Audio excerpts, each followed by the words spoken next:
2022.ir702. And this, I believe, is a timeline of key events. And you recognize that, correct? Yes, I do. Okay. Do you have any changes to make to that institutional report? I do not. Okay, thank you. We'll have those entered into evidence along with your affidavit. So I understand you've been the mayor of Windsor since 2014, is that right? That's correct.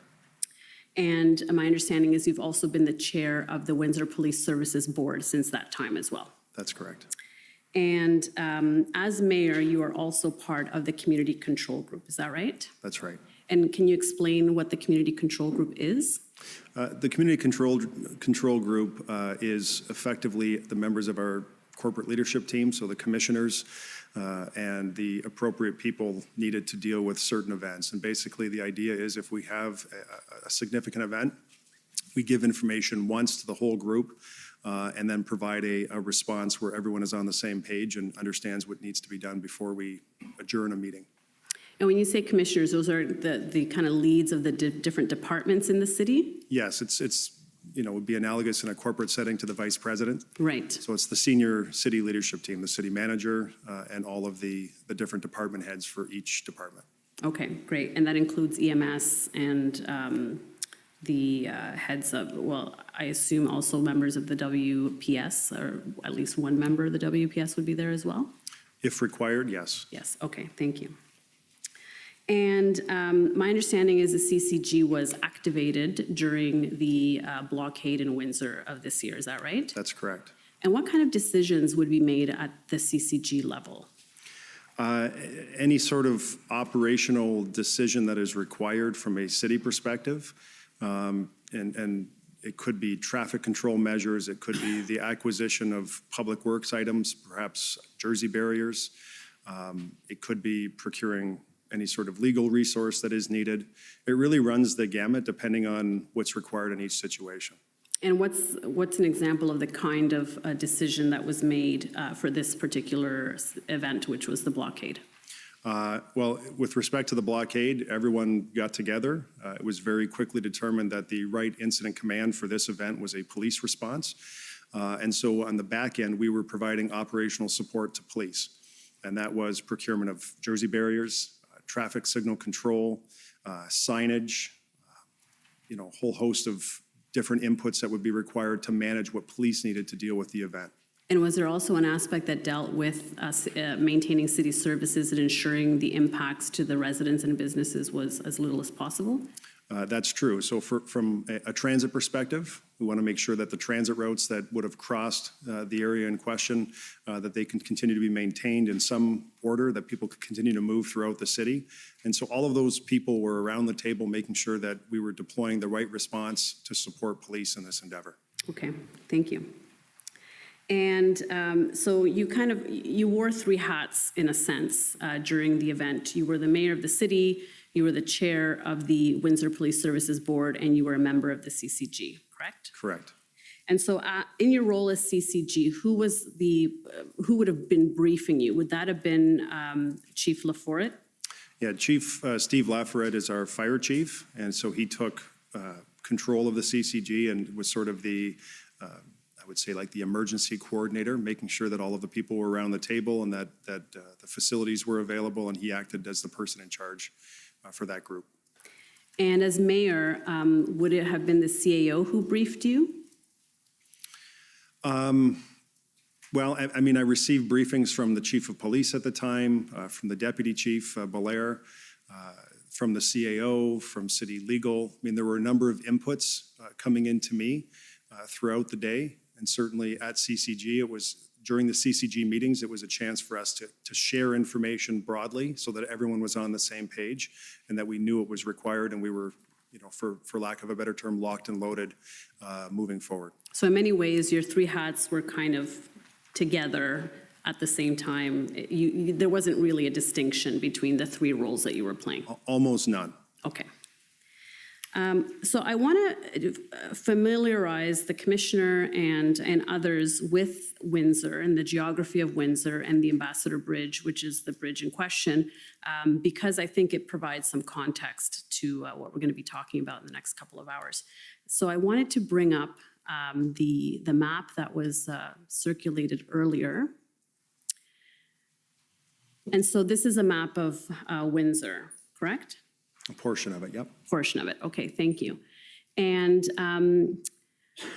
we can see at the bottom there, that where the cursor is, that yellow line that goes east to west. Is that the 401? Yes, the part that's marked 401 will be the portion that goes to the new Gordie Howe Bridge. And then the portion south of where it says East Row Expressway is basically, it's called the Herb Gray Parkway, but it's a direct connection. It effectively is the 401. It links the 401 through the city of Windsor to the future Gordie Howe Bridge. And then, of course, traffic, that bridge is not open yet, but traffic that is trying to access the Ambassador Bridge has to get off the 401 north of East Row Expressway where they're getting on a municipal road. So they Okay. move from a provincial highway to a municipal road. So maybe we can zoom in a little bit on the municipal road. So that would be the yellow road running northwest. Is that right? Correct. Okay, and what's the name of that road? Huron Church Road. Huron Church Road, okay. And so that's a municipal road now within the boundaries of the city, correct? That's correct. Okay, and so to get to the bridge, we're gonna zoom in. It's about 5 kilometers, is my understanding, from the 401 to the bridge on Huron Church Road. Is that right? It might be somewhat less than that, Okay. say between just around a little over 3 kilometers. Okay, fair enough. And so let's zoom in a little bit there. Okay, and so where would the entrance then to the bridge be? So just to the left of where your cursor, your pointer is, right there where that green dot is, Yes, traffic would proceed north yeah, and continue to follow the yellow line. Now you're on to basically the entrance, the approach to the bridge. okay. And so that's still within the city. And is that now, is there any federal agencies that are in that area that are in charge of securing that area? Well, the response is a municipal response. So if there was an accident, if there was some form of criminality or something that required police attention, Windsor Police would respond. Okay, But you are actually now getting on privately owned property. The Ambassador Bridge is owned by a private corporation. And so that private corporation is required to follow the provisions of the International Bridges and Tunnels Act, which is federal legislation in Canada, and that the minister responsible for administering that legislation is the Minister of Transportation. okay. And does CBSA have a presence on this portion on the entrance of the bridge? Yes, so CBSA, you see the red, looks like a customs officer or police officer. That's where CBSA has their staff. Okay, great. And so I wanted to make the map 3D if we can, just to show the elevation, because the bridge actually starts not at the river there, but actually further down in the actual city. So I just wanted to show that. If we can zoom in a little bit. So it looks like the bridge really starts. Well, we can see there now it's going underneath Wyandotte Street. Is that right? It goes over Wyandotte goes over, Street. yes. Right.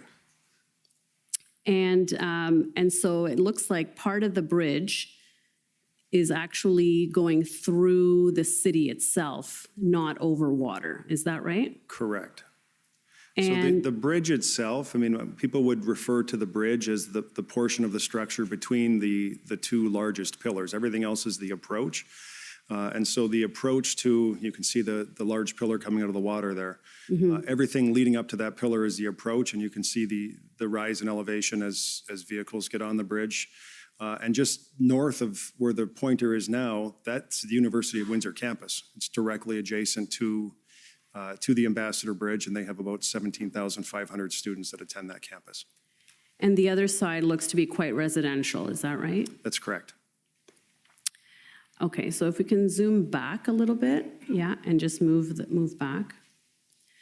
So in order to then enter the bridge, drivers would come north on Huron Church Road, and they would enter what we call, is this called a plaza, this area where vehicles would enter to go through customs and go through the border?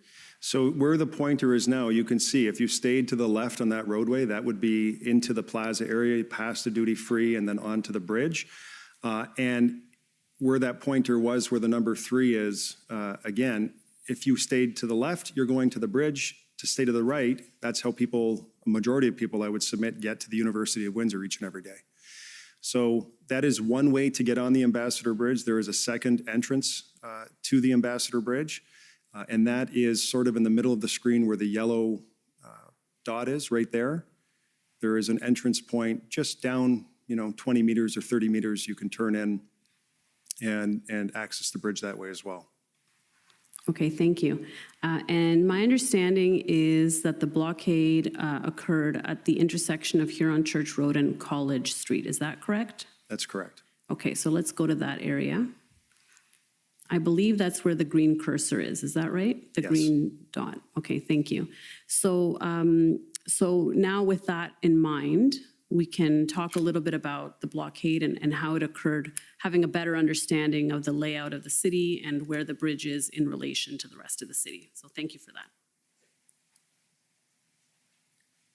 So you had mentioned that the Ambassador Bridge is privately owned, and that's on both sides of the border, correct? Correct.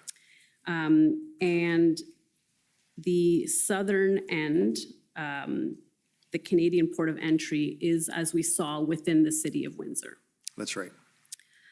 And my understanding is that there are a few other points of entry, or there are other areas to be able to get to the US side, including a tunnel. Is that right? Yes, the City of Windsor and the City of Detroit, we respectively own our own halves of the Windsor-Detroit Tunnel. We manage them together, but ownership rests with each municipality. And what kind of vehicles pass through the tunnel as opposed to through the bridge? Why would one go over into the tunnel versus the bridge? The tunnel is predominantly just vehicular traffic, passenger cars. Auto haulers can go in the tunnel, but there are weight and height restrictions. The tunnel's 90-plus years old, so there are height and weight restrictions in the tunnel. So the vast majority of truck traffic uses the Ambassador Bridge. Passenger traffic uses the tunnel. Okay.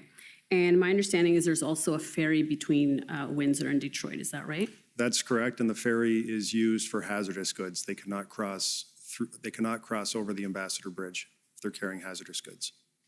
And does any kind of just regular traffic go also on the ferry, or is that exclusively limited to hazardous goods? It's exclusive to vehicles carrying hazardous goods. Okay. And I understand there's also a rail tunnel that connects Windsor to Detroit. Is that right? There is, yes. And what kind of traffic goes through the rail tunnel? I'm not sure in terms of the volume of traffic, but it is not a double stack tunnel, so it limits the type of traffic that can go through, train traffic that can go through. And is it generally commercial traffic? Yes. Now, according to the institutional report that we saw earlier, my understanding is that there are over 2.6 million truck crossings over the bridge, or there were in 2020. Does that sound about right? That sounds about right. And this is about 28% of all of Canada's truck crossings. Correct.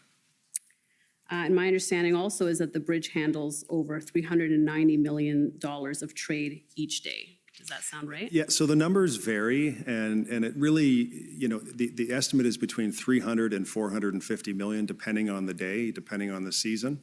But that, any way you cut it, it's hundreds of millions of dollars a day. So between 3 and 450 is sort of the rule of thumb. And the bridge also serves as an important corridor for travel for Windsor residents. Is that right? It does. And generally, what kind of day-to-day traffic in terms of residents is going over the bridge? Well, I would say there really are two kinds. And so living in Windsor, we have the benefit of being a sort of that safe, small city, community in Canada. And then people who live in Windsor in our area often cross for all of the amenities that you would find in a big city. whether that's sports or dining or entertainment. All of that exists in Detroit, just 10 minutes away. But we also have about 6,000 people who cross to go to work. So people who live in our community and cross to work in the greater Detroit area each and every day. And those are, everything from engineers and a whole host of healthcare professionals that continue to cross even during the pandemic. And now, you had mentioned that if there was an accident on the bridge, it would be the Windsor Police Service who would respond to that accident, correct? If it's on the Canadian side, yes. Yes. Now, what happens if, for example, someone's trying to cross unlawfully or there's another type of situation that's not, say, an accident? Windsor Police, from my understanding, would be the ones that would receive the first call and provide the first response if there's other criminal type of activity. Does the OPP have any jurisdiction anywhere in Windsor or the bridge, to your knowledge? Not to my knowledge. I would say that the OPP is responsible. When we looked at the map just a few minutes ago where the 401 meets the EC Row Expressway, the OPP is responsible to patrol effectively the 401, which is in our area as well. Right, but the 401 is outside of the city limits, is my understanding, is that right? Exactly. Okay.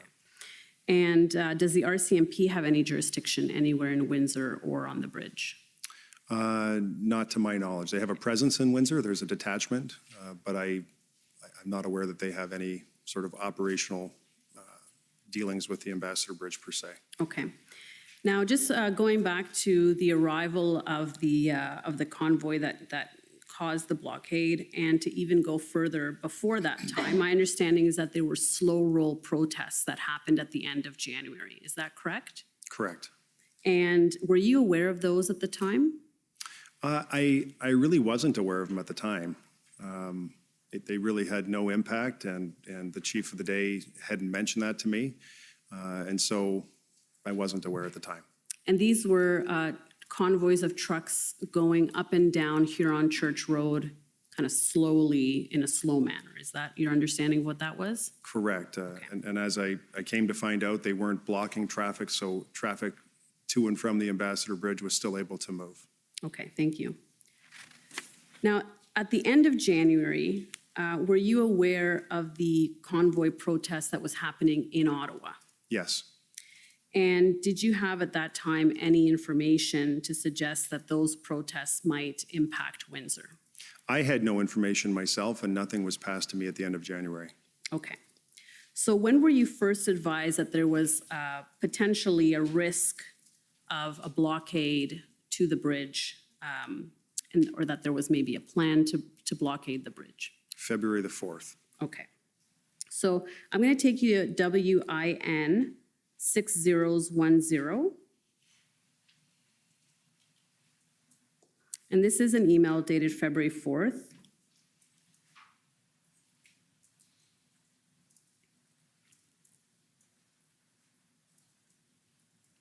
And if we go to the bottom of the first page, yeah, we can see the email is from somebody at CBSA to Carolyn Brown and some other individuals. Who's Carolyn Brown? Carolyn Brown is a city employee who's responsible for managing the Windsor-Detroit Tunnel, our half. Your half of the tunnel. Okay, not the bridge, the tunnel. Correct. Right. And so she's saying, Mr. Boismere is saying to her, we have heard of additional slow roll protests in and around Huron Church and the Ambassador Bridge over the next few days. Information on social media also suggests that, quote, if we don't see any change by Monday, we will be shutting down the Windsor border crossing completely, end quote. While there is no information that I have been made aware of regarding protests at the tunnel, if any such blockade occurs at the Ambassador Bridge, we may see an increase in passenger traffic and those commercial vehicles that are able to utilize the tunnel. Okay, so were you made aware of this information at the time? Not from the folks on this email, but I did receive a call from the chief of police shortly thereafter who told me about the slow roll and the police are monitoring this slow roll through the city of Windsor.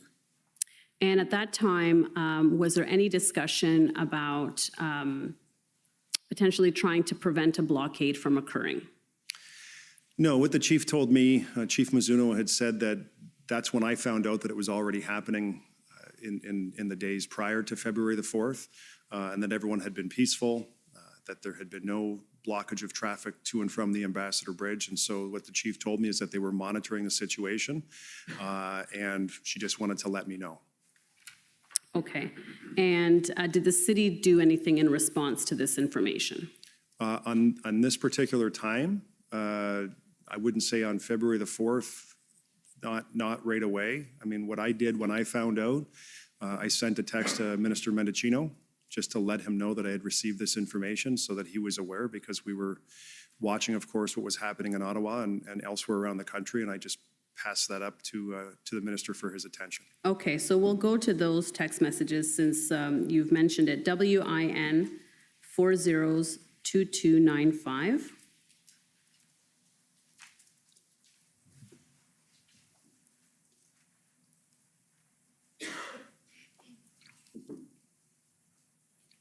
So these are your text messages to Minister Mendicino, is that right? Yes. And so the blue is you, and if we go down, there's some white. The white text is him? That's correct. Okay, and if we just go back up a little bit. Hi, I know things are crazy for you. Wanted you to know that police here are prepping for the potential return of truckers and other malcontents next week. It sounds like they may be attempting to block traffic to the Ambassador Bridge. So that's on February 4th. As you mentioned, when it came to your attention that there was a risk of a blockade, correct? That's correct. And if we go down, he says, thanks, man. Let's try to connect this. Let's go down a little bit more. This weekend, stay safe. Okay, so it sounds like you knew him from before. Is that right? Correct. Okay. It's not the first time you're texting him. No. Okay. And he mentions to connect that weekend. Did you speak to him prior to the blockade taking hold? So this would be Friday the 4th, so either on the 5th or the 6th? I don't recall if we spoke on the weekend. Okay. Now, moving forward to February 6th, my understanding is that there was a risk of a blockade at another location in Sarnia. Is that right? Yes. And were you aware of that at the time? Yes, I was. And can you tell us a little bit about what that was about, where it was and what was the issue? Well, we were watching, and the chief had called me as well, but we were also watching social media and traditional media as well, and saw that there was a threat and then a blockage at or around the Blue Water Bridge. And that's in Sarnia? Yes. And do you know how long that lasted or when it got resolved? I don't recall how long it lasted, but my recollection is it was ended pretty quick. And did that raise any concerns with respect to the Ambassador Bridge and possible blockades there? Yes, it did. So let's move now to February 7th, the day the blockade actually happened. Can you just walk us through that day, what it was like for you, when you found out, and what you did that day? Well, I'll say leading up to the 7th, there was lots of activity over the weekend because you could feel the temperature rising in terms of comments on social media, what was happening in and around Sarnia. We were watching what was happening in Ottawa, and we know anyone who lives in Windsor knows and appreciates how important the Ambassador Bridge is, not just for our local and regional economies, but also provincially. And so over the weekend, we started making preparations to acquire jersey barriers at the request of police. I had made an effort to secure one of our Transit Windsor buses to put on the, I would say, the other side of customs, on the duty-free side of the tunnel, just in case there was a blockage at the bridge and the tunnel, because there was the thought that you could have the closure of both pieces of infrastructure. And we knew that we had to provide a mechanism to move healthcare workers who lived in Windsor and worked in Detroit. We had to be able to get them through the tunnel, even if their cars could not get through the tunnel. And so we moved a transit bus to the other side, to the duty-free plaza in the tunnel, and then there was work being done to figure out how to move that bus through, because we were still in this COVID restriction period, and there arrived can and all sorts of restrictions crossing back and forth through the international border. So work was going on that front as well. And so everyone was working very well together, dealing with whatever information we had, and trying to provide and prepare for the eventuality in the worst case scenario, which would be the closure of Huron Church Road leading to the Ambassador Bridge. And ultimately, the tunnel was not blocked, is that right? Correct. Okay, so the bus did not need to be used. It wasn't used, but we made all preparations just in case, because it was imperative that we had access for healthcare workers to get through to the United States. Okay, so there was a sense that the temperature was increasing, as you say, and then on the 7th, what happened on that day? Well, on the 7th, we opened our Emergency Operations Center, so that is at one of our fire halls. The chief opened the EOC. There was a meeting, say 9 or 10 o'clock in the morning that day at the EOC, or of the CCG, I should say, and everything was sort of laid out. Here's what we have. Police were on that call. Everyone was briefed on the information that was available at the time, and everyone was on the same page. And so preparations were being made if it got worse. And was there any discussion about doing any kind of actions to prevent a blockade from taking hold? Because it sounds like there was an anticipation that this could happen. It hadn't yet happened. Was there any discussion about trying to prevent it from happening? There were some efforts by OPP, as I was made aware, up the 401, outside of the boundaries of the city of Windsor, to try and divert truck traffic that may be on the way. But I think it's fair to say that if you know the city of Windsor and anyone who lives in our city, because of the distance from, say, EC Row Expressway, the end of the 401, to the Ambassador Bridge, and we're talking 3 kilometers each way, the number of businesses, the number of homes, the hotels that are built up that require direct access to Huron Church Road, it would be, for all intents and purposes, practically impossible to guarantee with any certainty that you could provide a route for trucks and without having huge disruption to the community, not just the business community, but also the people who live on the west side of the city. Right, because Huron Church Road does serve as an access point between the east side of the city and the west side. It seems to cut right through the city, is that right? It bisects right through, and so you can imagine the Ambassador Bridge, when it was built 90 years ago, that the road, Huron Church Road, was effectively a road with farms on either side back then. And over time, there are still homes whose driveways require access to Huron Church Road. But over time, that's changed. And so, again, you have hotels, many, many hotels and motels. You have lots of businesses, and you have a whole community. In fact, the western side of Huron Church Road is one of the oldest communities in Ontario, going back to the mid-1700s. It's called Sandwich Town at the time. And so it's a lot of history in that area, and a lot of people live there, not just students that go to the University of Windsor, but a whole host of folks. I mean, there's probably 25,000 people who live on the other side of Huron Church Road, the west side. Right. And so there was a CCG meeting in the morning, and then what happened after that? Everyone was just making plans, doing the best they could do to support police as they tried to mobilize everything that they required to provide us support. It was very obvious that if something happened here, it was a police response that would be required. And do you know at what point the slow roll became a blockade and the blockade took hold? I don't remember the exact time. Okay. I'll take you to an email. It may help. WIN 402223.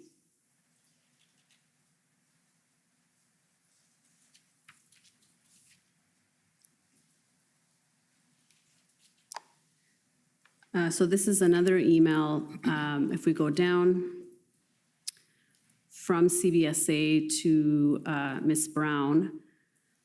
And this is in the morning. Open source information states that a convoy will meet up in Comber, Ontario between 9 and 10 this morning and start heading for the Ambassador Bridge at 10.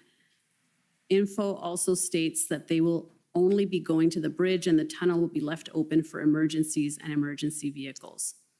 So this would have been at 10 a.m. Or at 9:44 in any event, the bridge was still not blocked. Did you receive this information? Was this passed on to you? I don't recall if that was passed on to me or not. Okay. And I'll take, I say that, and I'll tell you, I was talking to the chief of police or the deputy chief probably 5 times a day. yeah. And direct connection with our city manager and the department heads. So there was no lack of sharing of information in Windsor. We were all pretty much on the same page and aware of what was going on and trying to develop and devise a response, and especially try to help police as they needed. And so I'll take you to WIN 6098.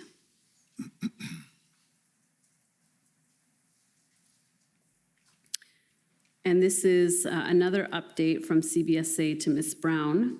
And if we go down, let's go down. So actually, let's go down all the way. Let's keep going. There it is. So Mr. Boismere says, I have been advised that all lanes at the bridge are closed and negotiations have halted. Protesters have advised that they are staying put and not moving. They appear to be setting up a camp of sorts. Both lanes to and from the bridge are at a standstill. So this is now at 7:18 p.m. So do you recall hearing it sometime in the evening that the blockade had taken hold? Yes. Okay, thank you. And if I can take you to WIN 402204.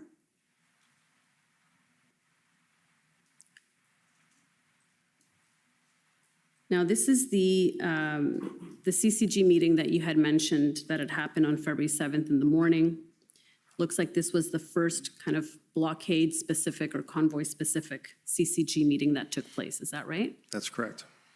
And if we go down, let's keep going to the next page. Yeah, we'll keep going. See, no, let's go up a little bit more. Yeah, okay, good. Yeah, so I'm looking at the part that says we do have a comprehensive plan. Okay, yeah, so at the bottom there, Deputy Belair. Can you tell us who Deputy Belair is? He is a deputy police chief in the city of Windsor responsible for operations. Okay, and you already mentioned Chief Mizuno, who's the chief of police, right? At the time, yes. At the time. And so Deputy Belair says, okay, we do have a more comprehensive plan and some fallback and negotiation strategies. There is freedom of movement and we do live in a democracy. If it is an aggressive, keep going down, public demonstration, we have incremental steps to take place as we have done our legal homework. Do you recall what the discussion was around this point, what Chief Belair was trying to express here? My sentiment at the time was that they were doing everything they could to speak with the protesters, to try and find some way to allow a slow roll to continue if that's what folks wanted to do, but to prevent a permanent shutdown of Huron Church Road.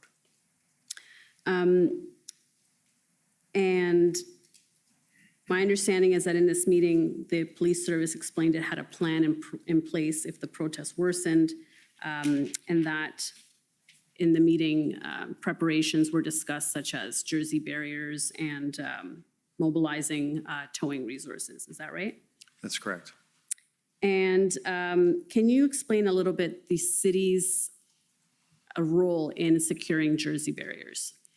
I'm not sure exactly who did it, but there was requests made. And so likely it would have been our Public Works Department sourcing whatever we had internally as a city. And then where we were deficient in the numbers required, reaching out to adjacent municipalities and trying to procure the jersey barriers that police had asked for. And my understanding is that the Ministry of Transportation of Ontario ultimately did provide a significant number of jersey barriers. Does that accord with your recollection? Certainly at the end of this incident, we wouldn't have been able to do it without them. We needed their help to secure 3 kilometers of jersey barriers in each direction. So a total of 6 kilometers of jersey barriers. And my understanding is the city was not, did not secure towing capacity or was not able to secure towing capacity. Is that right? We have police have a contract with a company, which is quite standard, and they provide towing services. And so they had capacity, but there was, also there were threats being made against the company and the owners of the company that if they participated in towed cars, there was all sorts of things going on to sort of attack the company and their reputation online, giving them negative reviews and doing a number of things that happened ultimately. So yes, they are our contractor, they were cooperative, but if the expectation is that they could have helped move all of the vehicles that were there, including some of the heavy trucks, I don't think it would have taken a long time, or they wouldn't have had all of the resources required. We would have needed additional support if any attempt was made to go in and move everyone in any timely manner. So they didn't refuse to provide services, it's just they were one company and couldn't do all of it, essentially? Yeah, I'm not aware that they refused to provide services. Okay. But you are aware that they received some kind of negative, repercussions as a result of assisting? That's correct. And my understanding is that originally both the north and the southbound lane of the bridge was blockaded, and then at some point one of the lanes opened up. Do you have a sense for the kind of the movement of the blockade and the different points of entry? I think police would be better positioned to answer that, but the briefings that I received from the chief at the time is that the ongoing negotiations, they were trying to get a lane open for emergency purposes. And so they were at one time successful in doing that, and then that ended very, very quickly. And part of the issue that we experienced collectively in Windsor is that this was a leaderless movement. There was no one speaking for the group who could guarantee the behavior of the other members. And so police will know better the timing in terms of, the ebb and flow of what they were able to achieve. But the briefings I received from Chief Mizuno was that at one time they did have a lane open, but that agreement dissolved very quickly.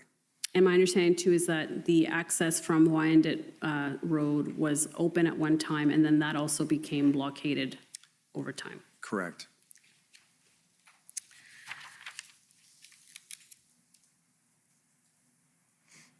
And when you say a leaderless movement, is this information you received from the police, or how did you come to that conclusion? Yes, that's information I received from police. Okay. Now, on the 7th, which is the day of the blockade, I understand you had a discussion with Solicitor General Jones. Is that correct? In or around the 7th, it was the 7th or the 8th. Okay. And she asked what Windsor needed to respond to the blockade? She did, and so obviously the Solicitor General had responsibility for the OPP at the time, and I wanted to make sure that she was informed of what was going on the ground. But my question to the Chief of Police was, Chief, what do you need? How many officers do you need? Because she told me she does not have enough human resources to end the situation that had developed in Windsor. So my question to her is, what do you need? Tell me what you need, and I'll help amplify whatever you need, up the chain with the folks that I speak to. And so she said, I need 100 officers. And so I amplified that with the Solicitor General. I amplified that with the Premier. I amplified that with Minister Mendicino. And then there were conversations later in the evening on the 8th with my Chief of Staff and other Chiefs of Staff at for sure, the federal level. And they asked for that request in writing. And so the chief in her own right was already working through her channels.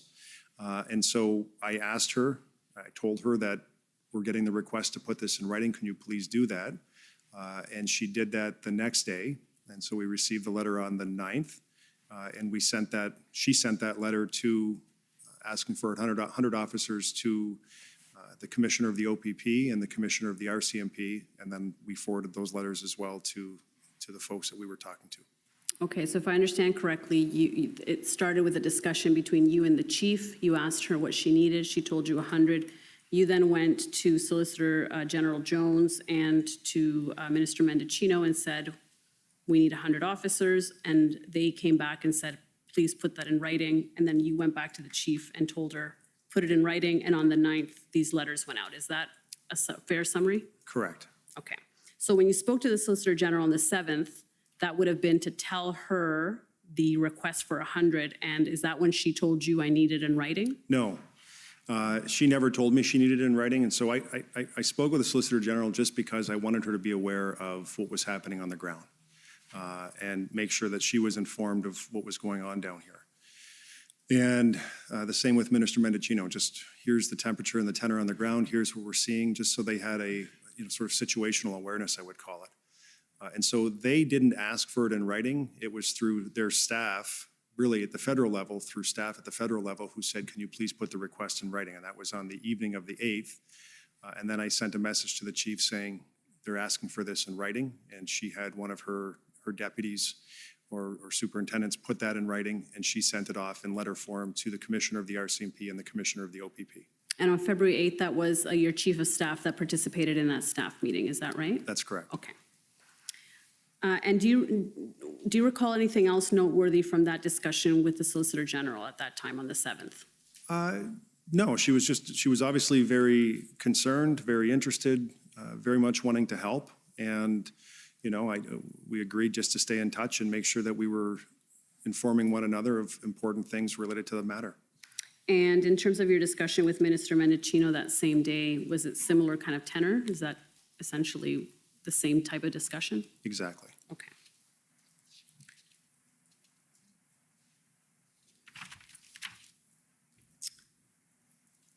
Now, on February 8th, there was also a meeting of the Windsor Police Services Board, correct? That's correct. And that was an in-camera meeting, is my understanding. Do you recall that meeting? Yes. So I'll take you to the minutes of that meeting, WIN 401999.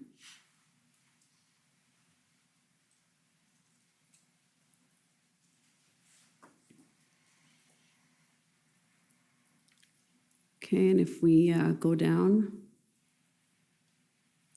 Oh, sorry, I think this was actually your request to call the meeting. Yes. So you called this meeting as chair, correct? Sarah Sabi-Houdin is our board assistant. And so I had asked her to call a meeting of the board. I think I did it. If you went down even further, I think I asked around noon on the 8th. So, and the minutes of that meeting are actually at WIN 402174.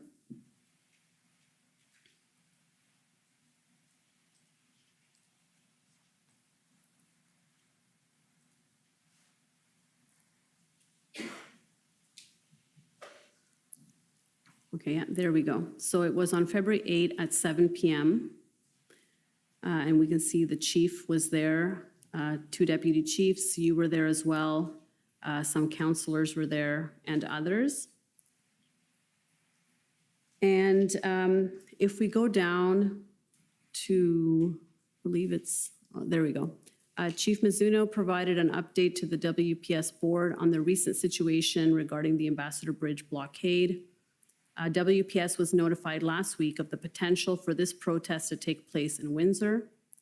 And then if we go to the end of that page, WPS has requested assistance, should we need it, from Chatham Police and LaSalle Police. Our top concerns are public safety and de-escalation.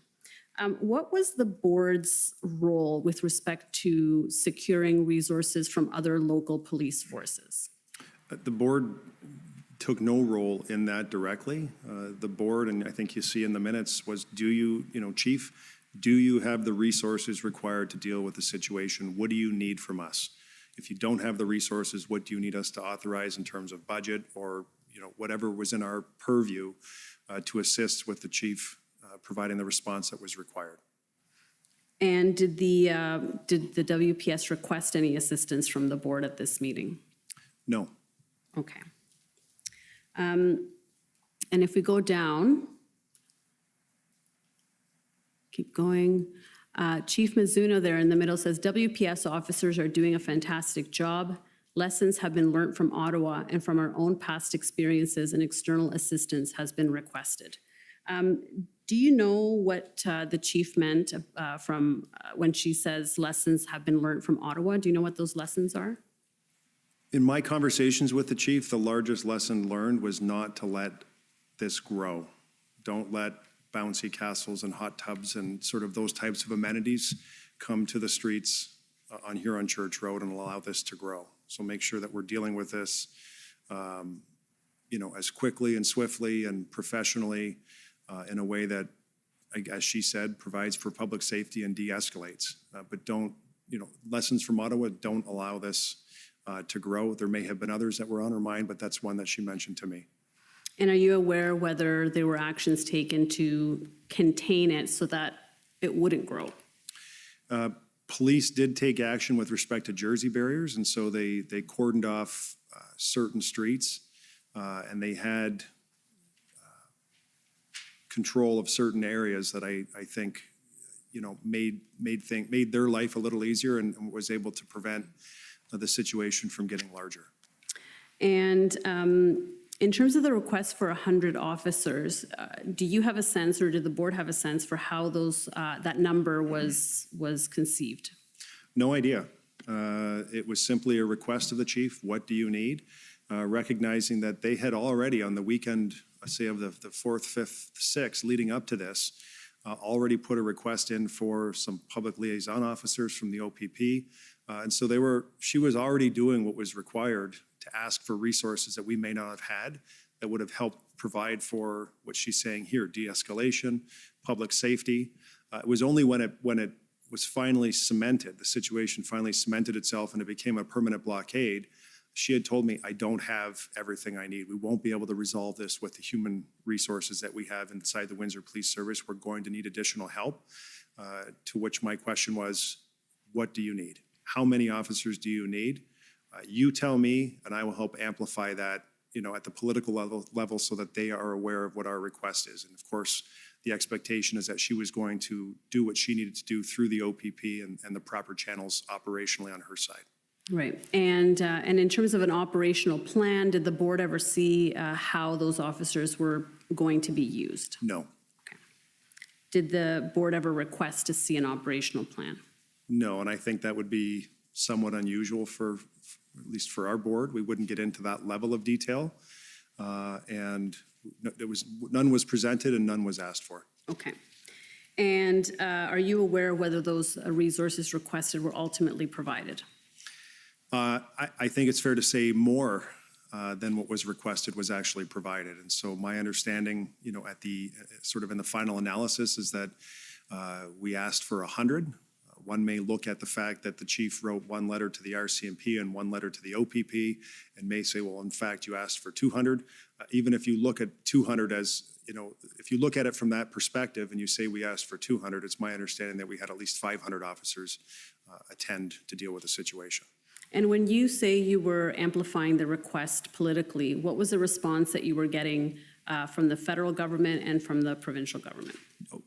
A desire and willingness to help. There were great lines of communication with Sylvia Jones, great lines of communication with the Premier. Minister Mendocino was excellent, and a great phone call with the Prime Minister that I had that, he was very understanding and, of course, living through the situation here in the Ottawa, had a perspective on what we were dealing with and wanted to help. So all lines of communication were open and it was back and forth. So it was very good. And did the board take any specific actions to support the WPS during this time? No, the board asked the chief, what do you need from us? And her comment effectively was we have everything we need, or it's being worked on at this point. There was no direction required from the board that wasn't already being worked on. So it was the board's understanding on February 8th that the only thing preventing the blockade from being dismantled was the influx of resources. There was a plan in place, and they were just waiting for the resources? Correct. Okay. Did the board adopt any policies pursuant to Section 31 of the Police Services Act with respect to either the slow roll or the blockade? No. Did the board ever direct the police chief in any way as contemplated in the Police Services Act? No. And who was advising the board on these issues, on legal issues and interpretations of the act, et cetera? We didn't have legal counsel in these meetings, and so you'll see we had in this particular meeting, we had the entire board, we had the chief, Deputy Chief Belair at the time was there. We had our provincial police liaison person from the Solicitor General's office there as well, Dave Tilley. And so it never got to a point where the board felt like or asked a question that couldn't be answered or was unsatisfied in some way. So the board felt satisfied at the end of this meeting that they had asked the appropriate questions of our chief and were supporting her in every way that she asked. Now, are you aware of whether the WPS had any communications with protesters or blockade organizers? The chief did tell me that police continued to talk to protesters. Again, I go back to, opening one lane for a period of time, that was through a negotiation.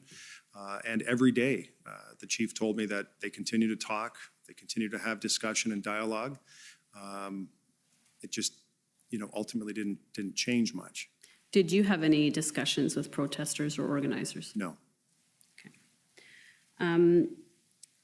Do you have a sense for whether the protesters were local to Windsor, whether they were coming from the outside, whether they were coming from Ottawa? Do you have a sense for who these people were? I asked the question because clearly police were gathering intelligence on license plates and, scanning social media and doing the work that they needed to do. And I asked the question on whether or not these were, they generally local folks or were they folks coming, from elsewhere? And there were a fair number of local folks, as I was told, that were part of the demonstrating group. But I was also told by the chief that there were a fair number of folks who weren't even from Essex County that had come in from elsewhere to participate in this. Now, on February 9th, you said to reporters that arresting the demonstrators opposed to pandemic health measures and towing their vehicles could lead to violence, and because you said some of them were willing to die for it. Do you recall saying that? I do.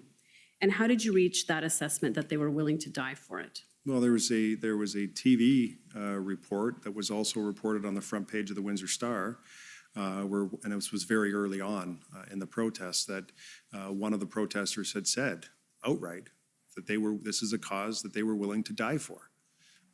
And there was the reports to me was that there was a very high temperature on the ground amongst the protesters. They were very aggressive in their language and in their posture. And it was that type of comment, willing to die for the cause, that caused police to take a more measured approach into the way that they dealt with the situation. No one need to die on the streets of Windsor or elsewhere protesting vaccine mandates or whatever the protest ultimately was about. And so everyone took a pause. No one wanted to see a repeat. And that was one thing the chief had told me, that there was a concern about what had happened in Toronto at the G20. And so, members of the public in Windsor were saying, why don't you just go in there and end this? Like, it didn't seem like it wasn't something, that it was an issue that the police couldn't resolve quickly to the average person. And so the public was feeling, the energy that they wanted to see something happen. And at the same time, police are saying this is not, a typical protest that you would see on a Sunday afternoon on the front lawn at City Hall. And so they were being very measured. They were being very cautious. They did not want to see a recreation of the events that happened in Toronto. And so they were taking a lot of precaution. And do you have a sense for how many vehicles or number of protesters were involved? It seemed to ebb and flow. And so sometimes at night, more would come out as I'm told the party atmosphere sort of ramped up. And it could be 200 at one point, down to 75. Sorry, are you referring to protesters or vehicles? Okay. Protesters. Sorry, was that your question? Yes, Okay. Protesters and vehicles. Yeah, and vehicles, I'll leave it to Deputy Chief Crowley to answer that. I'm not exactly sure how many vehicles ultimately were there. Okay. And so, so then is it fair to say that bylaw was not ticketing and towing? They were not enforcing because of the reasons you mentioned in terms of escalating? Yeah, we would never, with the temperature on the ground and the statements folks were making, we would never send our bylaw officers in to enforce municipal bylaws. In fact, you know, there was a report to me that we had our parking enforcement is outsourced to the commissionaires. And a commissioner did respond February 8th or 9th, went in to issue some tickets and was swarmed and put in a situation that was, she felt was very dangerous, or that they felt was very dangerous, and actually had to be escorted to their car by police and leave, you know, and folks were spitting on the car as the commissioner left. And so the temperature was too hot to think that you were going to send municipal bylaw officers in there without police accompanying them. And so at the end of the day, the thought was that negotiation would be the best way forward. And again, no one need to die or get hurt in this type of protest. Let's find a sensible way through and get everyone to move on so we can get the bridge open and the economy moving again. Right. And are you aware of any other incidences of threats or violence with respect to the blockade, aside from the one you just mentioned? Well, related to the blockade, besides Yes. the one at my house? Well, maybe tell us about that one. Well, one of the folks involved threatened to, I think it was to bomb my house or do something like that. And so, you know, we woke up and all of a sudden there are 2 or 3 police cars around our house for several weeks because of the temperature on the ground and what people were posting on social media and the comments that were being made. It became a very direct threat to me and my family. And so that in itself was concerning. But it was just, it was the nature and sort of the spirit of the protest. It was unlike anything I've ever seen. You know, I've lived my whole life in the city of Windsor. It's unlike anything I've ever seen during that time.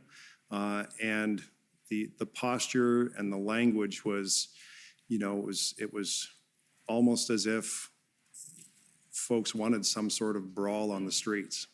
You know, they were hoping police would engage in that way so they could have some sort of, you know, brawl on the streets, if I can describe it that way. And I know police weren't interested in that. As the mayor, I wasn't interested in that. As chair of the police board, I wasn't interested in that. We were interested in finding a way through this that was sensible, that was practical, but ultimately that you know, opened the road leading to the Ambassador Bridge, because it is such a vital piece of economic infrastructure, not just for Windsor, Essex County, but for the entire province and respectfully for the nation. We had to get that roadway open.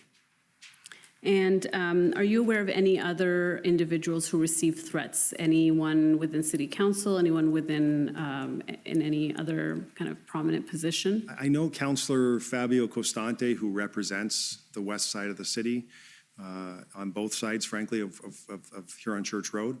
And there was a comment made that they would protest at his law office. He's a lawyer, and he has a law office in Sandwich Town. And so there was a comment made that they would be going there to protest at the law office. Did that materialize? Not that I'm aware of. Okay. So I want to go back to the request for resources, if I can, for a minute. Can I take you to WIN 401623? And these are the letters that Chief Mizuno sent. I believe this one is to the Minister of Emergency Preparedness. There we go, to Minister Blair, and that's on February 9. And I just want to go down. Yeah, here we go. So it says Windsor Police Service is requesting a minimum of 100 police officers be dispatched to the city of Windsor to bolster current and potentially future requirements. Okay, and if we go down, just want to see the signature. Yep, Pamela Mizuno, Chief of Police. Thank you. So that's the letter that she sent to Minister Blair. Yes. And if we go to WIN 401648.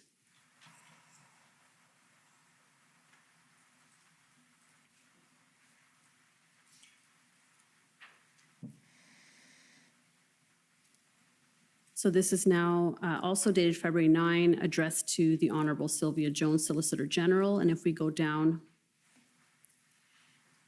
I believe, so this one is also requesting 100 police officers. I believe it's the same letter. The letters were also asking in the second paragraph, marked police vehicles and tow trucks, including heavy tows for large transport vehicles. And if we go down, it's also from Chief Mizuno. Now, you had mentioned that your understanding was that the requests were made to the RCMP and the OPP. Are you aware of other letters that were sent to the commissioners of the OPP and RCMP? No. Okay, so these would be the requests, the letters that were sent. Those are the letters that I'm aware of. Okay. If the chief, I know, was having conversations with her colleagues that I wasn't party to. But this is what we were asked for, to put it in writing, and that's what she did. And she sent it off from her office to Minister Blair's office and to Minister Jones's office. Okay, and on February 9, that same day, your chief of staff scheduled a meeting between you and the Office of the Solicitor General. Do you recall that? I know we had a discussion on the 7th or the 8th, and now it looks like there's another one on the 9th. What was the purpose of that discussion? It was just an update, and so, I was just trying to keep everyone updated. Was anything requested at that time or offered in terms of assistance? Nothing more than the 100 officers that we had asked for. Okay. And if we can go to WIN 401583.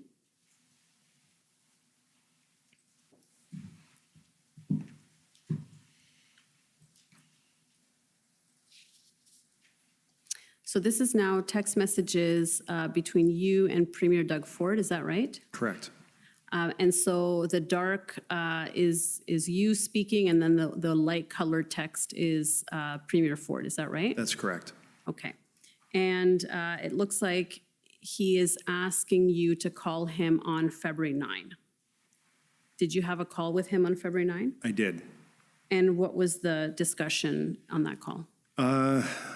Obviously, he was receiving, I shouldn't say obviously, but he was receiving phone calls from businesses as well who were concerned about the blockade at the Ambassador Bridge.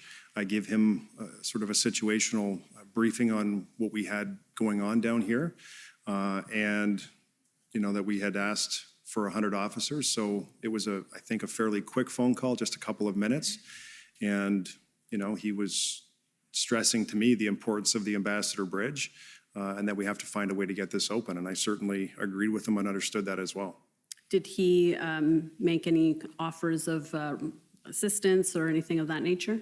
No, I had told the Premier that we asked for 100 officers and that OPP already had some resources on the ground, PLT, liaison teams, that were already here. Yeah. So I told him that and told him about the 100 officer request. And then he asked for Minister Mendicino's phone number, which I texted to him. And now this is 2 days before the province declared a provincial state of emergency. Did that come up in your discussions with him? Never, no. So he didn't ask you whether you wanted that or whether you needed that or anything to that effect? No. Okay. What about the Emergencies Act, the Federal Emergencies Act? Was that ever discussed with the Premier? Never.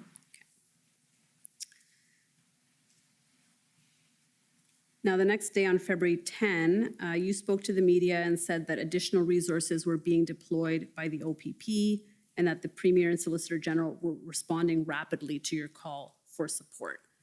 Was that accurate at the time? I'm sorry, can you ask? It was on February 10. You told reporters that this request was being actioned very quickly and that the OPP was being deployed and that the Premier and Solicitor General were responding rapidly to your request for resources. I believe that to be true, yes. Okay. And do you have a sense for when, it says there, OPP resources started to arrive. So by the 10th, you were receiving, or the city was receiving OPP resources? Yes, we had some resources, cars that you could see, OPP cars along the Huron Church Road. And the chief told me that there were PLT units that were already here negotiating. And then she did tell me that public order units were also starting to arrive.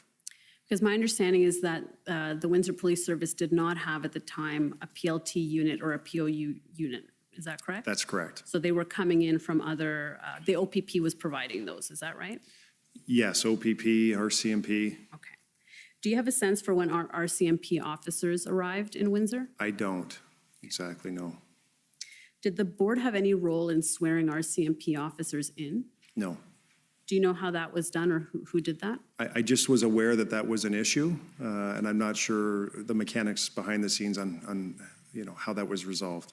Okay. Now, my understanding is that there was an injunction that was sought and granted with respect to the blockade, correct? Correct.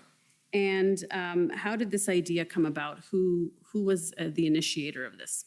Well, I was, and on February the 9th, in sort of the mid to late afternoon, I'd had a conversation with our Commissioner of Legal Services, Shelby Askin-Hager, about the prospect of an injunction. And she wanted to think through it and make sure she understood the best way to move forward with that idea. And then on the 10th in the morning, we had to move quickly if we were going to make that happen. And so I said, we need to do this. And the reason for doing this was, there were multiple reasons. What people need to appreciate is that not just the temperature on the ground of the protesters, but the temperature of the general public to this protest was amplifying as well. And I could not, as mayor, I could not, as chair of the Windsor Police Services Board, direct police operations and tell the chief or the police administration how to move forward and when to move forward. I had no clear line of sight on how many resources were coming here. I knew there, I'm getting dribs and drabs of, yes, some folks are en route. Well, are they en route from Alberta? Are they en route from Newfoundland? Are they coming from Aurelia? I have no sense of the timing. And so the public temperature to this protest was also growing rapidly, to the point where you had Facebook groups being set up where people wanted to go out and undertake sort of vigilante type justice on the streets to remove these protesters themselves. And it was, as it relates to, the pandemic that we'd all lived through, in Windsor, we had lived through the same thing that many others have lived through, the stops and the starts of businesses, people not getting paid for a period of time, and going through that frustration and friction as we've all dealt with the pandemic collectively. And so just when we were at a point where there seemed to be, light on the horizon, this was seen to be very, how do I say it, assaultive to many people in Windsor, that this was a small group of people, a relatively small group of people who were now going to jeopardize their employment. And so you had, like I said, Facebook groups that were starting where people were suggesting, and union leadership suggesting they were prepared to help move the protesters themselves and take action themselves. And so part of the reason for applying for the injunction was to send a signal to the public that I'm doing everything, that the city is doing everything, that city council is doing everything we can from our side of the table to try and resolve this issue. It was really the only positive step I could think of taking that would be helpful in terms of a signal to the public. Before I did this, I did talk to the chief and said, would this be helpful to you? And she said, listen, it won't hurt. And so on the morning of the 10th, very early, we activated legal teams to start putting the materials together, trying to see if we could get a scheduled appointment in court to present the application. And I worked with our Commissioner of Legal Services and our city manager and all of the right people on the city side to see that move forward very quickly. And so, the conversation really was first thing in the morning, 7 or 8 o'clock in the morning, and by 2 o'clock we were appearing in front of Justice Morwitz to have this discussion. Right. So I'll And I would just say, yes, so go ahead. the one part was the public, letting the public know we're doing everything we can. The other thing was putting, another arrow in the quiver for police. It was another tool that they could use with respect to saying you are now in violation. If we were successful in getting the injunction, that you were in violation of this injunction, and it was another arrow in their quiver. And so City Council adopted a resolution that an injunction be sought, right? Correct. And this was on February 10. That's right. So you were able to call a meeting that quickly to get everybody together from the 9th when you kind of conceived this to the 10th. Is That's that right? right. And it seems like the police was on board with the injunction. They thought it would be, it wouldn't hurt in any event. Wouldn't hurt. And so ultimately, as you say, the injunction became effective at 7 p.m. on February 11, is my understanding. Is that right? That's correct. And why was the city an intervener in that application and not the main applicant? Do you know?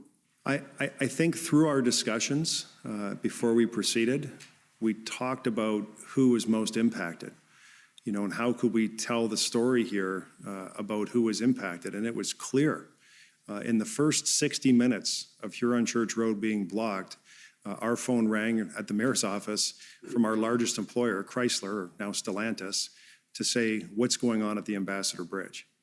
You know, there are 5,000 people directly who work in that facility making Chrysler Pacificas and minivans that rely on smooth and efficient border crossings because the whole industry, the whole auto industry works on a just-in-time basis. There's no parts being stored on site. They are brought in and that bridge is moving and the material is moving across that bridge every hour of every day. And so it's you know, for perspective, the average part that goes into a car that rolls off the assembly line at the end of the manufacturing process, those parts have crossed the border on average 6 to 7 times, back and forth, Detroit, back to Windsor, you know, as they continue to be, you know, upgraded and built. And so within the first 60 minutes, they called and said, what's going on at the Ambassador Bridge? And so we knew that the APMA, the Automotive Parts Manufacturers Association, the CVMA, the Canadian Vehicle Manufacturers Association, were impacted dramatically by the activity at the bridge. And so they were certainly, you know, good parties to put forward the request. And then we took the role, we played the role that we played, I think, appropriately. And so my understanding is the Attorney General of Ontario was also an intervener in that application. That's correct. And how did they become involved and what was the coordination with them like? I'm not sure.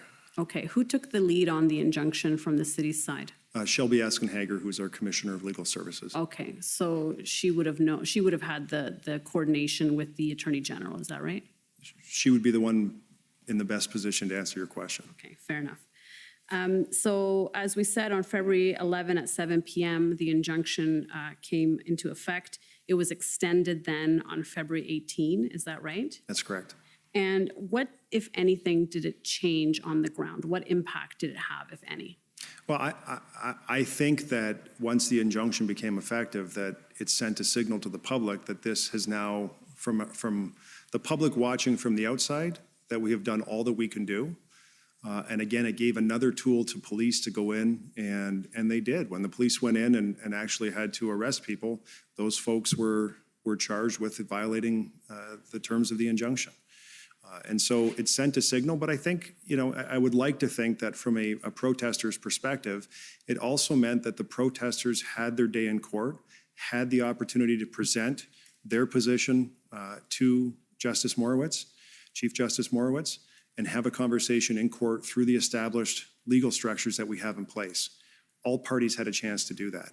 And Chief Justice Morowitz ultimately made his decision that was favorable to grant the injunction. But everybody had an opportunity. In fact, our application on February 10th was delayed and heard on February 11th to ensure that all parties, including the protesters, were given notice so that they could participate. Police went out and plastered every telephone pole, the Jersey barriers with copies of the order. We had to set up a website. We promoted it on social media. Certainly it was amplified in every major media source and for every social media channel that I saw. If you could just slow down a bit Sure. for the interpreters. Thank you. That there were great efforts made to make sure that all parties who had an interest in this application had an opportunity to have their day in court. And the city, in fact, assisted to distribute these pamphlets once the injunction was granted to give notice of the injunction. Is that right? Correct. So would you say there was adequate notice given about the injunction to those in the blockade and in the protest area? Absolutely. did it have the effect of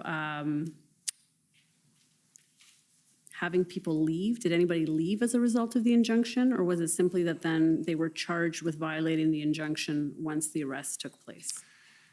You know, the reports, I wasn't on the ground, but the reports that came back to me is that many of the protesters were looking at this as, you know, another court order, another law, another thing that just, you know, was dispensable. They could violate it. It was no big deal. It was just words on a paper. And so I'm not sure that it had, on the face of it, I'm not sure that it had the effect of having people say, oh, there's a court order, I'm going to leave now. I think it just, you know, gave them, the protesters, another thing to rally behind, saying nothing's going to make us leave. Now, was there any discussion with the Windsor Police Service about whether they had the resources at that time to enforce the injunction, and whether that was a concern at all? Well, I think it's fair to say as we got to, that was a Friday, the 11th, as we got to the Friday, all of the communication from the chief to myself was that we had major resources that were here on the ground, and the plans were devised and being, you know, sorted out with the help of the OPP commander and our own incident commanders. Everyone was working through how to effect a resolution to this blockade. So fair to say that the injunction and the resources were coming at the same time, essentially? Exactly.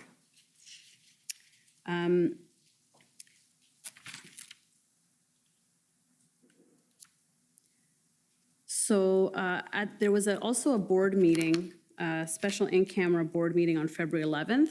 Do you recall that? Yes. So that was the second board meeting with respect to this blockade. And I'm going to take you to the minutes, WIN 402173.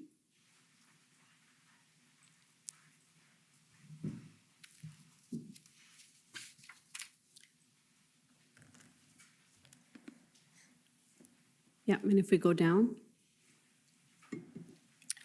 if we keep going down.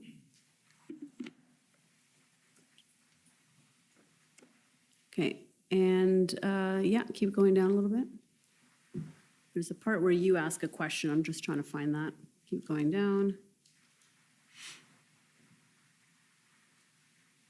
Okay, let's go back to the first page. Oh, there it is. Chair, Mayor Dilkins, is there anything required from WPS from the board? Chief Mizuno, no other resources required at this time.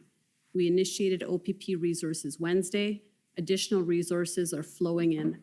RCMP have come to town as well and are helping. So this lines up with what you're telling me. By the 11th of February, it sounds like resources have been mobilized, they're starting to come in, and there's no real concern over resources anymore. Is that right? Correct. And if we go down a little bit more. So Chief Mizuno there says, if and when we take action, we will be well positioned with resources to support that. State of emergency does help and gives us additional tools in terms of future protests. Now, this is on February 11. I assume she's referring to the provincial state of emergency, correct? That's correct. And do you have a sense for what those tools were that the provincial state of emergency could assist with? I don't recall the entire list, but I knew that there were significant financial penalties.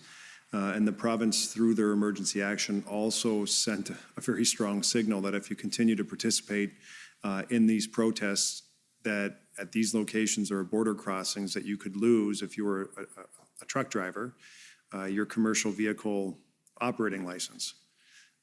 And you could also lose your driving license if you were, you know, just not a truck driver. And so those are pretty significant penalties that I think sent a signal to any reasonable or sensible person to say, we better think long and hard about wanting to continue the protest at this location, because the disincentive is huge.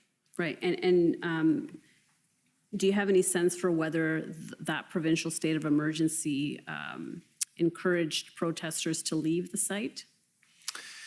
I think that provincial emergency, when the police were ready to move, and they did the next day and ultimately cleared it up 2 days after this meeting, that you had compliance when the Jersey barriers were moved, when the police put their line in place and they started moving forward with their line, and they got to the point where there are vehicles there, the vast majority of people ultimately left.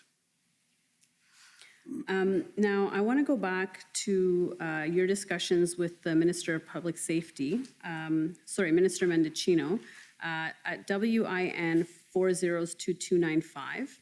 And these are the text messages that we had seen before.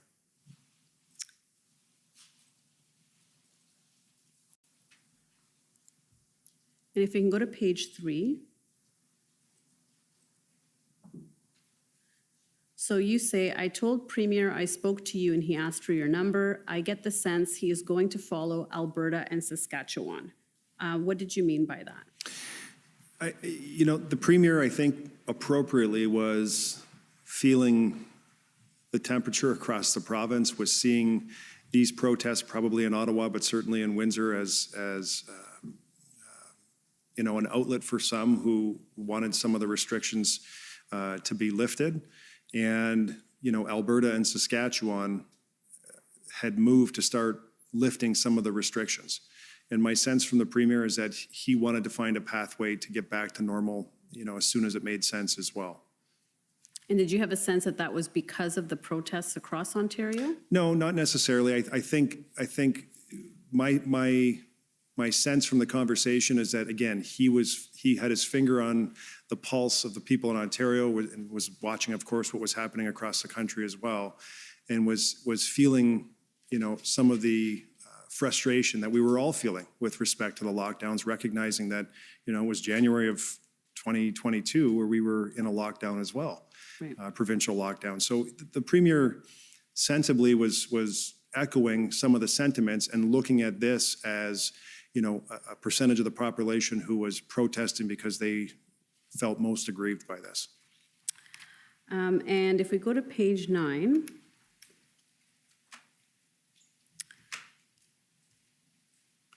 go down.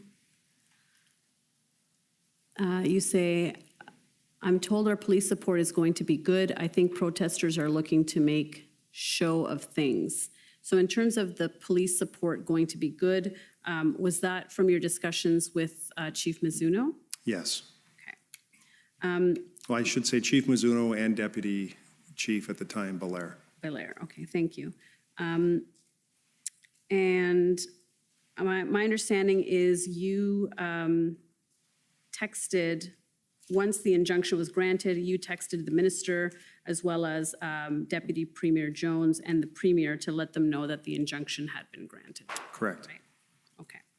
And if we go to page 12 of this document,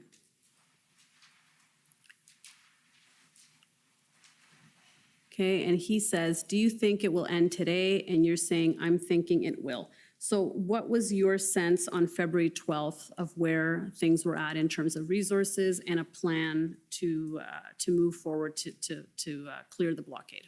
That everything was in place, that the resources were in Windsor, that the plan had been devised, and in fact, on the 12th, the police started their operation. They put out the line with public order units and all of the equipment behind them, and they started to move forward on the 12th to deal with the situation on the ground. And in the text above, you mention the congregation from Harvest Bible Church. My understanding is they had something to do with continuing the blockade at some point on the 12th. Can you explain that situation? So the picture above my words, I think, is a link or a screenshot from the pastor at the time. I'm not sure if he still is, but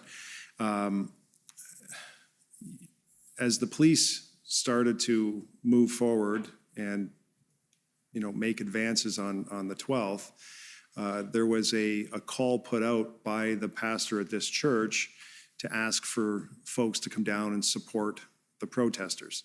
And very quickly, which might have been, 100 to 200 people turned into 600 people, including parents with kids and strollers. It was almost unbelievable. how fast that situation grew in terms of the number of people. But seeing the police action, I mean, it was disheartening to see the police action and them making advances, and then to see parents bringing their kids down to that situation. And that's exactly what happened, which is largely why it wasn't resolved that particular day on Saturday. It took until Sunday for the situation to be resolved. I see. So the police started moving in on the 12th and weren't able to because now the number of protesters grew in size. Well, and I think someone in the police structure, probably several people, said this would be, the most sensible thing here is to wait, because at some point these kids are going to get cold. It's February. They're going to get cold. They're going to get tired. They're going to get hungry, and they're going to leave. So we're not going to move forward with the policing posture they had in place when you had a lot of young kids there. They were being very wise in their approach and saying, let's do this at a different time when it makes more sense. And if we go to page 12 of this, we are on page 12. Okay, keep going down, please. Keep going down.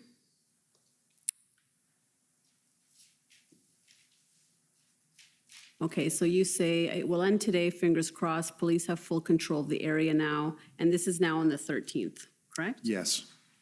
Good. Bridge reopened today. If so, it will be later once Jersey barriers, et cetera, are removed. There is still some activity in the plaza at, I can't really read that. Tecumseh and Huron. Tecumseh and Huron Church. Police just got permission from owner to trespass these people. Stay tuned. Okay, keep me posted. Headed into meetings with the PM. And if we go to page 18.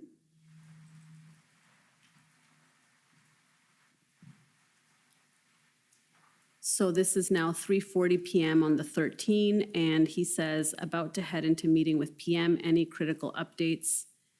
And you say, small flare-up, a block from Huron Church, a few arrests made, simultaneously working to get Huron Church open, 25 to 30 malcontents on scene. Keep going down.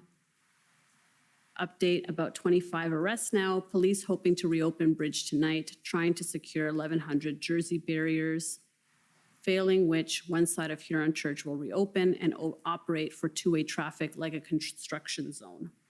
And if we go down, and then it looks like then on the 13th, that's when the bridge reopened, is my understanding, or the blockade was cleared on the 13th, right? Correct. And then on the following day, he asks, how's it going this AM on the 14th in the morning? Smooth so far. And then you say, are you guys taking some legislative action re-emergencies act? And then he says, we'll call you this afternoon. To the extent you can be supportive of any additional authorities that gets Windsor the resources you need to keep the bridge open, people safe, that would be great. So I want to ask you about that exchange. What gave you the sense that there was some consideration of the Emergencies Act being considered at that time? I had seen a report, and I don't know which media source, CTV or CBC, had or Globe and Mail had made some post that I saw that proposed that may be in the works. And so it just caused me to send him the question. And he said he would call you about that. And he didn't respond over text, but he said he would call you. And did you have a discussion? I don't know, we did not. Oh, you didn't? No. Okay. And then what did you understand him to mean when he says, to the extent you can be supportive of any additional authorities? Well, I think, we all know that act has never been used before. And we all know that it's a serious act and requires this type of thing to happen afterwards, which is extraordinary. And so if they were going to move forward with that, I think he's saying, if you could express, the way I took that is if you could express what was happening on the ground that would help justify this, that would be helpful to us. And I think it's really, really important, to reflect on that statement, but also use that statement based on what we were seeing on the ground in Windsor. And so there may have been some great relief. There was great relief to a lot of people in Windsor on the 13th. Once the folks were moved, all of a sudden, in lightning speed, 1,100 Jersey barriers were replaced, 6 kilometers of Jersey barriers, creating a direct pipeline from the 401 to the Ambassador Bridge. But the piece that needs to be explained here is the heightened state of alert that was in place by police in the community and the city with respect to some sort of recidivism that may happen as a result of this blockade being moved. And it's the type of behavior that's happened throughout the pandemic, where you have members of the public in Windsor saying, there's a protest, we're all supposed to be masked and meters apart from one another, and there's a protest and 100 people down, by our great Canadian flag at the waterfront. Why aren't police doing anything? Why is that behavior being allowed to continue? And it's hard to explain to people that if you move 100 people out and take action against these 100 sort of lawbreakers or rule breakers, that you could have 3,000 the next weekend. You become the rallying cry for this. And so that was the thought in place here from a police perspective. Conversations that we certainly had amongst many of the senior staff and myself at the city is, this action needs to be resolved. This action needs to be taken to resolve the situation on the ground. But what happens after they're gone? And so the number of police that were sent to the city of Windsor to move the protesters out was one thing, but a significant number of police resources remained in order to make sure that this didn't flare up again. And so from an Emergencies Act perspective, anything that would send a signal to people contemplating coming to Windsor to start this over again, I thought, from my chair, was extremely helpful to send a signal. You had the city declared an emergency, the province declared an emergency, and then the federal government declared an emergency. And I think that ought to have sent a signal to a lot of people that this is a serious matter and will not be allowed to happen again. Now, on that point, the city of Windsor actually declared a municipal state of emergency after the province did. Is that right? Correct. And it was on, I believe, on the 14th. Is that right? That's correct. So maybe just explain why the municipal state of emergency was called after the blockade had already been cleared and not prior to that. Yes, thank you for asking that question. And so what happened is we had a council meeting prior to me signing off on the declaration of emergency on the 14th. One of the concerns that council had generally was there was a portion of the resolution in front of council that provided wide latitude to the city manager to do a number of things that council didn't feel comfortable giving sort of carte blanche to the city manager at that particular time. And we're talking about acquiring resources, moving transit routes, like the city operational type stuff. That I said, well, don't worry. If you have a concern with that, let's not get held up with that. I'll declare the emergency, which then would wrap that authority up to me, and anything that's required with respect to dealing with this direct pipeline that's been created, I'll have the ability to deal with. And so I signed it on the 14th, and I ended it 10 days later. Right. And so that allowed us and I don't even think there was much that came out of that in terms of, needing to be dealt with operationally. Everyone just sort of figured it out, and we did what we had to do. I think I may have given free transit to people who started on the west side of Huron Church to be able to get to the other side because the disruption was big. There were a few things like that, but nothing material, I would say, was done by me with respect to that emergency power. Right. And as you had mentioned, the injunction was really a signal to the public that the city was doing everything it could. Why couldn't the state of emergency also be a signal, even if measures wouldn't necessarily be used or there wasn't much additional powers that could be gained from it? Wouldn't it be a signal to the public that the city was doing everything it could? Do you mean why didn't I sign a declaration of emergency prior to the 14th? Yes. Well, I felt like that wasn't going to provide anything new that I needed at the time. So we didn't have, police were telling me what they needed. I was trying to amplify their requests from a city perspective with respect to public works and Jersey barriers and all the things that we had to mobilize. No one came to me saying, we can't do this, or they're charging us 10 times the amount. Nothing would have benefited. I can't see the situation becoming better because I signed it at that particular time.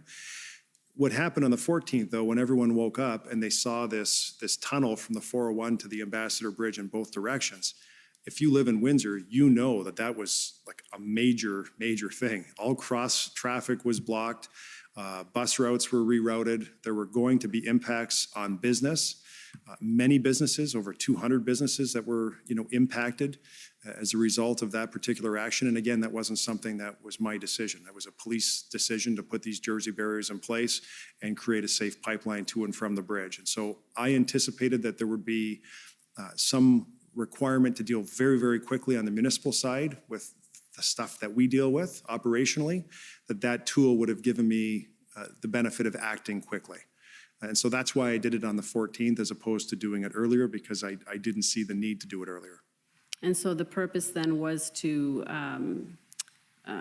get some sort of financial compensation for the businesses that were prevented from getting business because of the Jersey barriers that were blocking east-west traffic? I just knew, not necessarily. I knew that what had been done was going to have some form of material impact on a variety of different operations and businesses, a material impact on the way people live their lives on either side of Huron Church Road. And what I wanted, it wasn't so much at that time sending a signal to the public, it was just saying, okay, council, if you feel uncomfortable giving the city manager that authority, I'll take that authority under the Emergencies Act and be able to deal with anything very, very quickly. And again, in 10 days, once the situation stabilized and normalized, I signed off and said there's no longer a municipal emergency. And how long were those Jersey barriers in place along Huron Church Road? Weeks, several weeks. I can't remember the exact date when they were finally removed. There was an incremental, for a couple of weeks they were there, and it was a direct pipeline, and you had hundreds of police on duty making sure that if trucks stopped, that they were acting very quickly to have folks move on. But incrementally and over time, you saw certain Jersey barriers removed at certain intersections so people could cross here on Church Road. And then police maintained I would say a heightened state of readiness at those locations, just in case there was a flare-up. And what was your understanding of the potential of another blockade taking hold after the original one was cleared? This is the important point, again, that there was the thought, and the chief expressed this to me, and Deputy Chief Belair at the time expressed to me, that they were quite concerned that something would happen, that there would be behavior where folks would come back, and they didn't know when, they didn't know how many, and there were police resources deployed along the 401 outside of the city of Windsor to sort of monitor this type of activity. There were resources allocated to scan social media and some of the likely sites to sort of gather intelligence on that front as well. But the thought was that they were coming back, and there were some attempts. There were some attempts that police intercepted, as I'm aware of. And my understanding is that there was also the concern that once Ottawa was cleared, that those protesters would come to Windsor. Correct. And what can you tell us about that? Again, just monitoring what was happening up in Ottawa, knowing that there was a high level of frustration amongst that protester group, that, if they were looking to continue that type of protesting activity, it's one thing to do it in Ottawa at the seat of the federal government. It's another thing to do it at the busiest border crossing between our two countries that has a significant impact on the lives of tens of thousands of Canadians, not just people in my community, people all across this province that rely on smooth and efficient border crossings for their livelihoods, who've been impacted, over a couple of years with the pandemic. And so, I think we all knew that if you wanted to have the biggest impact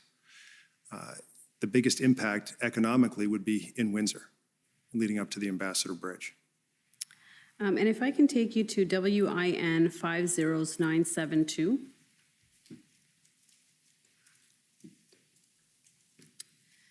Now, this is February 16, so a few days after the blockade has been cleared.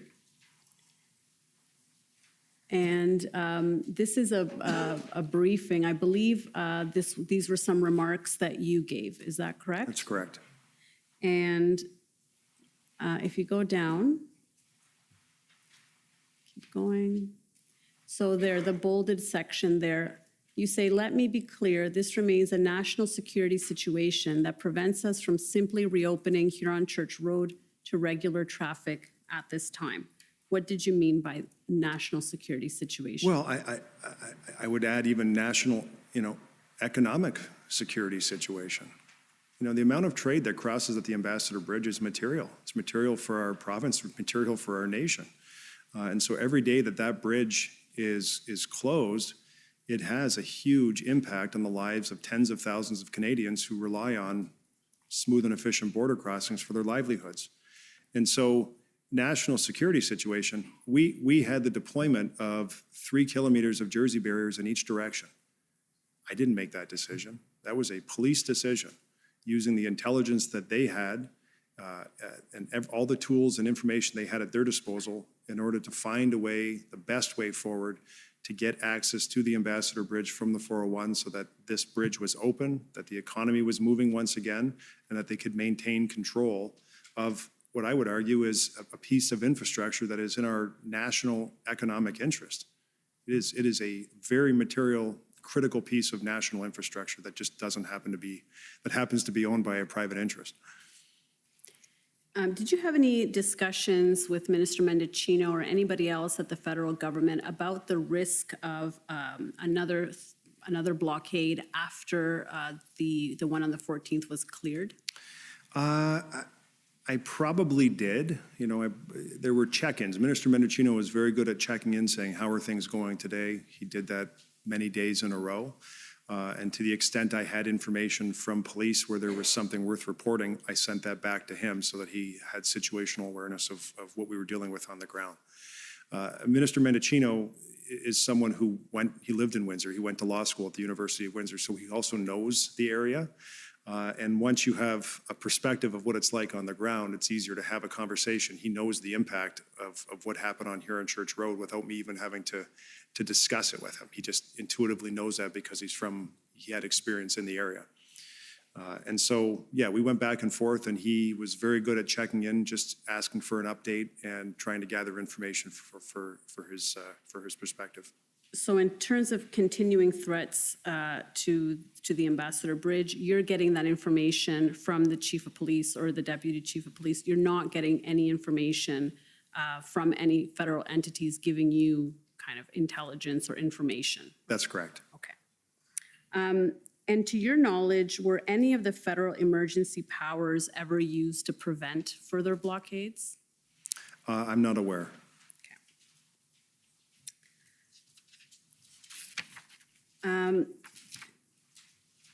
Now, on March 17, you wrote to Ministers Mendicino and Blair and to the Solicitor General explaining some issues that you believed had been brought to light by these blockades. Do you recall that?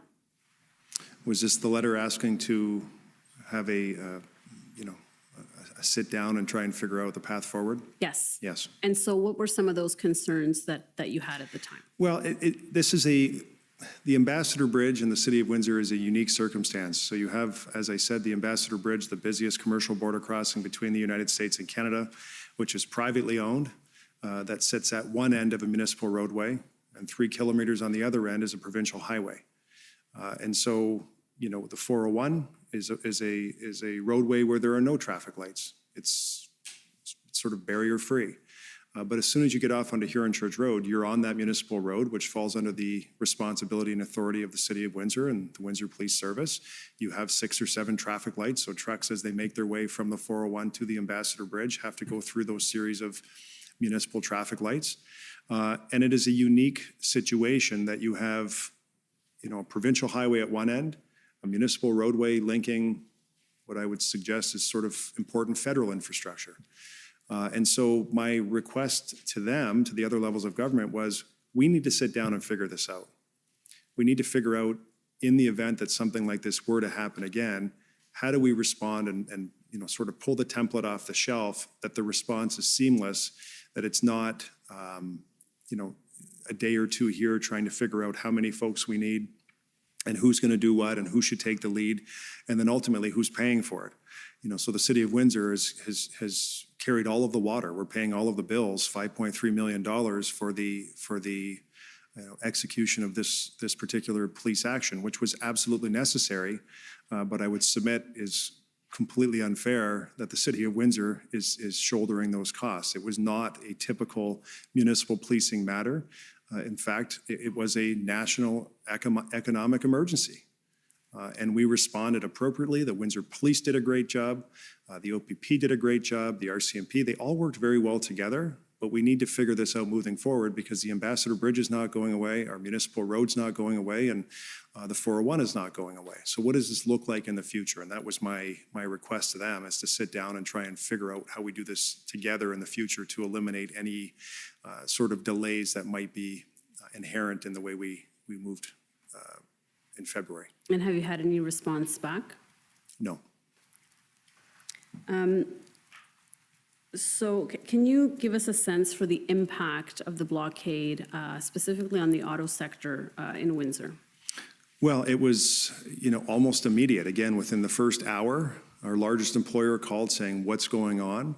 The very next day, on February the 8th, they suspended some of their manufacturing operations, and it was intermittent during the week of the blockade. We also had parts suppliers that basically stopped producing parts because they had nowhere to send them, and they don't stockpile large quantity of parts. There was a huge impact in the auto sector. But don't forget, even in Essex County, City of Windsor is plus or minus 230,000 people. If we take the neighboring county, and we're part of that county, just not part of their government, it's about 450,000 people total in that area. We have the largest greenhouse operation in North America, second in the world next to Holland. And so a full 80% of all greenhouses in Canada are in Essex County. And so the produce that is produced in those facilities that operate 24/7, 365, the vast majority of it is exported to the United States through the Ambassador Bridge. And so the regional impact, which we cannot discount, was material. It was major. Having folks idled, having plants idled is not good just for our economy. It also had an impact on the U.S. side because of the integration of our supply chains.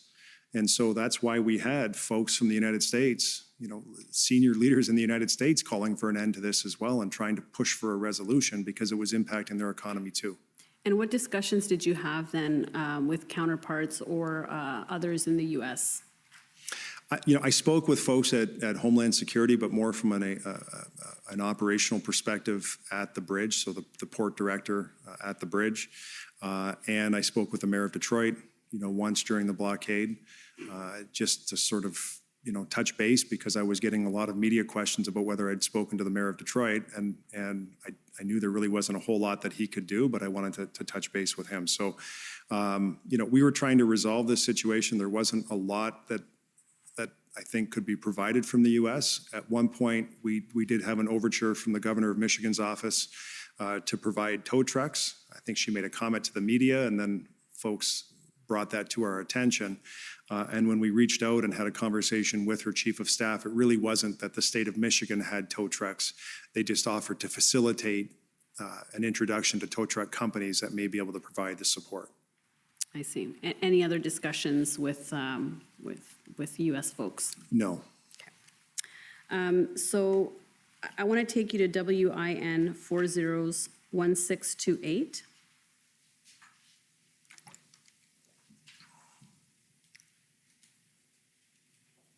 And these are remarks that you gave. Now we're going back in time on February 9.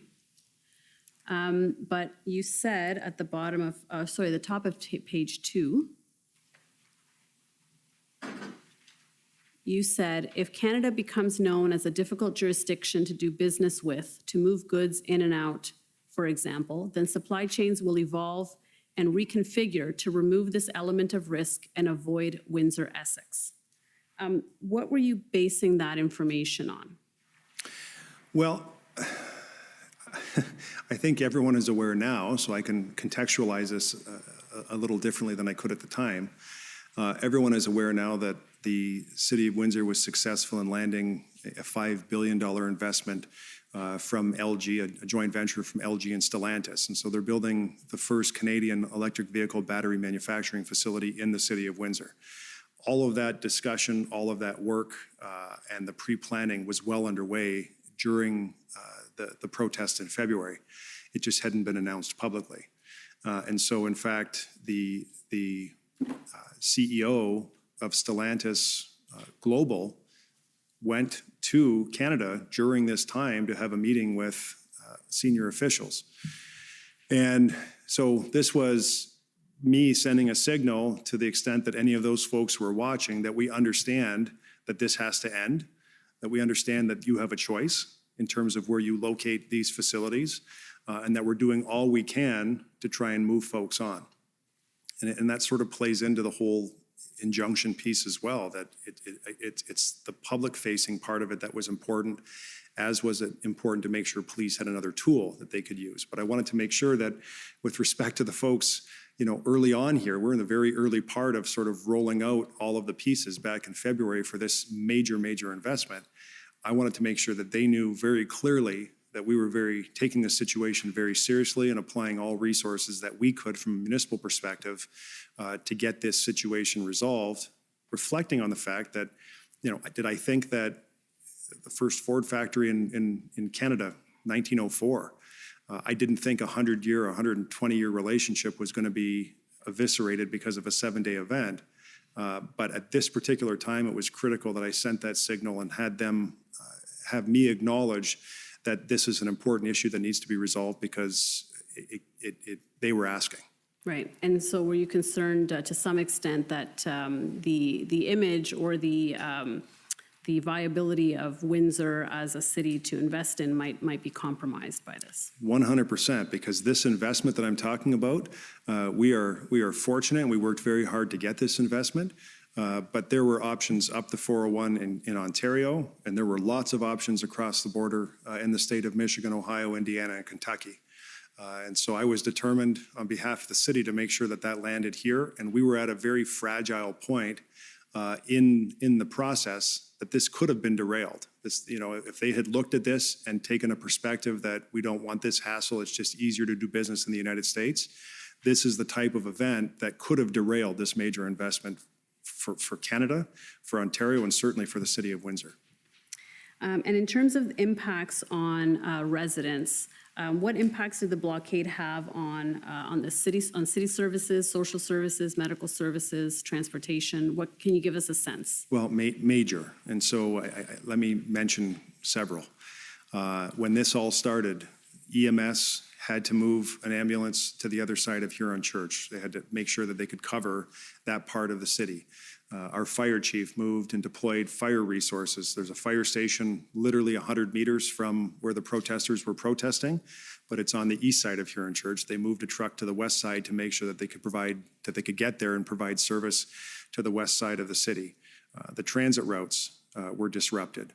The natural flow of people back and forth and having Huron Church Road closed was significant, because there are no grocery stores on the west side of Huron Church. They're all on the east side. And a lot of folks have to take the bus. They don't have their own car on the other side of the west side of Huron Church. And so they require the city system to be able to move around and live their daily lives. The University of Windsor. The University of Windsor is directly adjacent to Huron Church, directly adjacent to the Ambassador Bridge. The primary route that people in the city of Windsor would use to get to the University of Windsor is Huron Church Road. So 17,500 students that attend the University of Windsor. You have a high school that was actually in the protest zone, Assumption High School. It's been there for probably 100 years. And so that school was directly impacted by the protest activity. And I mean, those are several, but the impact was material during the protest and then even after the protest, because of the deployment of the Jersey barriers along Huron Church Road, had a direct impact to the hotels, the motels, the businesses, the small businesses, large businesses, grocery stores, you name it. They were impacted, including the high school, including the University of Windsor, because everyone had to find another way around. And you had mentioned that the cost to the city was over $5 million, correct? Correct. And most of that, I understand, was for the Windsor Police Service. Is that right? It really is a mix, and we certainly have welcomed any audit of those expenses. Some police services sent us a bill. Some police services didn't. But we had to pay for the jersey barriers, we had to pay for overtime. There was a whole list of expenses that made up the $5.3 million that, we are carrying that cost at this particular time. Right, because in addition to OPP and RCMP, there were several local police forces that came to assist, correct? Correct. And so public order units, I know some were deployed from other parts of Ontario, but we contracted directly with the City of London. They have trained resources. They have a standard contract that they sent to us. I signed immediately. But the provision of that service was $200,000, plus or minus. We had to feed people. But the chief asked for 100 officers. I'm told that 500 showed up. Well, they may not have charged us. Some of the services may not have charged us for the salary and benefit costs, but we still had to put some of those folks up in hotels. We still had to feed them. We had to move them around.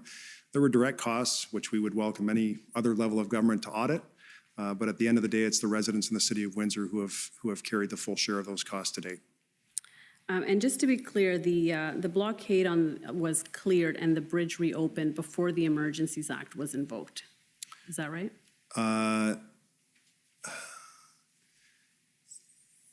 On the 14th, so the 13th around midnight into the 14th, I think the bridge opened around midnight on the 14th. So the Emergencies Act was invoked sometime on the 14th. So yes, the answer to your question is yes. Okay, great. So none of the measures in the Emergencies Act were used to clear the blockade since it came after, correct? Correct. Okay, thank you. Those are my questions for you. Thanks. Okay, so I think this is probably a good time for the morning break. So we'll take 15 minutes and then come back to continue. Thank you. The commission is in recess for 15 minutes. La commission levée pour 15 minutes.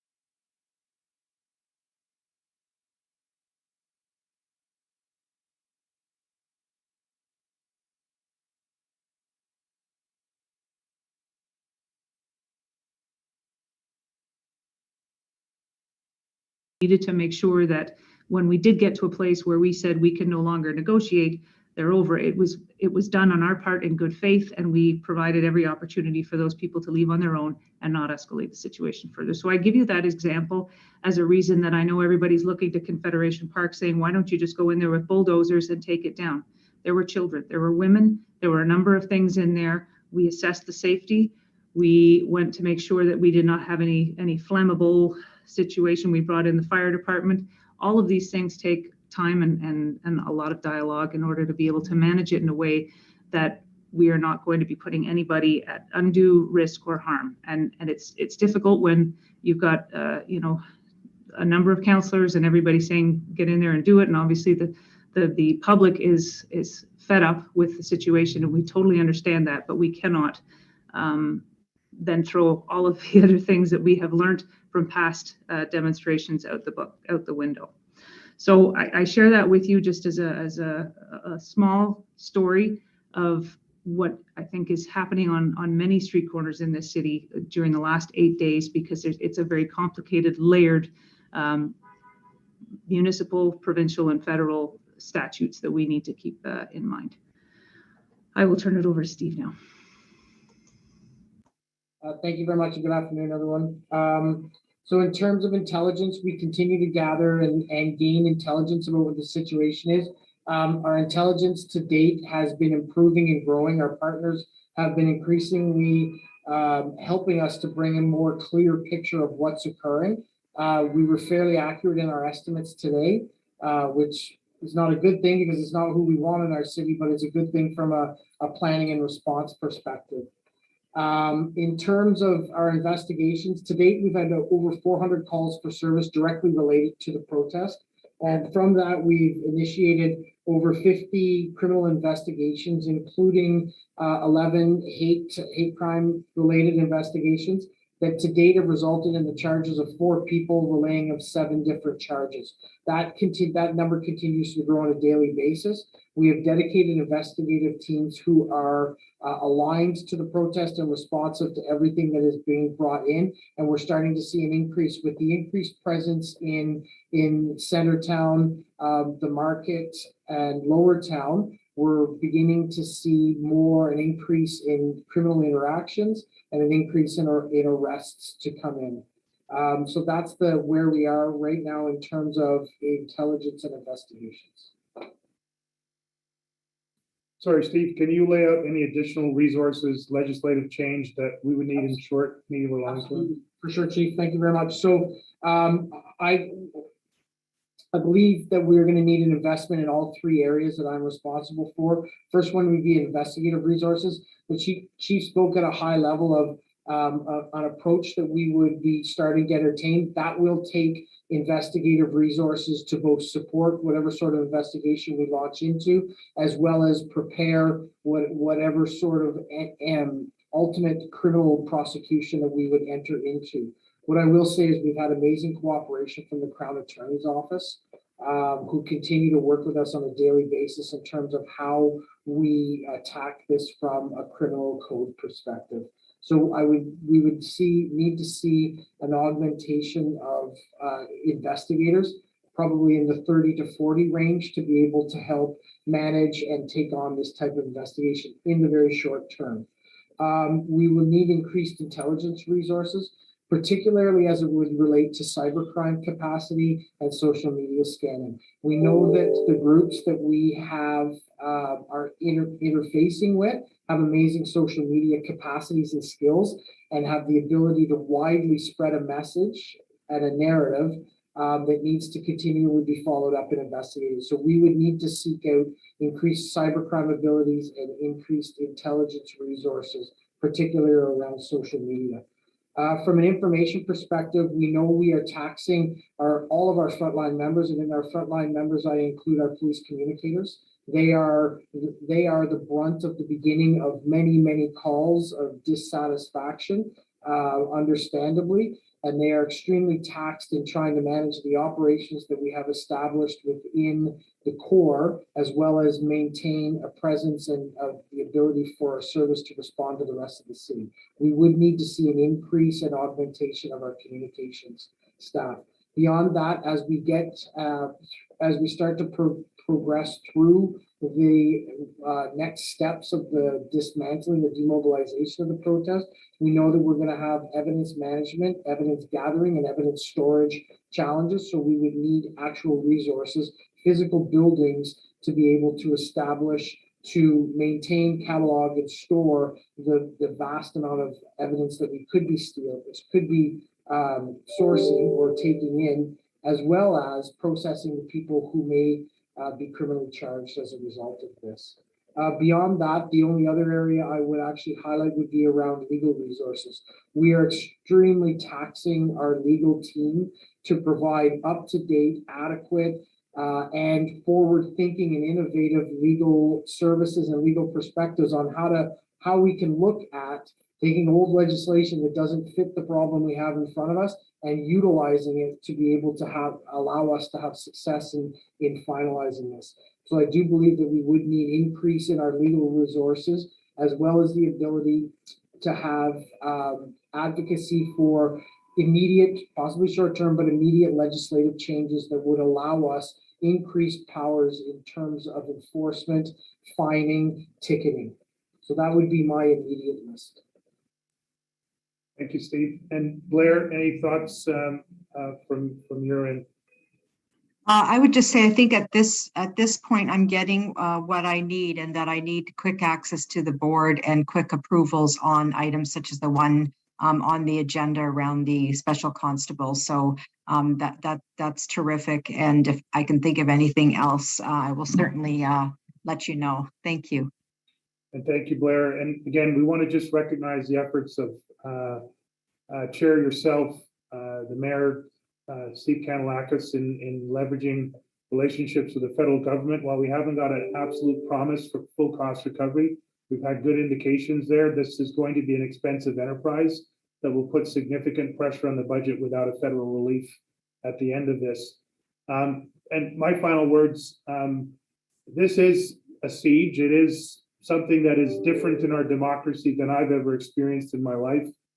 I don't know if I'd use the word insurrection, Chair, but I don't have a word for it. So it's not a demonstration, it's not an occupation, it's something. And we don't have a police act that can adequately or effectively address this circumstance. But we will, as we have from the beginning, continue to do our very, very best with your support, the board's support, the mayor and city council's support.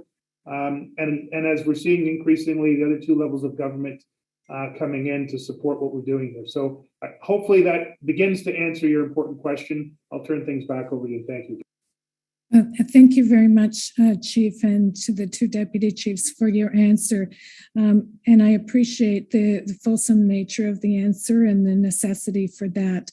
I'm very focused on the immediate right now because I am concerned that we are not able to literally and figuratively put out all of the fires that are being started all over the place. And, you know, Trish described Confederation Park. That's one site of many, and it's happening all over the place.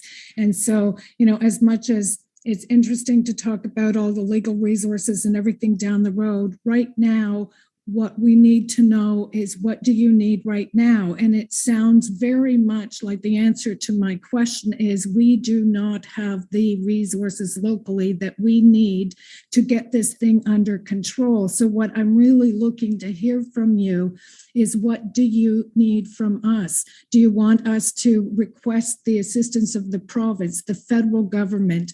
Do you want us to ask them to look to the military? What do you need to get this city back in peaceful hands? That's what we need to know. Okay, and sure, again, we will take that away. I think the best thing I can do is take it away and try to detail the resources. You've heard some rough numbers from Trish. We've had to double our complement that we would normally have protecting the city, and double it on a daily basis in order to maintain this level. Depending on the nature of operation that we go into, particularly around an interdiction enforcement operation, we've already had estimates from our public order commanders that we would need to bring in as many resources as there are in the province, and potentially more than that. So we'll need to go away and provide a list of things, but there's no quick answer for what you're asking. It's a massive question that requires a very detailed response. We'll be happy to engage you as we get those numbers, and then I'm not sure what the process would be for governance around that. But again, we're not waiting on this. We've been on a daily basis. I have a daily call with Steve Kanellakis, a daily call with the mayor's staff, twice daily calls with yourself. I have daily calls with Brenda Lucky, Tom Carrick, now into a cycle of daily calls with the public safety minister, deputy minister. Everything that we can possibly do, every leverage that we can possibly bring to bear, every agency we can bring in, we're doing that. There's just so much, so fast that things can come. As soon as they come, like we're doing with the RCMP offers, get them sworn in, get them on the road, get some resources directed back into community, and quite frankly, give some of our people a rest for the first time in 12 days. So that's where we're at. I don't have any more information than we've been able to give you right now. We do not have sufficient resources to adequately and effectively address this situation while adequately and effectively providing policing in this city. Thank you. And I'm going to turn this over to the board members to ask their questions, and then I'll come back on. So Member Smallwood.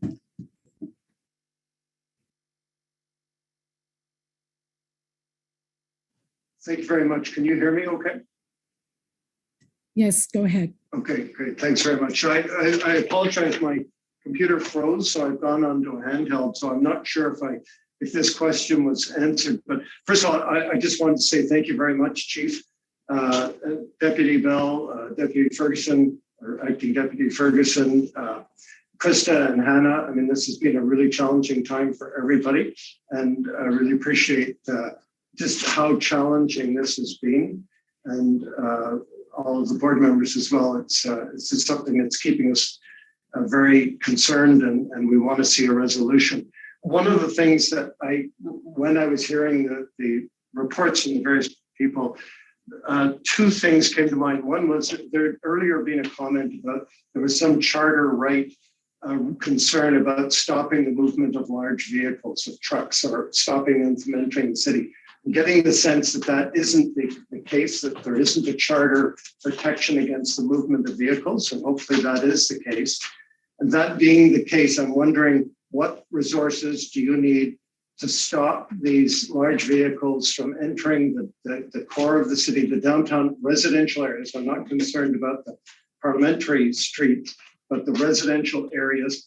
And since I believe there are bylaws against idling of trucks and sounding of horns, do you have the resources to immediately stop I heard when there was an injunction sought this afternoon, which is not going to be heard now until 1 o'clock on Monday, there was a comment that they would restrict their blaring of horns for 12 hours a day. These are serious health issues. This is harm being called to the members of the residents of the community. This is immediate harm being caused to them.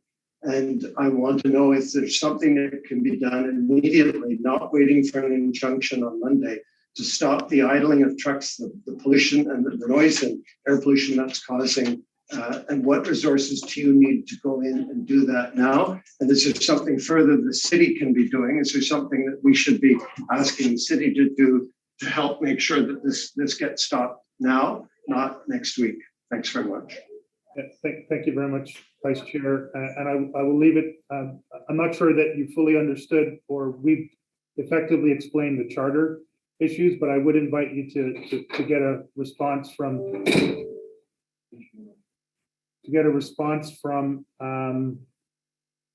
David White on that charter matter. In regards to bylaws and that sort of thing, one of the list of items that we have discussed over the last several days is with Steve Kanellakis, the city manager. In fact, we escalated that to our discussions with the federal government today. We need tow trucks. We need heavy tow trucks. There are not enough in the city. Not the availability through private sector. That would be a significant issue. Should we start to try to challenge the full breadth of what's going on with horn blowing, ultimately we're going to have to potentially seize and impound vehicles around a range of number of issues. That's another significant resource need we need very quickly. Again, I don't know how to answer a question. How do we stop horn blowing? What resources would we need to stop that? But that would be one area. We are seeing some interesting legislation being passed provincially in the East Coast around trying to prevent the types of mass truck blockades that have been happening here in the nation's capital. Again, we've had discussions with our federal counterparts today around how that might work within Ontario and potentially as an interprovincial peace between Quebec and Ontario, given the bridges. So we're looking at, literally, we've been asking the same questions. How do we change provincial legislation, interprovincial legislation, national transportation legislation? How do we procure tow trucks municipally, provincially, and federally? How do we join a procurement process with RCMP Commissioner Lucky, who has the same challenges out in Coots, Alberta, trying to find tow trucks for the trucks that are there in a 240-person town? I don't know if that answers your question, Vice Chair Smallwood, but the wish list continues. We need tow trucks and we need provincial, interprovincial legislation to, whether short-term or long-term, to be able to take out some of what's coming into the city before it gets here. So if I just may follow up, Chair, on that, I guess one of the things, and I think you've answered this before, but I'll ask it again. Is it not possible, for instance, I believe there is currently a rule in place about not idling for more than 3 minutes. There are trucks idling for 24 hours. is it not possible to at least fine these vehicles alert. that are idling endlessly because of the damage it's doing? I know you said that that could be viewed as The commission is reconvened. La commission reprend.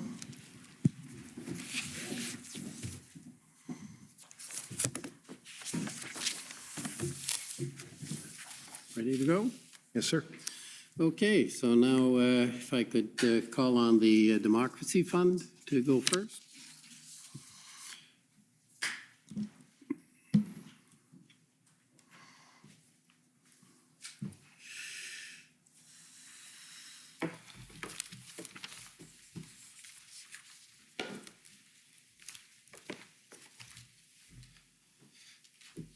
Morning, Mr. Commissioner. Good morning, Mayor. My name is Antoine Dailly. I'm Council of Citizens for Freedom, a group representing the peaceful protesters in Windsor, Ontario. First of all, Mayor, congratulations on your recent re-election. I understand we heard earlier that you've been the mayor and the chair of the Police Services Board since 2014, but you also served prior to that in the capacity as a city councillor. Is that correct? Correct. And when did that start? December 2006. And so since your tenure of December 2006, would you agree that you have got some significant influence and connections within the city of Windsor and are a central point of contact for organizations such as the University of Windsor, the businesses in the area, and that you wield quite a bit of political influence?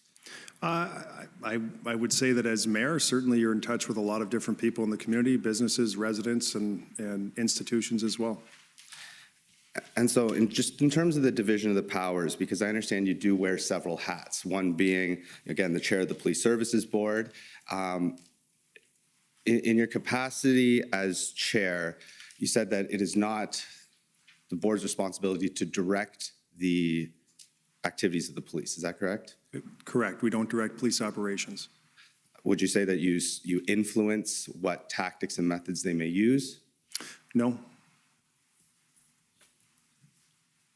And when it comes to requests for resources, is that usually something that comes from the police and that request is made to the Police Services Board, or is the Police Services Board itself making requests for resources and things like that from the city? We go through an annual budgeting exercise, so the chief presents a budget to the board. We go back and forth until we land on something that ultimately gets approved by the board, which is then sent to city council. I'll speak slower. A budget approved by the Windsor Police Services Board is then sent to Windsor City Council for approval, and the chief would lay out in the budget document what is needed for each department. If something extraordinary happens, if there's an expenditure or a request outside of the normal budgeting process, the chief would then make a request to the Windsor Police Services Board, and the board would make whatever decision they felt appropriate. Understood. And in your capacity as mayor as well, I presume that you also had regular communication over the last couple of years leading up to the to the protests with the Windsor Essex County Health Unit and the Chief Medical Officers of Health of the region. Is that correct? Frequent, yes, not daily, but there has been more contact during the pandemic between my office and the health unit than any other time that I can recall. And would you say that over the last 2 years that there was, in that increased communication, is it typically the city seeking guidance from the Windsor Essex County Health Unit, or is it that these decisions are being made together in a collaborative fashion? What's that relationship between you and the Chief Medical Officer of Health of the area? They have very distinct roles as spelled out in legislation, and so there are oftentimes, because none of us have ever lived through a pandemic before, or at least most of us haven't, there are times where during the pandemic we've tried to sort out a course of action with the health unit to have a better understanding of where the medical officer of health may land on a certain topic. But ultimately, my experience with the medical officer of health is they may give you an impression or some guidance or some opinion, but ultimately they left it to the city to make every decision. And so would it be fair then to say that typically the recommendations, because we saw a number of Section 22 orders issued by the health unit, that were the subject of some of the protests that led up to the demonstration at the bridge. Would it be fair to say that the recommendations of the medical officers is the medical advice, and that the actions of the city council in terms of the bylaws and the orders that are being passed are more of the political aspect of that? Well, the medical officer of health independently makes any orders that he makes. It's not dependent on us in any way. And then, of course, city council passes bylaws, resolution, and policy, which is our normal governance role. Understood. And just in terms of that community control group, so am I correct that this community, is a community control or corporate control group? Community control. And the community control group, they met during the week of February 11th on a daily basis, 9:30 every morning. Is that correct? I don't know if it was every day, but we met very frequently. And did you attend all of those meetings personally, whether remotely or in person, or did you rely on others to communicate and relay to you the information that was discussed during those meetings? I'd have to look at the minutes themselves for each day. I attended several, but there may have been a time where I didn't attend, and if I didn't attend, my chief of staff, Andrew Telezuski, would have attended. And so I presume then that the days that you did not attend those briefings about the bridge, you had other priorities to attend to at the time. Correct. And I guess you had an understanding that, whether it's your chief of staff or the police services or whoever else attending those meetings was in control of that situation, and that your immediate attention on that was not required. Is that correct? Well, the CCG does a good job at providing one source of information to multiple people so we're on the same page, but it's not exclusive. And so I may have had on any given day, probably more than 5 conversations every day with the chief of police about the activity that was happening in Windsor related to the Freedom Convoy. And so it didn't mean if I wasn't in that particular meeting that there was an absence of information, because there was great communication throughout the city, great communication intergovernmentally at the time and for the duration of the protest. Okay. And when you speak of the duration of the protests, is it fair to say that as mayor of Windsor, part of your role and responsibility is not only to represent the majority of citizens that elect you, but also the minority opinion? I represent the city of Windsor, and so certainly I absolutely represent the people in the city of Windsor. And so would it be fair to say that part of your role and responsibility then is to attend to those minority opinions and views, or at least to take them under consideration, particularly when there's active protests in the city? Of course, you would consider what's being said on social media. You would try to understand the perspective, and as we did here, trying to find a resolution, trying to get this thing over with so we could open the route to the border crossing. Right. And I understand that you testified earlier that you at no point in time actually went down and spoke with the protesters at the Ambassador Bridge protest. Is that correct? Correct. In terms of the leadership, were you aware that many of those attendees had also been protesting on almost a weekly basis since 2020 down at the Great Canadian Flag? No. You were not.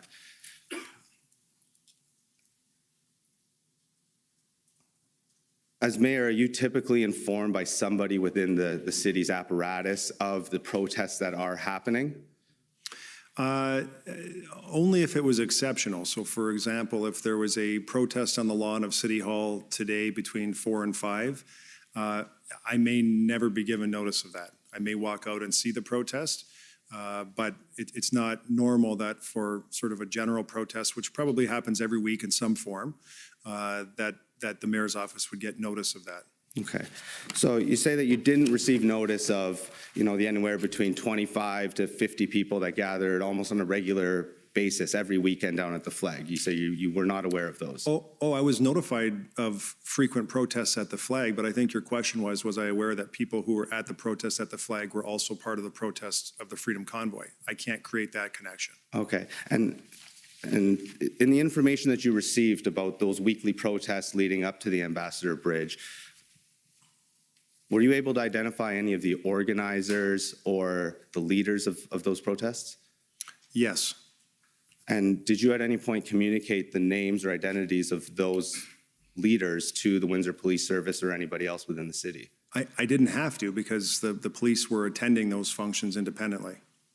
And so you saw the interaction with the protesters, or at least the leaders of those protests, as more of a policing matter than a political matter. Well, and I don't know if it was weekly. I don't think it was weekly protests at the flag. But, going back to when they started the protests at the flag with respect to COVID restrictions, there were points where the gatherings were illegal. They were contrary to provincial legislation at a minimum.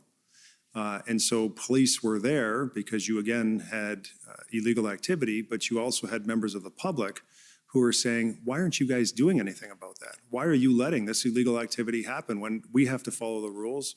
We are following the rules, and clearly this behavior is not following the rules. It's illegal. Why are you not taking action? Right. Would you agree with me that over the course of the 2 years those protests were building, there were many changes to the legislation, and there was different times where perhaps the number of people allowed at one of those protests was within the bounds of law, and other times, that there could be further restrictions in terms of the number of people that could gather, and that was a fluid situation, and that not all of those protests were legal? I don't know because I wasn't receiving a debrief after every time folks gathered at the flag to protest COVID restrictions. So I can't help you with an answer there because I just don't know. Okay. Is it fair to say that in the protests leading up to the Ambassador Bridge, there were multiple occasions where there was a far bigger turnout of protesters and demonstrators than ever appeared at the bridge? I'm aware of I forget the fella's name, but he had some notoriety online and came to Windsor a couple of times.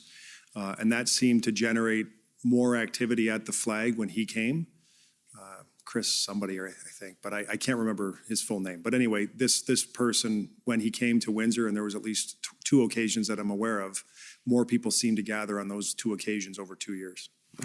And did I hear you correctly earlier that your understanding of the composition of the protesters is that many of those at the bridge were locals, and it was not all from out-of-towners, and to the extent there were people from out of town, a lot of them were coming from Toronto and other places in southwestern Ontario rather than Ottawa? Yeah, so my understanding was it was about 50-50 from the chief. Okay.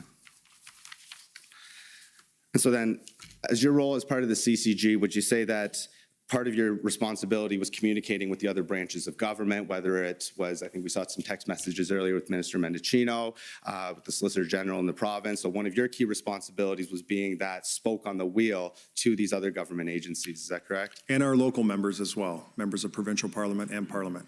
And so can you just explain who is Brian Massey?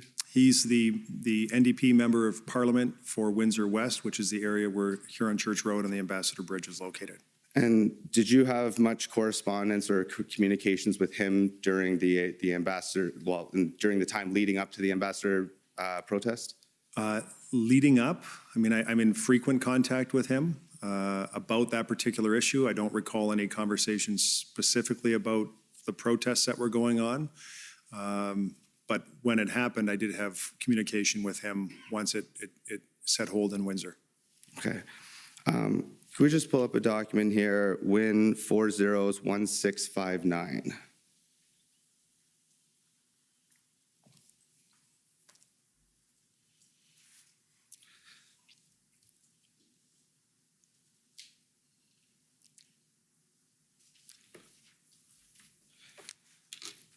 So, Mr. Mayor, we heard earlier that you said, the traffic at the Ambassador Bridge is of particular economic importance, that every hour of every day there's goods and services crossing that border, and that in your opinion, a significant interruption to those products and services flowing across the border is of economic importance. Did I hear you correctly on that? That's correct. And I believe, Mr. Massey, if we can scroll down here on this letter, appears to be dated February 9th to many of the other federal ministers. And if we scroll down, and if we look at the top of the second paragraph there, it says that traffic disruptions along the road corridor to the Ambassador Bridge are not uncommon. So, do you have any idea of what Mr. Massey is referring to here? I don't. I mean, unless he's talking about just sort of general construction that happens on Huron Church Road, which is, a requirement on any road, I'm not aware of any major disruptions. Okay.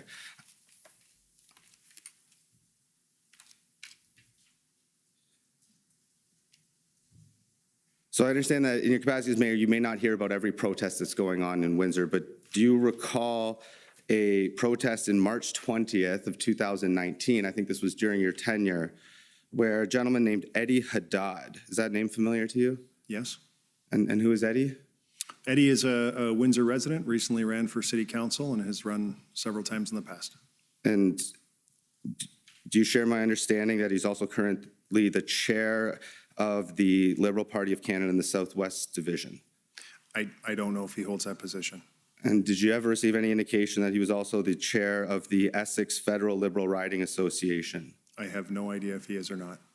Do you recall hearing a statement from him on March 20th of 2019 in relation to a protest dealing with funding for the university that apparently led to a temporary blockage of the Ambassador Bridge in Windsor? And Mr. Haddad's quote saying that we're going to continue to shut down the bridge at every protest we do until they reverse the cuts. Do you recall that? No. So in addition to construction, do you recall any other interruptions to the flow of goods and services across the border at the Ambassador Bridge? Over what period of time? Well, let's say most recently, is it true that on October 3rd of 2022, both the Ambassador Bridge and the Windsor Tunnel were shut down for a marathon?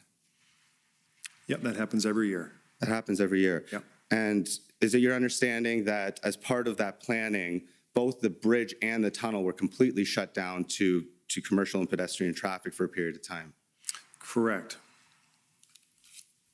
It's the Detroit Free Press Marathon that happens every year, so it's very well defined, very well prescribed, and the entire community on both sides of the border knows it's going to happen. Right. And were you also aware of a CBSA strike and protest in support of that over some wages or the fact that they had been working without a contract that caused some major slowdowns and disruptions at the bridge in August of 2021, as I understand it? I wasn't aware of any major disruptions at the bridge, but... So would it be fair to say then that this particular protest that happened in February of 2022 was not the first protest that impacted the free flow of goods across the border at the bridge? Well, I would say it was the most unique and caused a complete shutdown of traffic to the Ambassador Bridge. The others that you're trying to compare to are very distinct and different. And different, but also insignificant to the point that you don't recall that as a major event. Is that correct? Exactly. Okay.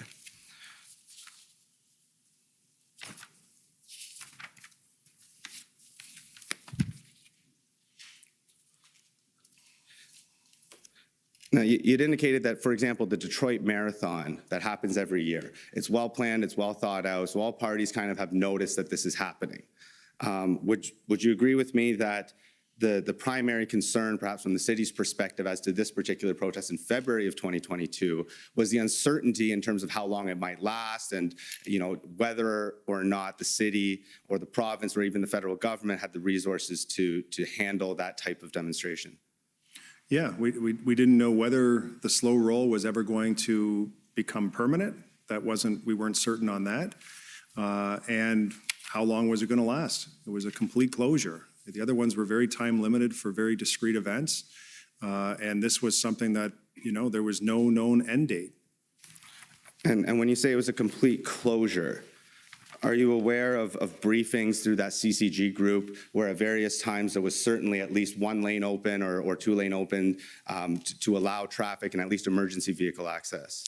Well, again, I think I mentioned that this morning that there were times when the chief told me that they've regained control of one lane and they thought they were talking to someone who had authority as a group leader to make sure that they could have emergency access through one lane. But then that quickly did not last because one party was never empowered to speak for the other parties and they decided to sort of block that lane. And that was part of the problem here, that this was in many ways a leaderless movement where, There was no one specific to talk to and no one responsible for the outcome of the entire group. Understand. And you spoke earlier too about, constructions and other delays and the importance of the just-in-time delivery system for many of the auto parts manufacturers locally. Would you agree with me that a slowdown or a significant slowdown, whether to construction or otherwise, would also have an impact, albeit not as severe, but it certainly has an economic impact on the auto parts manufacturers? Not necessarily. And so as long as one lane is open in each direction and vehicles can move, that works. I mean, we could work with that over a short period of time to continue commerce back and forth and let healthcare workers get to work. That can continue as long as one lane was open. And that is what police were trying to do from the very beginning, was find a way to keep one lane open, allowing the protests to continue, the slow roll protests to continue, but allowing one lane in each direction to be open so commerce could continue. Right, and so the traffic disruptions, but the border's still open. May we pull up POE.CFF? I believe it's 701.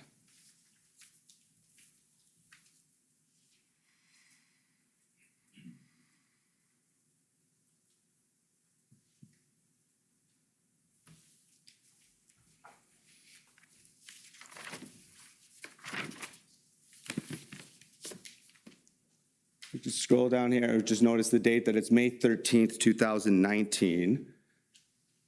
And is this an accurate representation of Huron Church line here? What are we looking at in terms of the nearest cross street where those traffic lights are? I would have to have you tell me that answer. I'm not sure. Okay, would it be fair to say that this is close to the Ambassador Plaza and that we're looking at roughly 200 to 300 meters, maybe a kilometer away from the mouth of the bridge? Yep, that's correct. Okay. And would you agree that this type of traffic and slowdown is not unusual along that main corridor in your experience since 2006? I would say that there is, because of the number of trucks that use Huron Church Road, there is always the need for some form of repair, rehabilitation, or construction along that road. We receive money from the provincial government under a program called Connecting Links, which is designed to fund repair and renewal of roads that are municipally owned, but really serve a greater purpose, like Huron Church Road. And so this is an example of construction where traffic is continuing to move in both directions. And there's construction happening today on that road that would look much the same, where it's disruptive, but it does not stop international trade.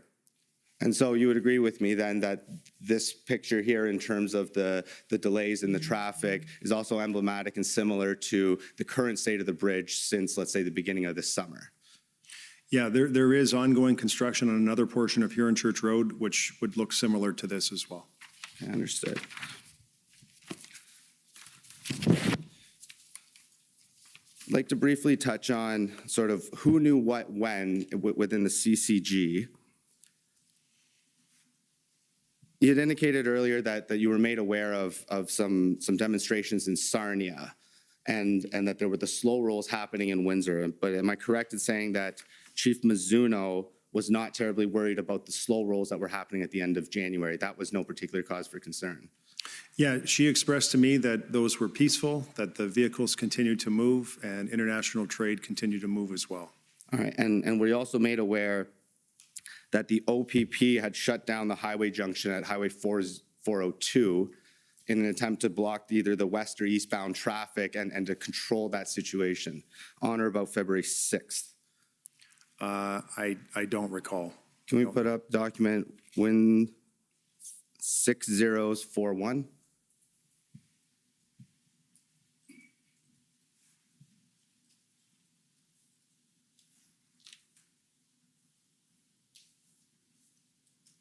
And if we can scroll down. And so this email, I understand, came from Joe DeDeckert. Do you know who he is? Nope. But would you agree with me that if we scroll up here, that this was sent to a City of Windsor employee, Carolyn Brown? Looks that way, yes. And so you were never advised as to the contents of this email or this particular update that the OPP had shut down Highway 402? Yeah, I don't recall seeing that email. All right, if we could scroll down a little bit further there.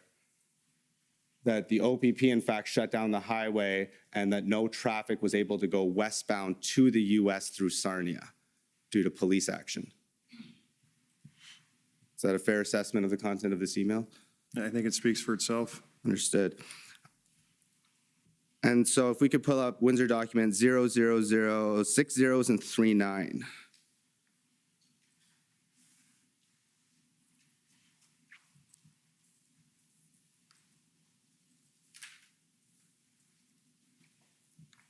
And who is Andrew Ray? That's me. Okay. And so were you informed then by Stephen Laforet, and Stephen Laforet is the Windsor Chief of Fire, is that correct? Correct. And he also sits on the CCG? Yes. And so he notified you about the protest at Blue Water Bridge. He was informed that by EMO that the 402 is now closed, and it was closed by OPP and not by a blockade. Were you made aware of this fact on February 6th around 3 in the afternoon? It looks like that email was sent to me, but I don't recall reading it. Okay. And I think later in this document too, that they say that they are trying to block off the Ambassador Bridge, or at least threatening to do so. Is that further down in this email? Oh, we can scroll up a little bit. There's concern based on some limited intelligence the convoy will be or is heading to Windsor today. Earlier intel indicated that the bridge was going to be targeted on Monday. So would it be fair to say that on February 7th, you had some intelligence that there may be an action at the Ambassador Bridge? I think it was even earlier than that. And so I wasn't too concerned about, I was interested in the Blue Water Bridge, but that's not within my scope of responsibility. But I think as soon as February 4th came and the chief told me, and she actually elevated the fact that there was a slow roll protest, we started making arrangements that weekend. I think I mentioned this morning with respect to Jersey barriers. We started making arrangements with respect to moving the tunnel bus. I initiated that action, trying to get the tunnel bus on the duty-free side so that we would have a way to get healthcare workers through the tunnel in the event that there was a blockade at the tunnel as well. And so we started that particular weekend making arrangements, not knowing if the slow roll blockade or protest would ever become a full blockade. Okay, and then if, so after you were made aware of the potential action in Windsor, you basically left it to the Windsor Police Service to implement the plan and to deal with the possibility of a blockade. Is that correct? Well, again, they had a role to play with respect to actions at the Ambassador Bridge. I was looking at other things as well. Again, the tunnel bus issue, and making sure that, the chief had the resources she needed as things developed. Making sure that they could respond very quickly, because we were watching what was happening in Ottawa. We were watching what was happening across the country. And we collectively wanted to make sure that we were finding best practices so as not to see that type of behavior happen in Windsor as well. Understood. Can we pull up Windsor WIN 402174? I believe these are the in-camera meeting minutes from February 8th, 2022 at 7 p.m. Do you recall being in attendance at this meeting? Yes, sir.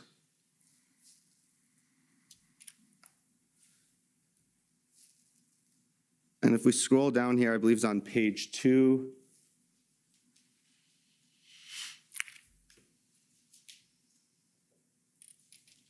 I'll scroll down a little further. I think there's a quote there that says that at any point we can extend the circle of control. Do we see that here?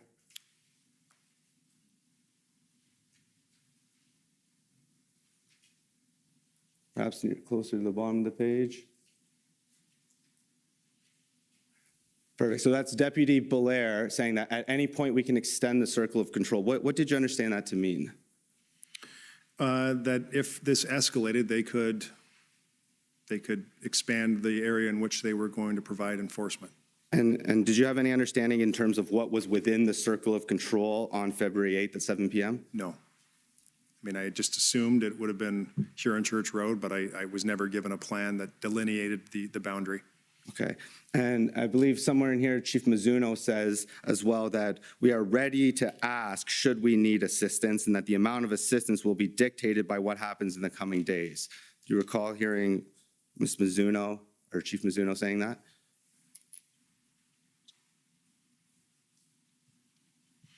Yep, I believe that to be accurate.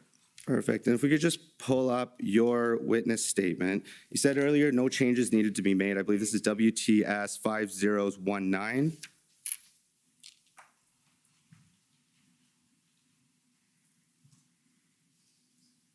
I believe in that document, you said you weren't sure where the number 100 came from, referring to the request for additional officers. Well, I know where it came from. It came from the chief to me, but I never asked her to sort of explain to me how she came up with 100. I simply asked her, what do you need to help get this situation resolved? She got back to me and said, I need 100 officers. Okay, if we could pull up document WIN 402306 at pages 10 and 11. I've been fairly liberal, but you're now well over your time, so you're going to have to wrap. I thought we had 45 minutes here today. No, you have 25 minutes. Okay, I'll pick things up then. Okay, if we look at page 10, and we scroll down, on the right side, is the text messages that are darker, is that you to the chief? That's correct. And is it there that you indicate that we need to make an official request to the province and feds for the 100 officers? That's correct. So could you help me reconcile that? Was the request for 100 officers or the estimate of 100 officers, did that come from you or did that come from the chief? 100% it came from the chief. Is that February the 8th? If we can Did you see the scroll date? up. I believe, yeah, if we go up a little Okay, further, looks I like think there's a timestamp Yeah, on it. there So we go, that's February February 8th in the evening, right? So February the 8th, that's correct. And so February the 8th, the chief had told me she needed 100 officers, which I amplified up to the provincial and federal governments. What happened in the evening of February the 8th, my chief of staff, Andrew Teleszewski, had a meeting with chiefs of staff at the federal level of government who asked that we put the request in writing. Okay, Teleszewski then told me that we need to put it in writing. I sent it to the chief saying, we need to put this in writing. so your testimony is that the request for 100 officers came directly from the chief of police and it was not at your direction? Correct. Okay, could we pull up Windsor document 402295? I believe these are text messages between the mayor and Minister Medicino.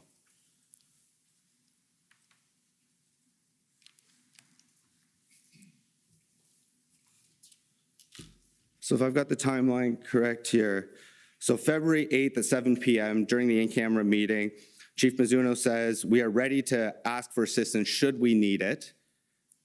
Then later in that evening, you text her, and it appears to say probably about 100 officers.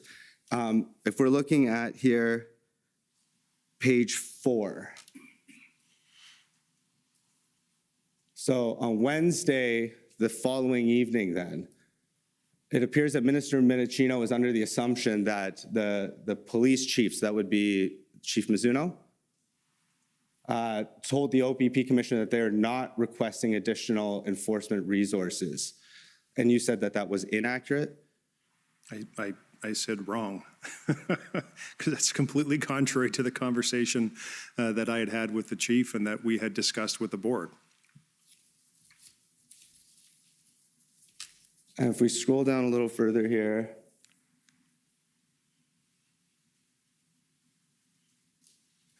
you had indicated earlier, correcting your statement, that CBSA went to offer tow trucks support to Windsor, and the local police was saying that that wasn't necessary. Is that correct? Or that they weren't interested? That's Minister Medicino's text to me. Right.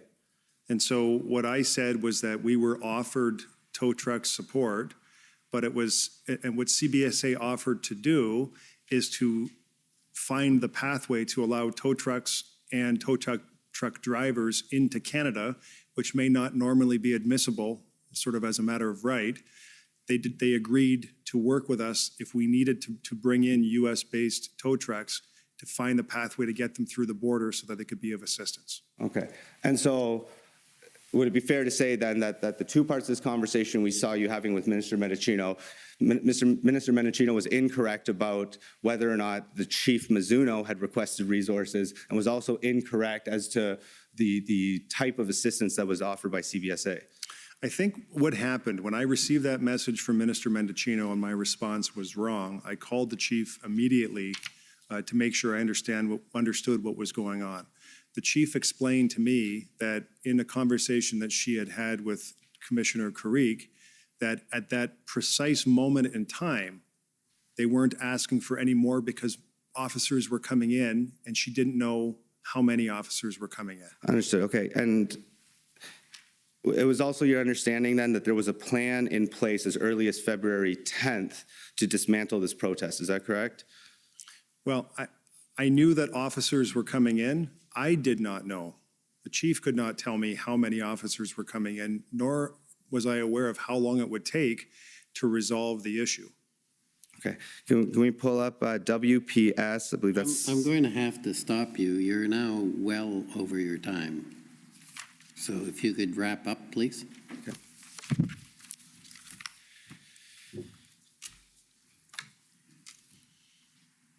There's some latitude just to show a couple pictures here to make sure we're on the same page in terms of what the enforcement action did look like on the February 13th. If we could pull up CFF 609.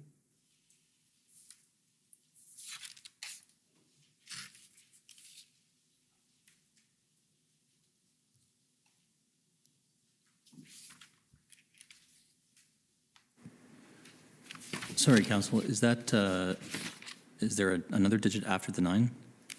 Not according to this note here. Okay, we can skip that one and look at CFF 0000260 instead.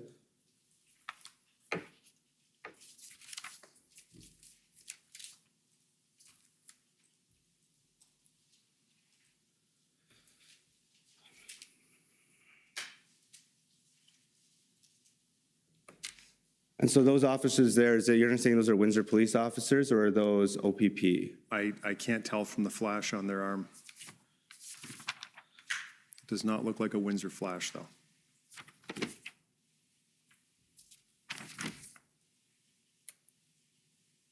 What about CFF 0000261?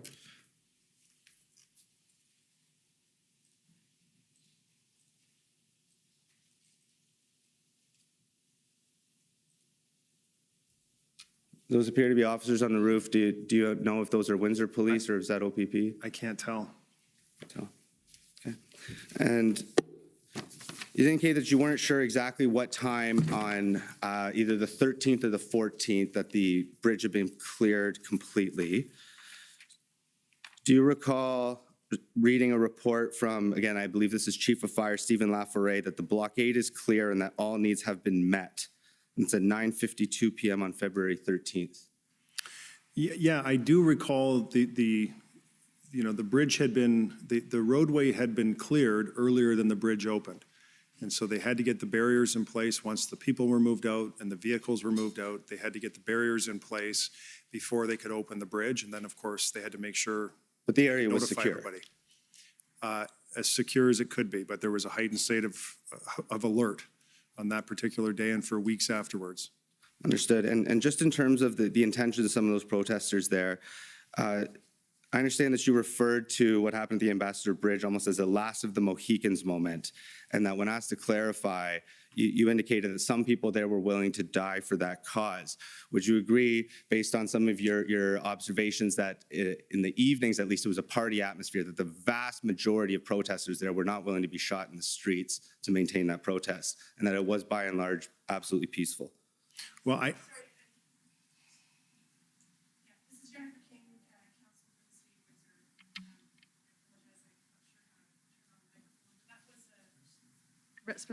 Thank you. That was a compound question that my friend has asked. I think it's an unfair question to the mayor, and he hasn't provided any of these statements for him to see. I object to that question. Okay, I'll move on there. And just to clarify, so Chief Pam Mizuno, she is no longer the chief of police in Windsor. She announced her sudden retirement on March 22nd. Is that correct? she has retired, yes. Okay, I asked you And to lastly, wrap up I think I can wrap it up 5 minutes there. ago. No more questions just for this witnesses. Thank you. Okay, thank you. Next is the Government of Canada.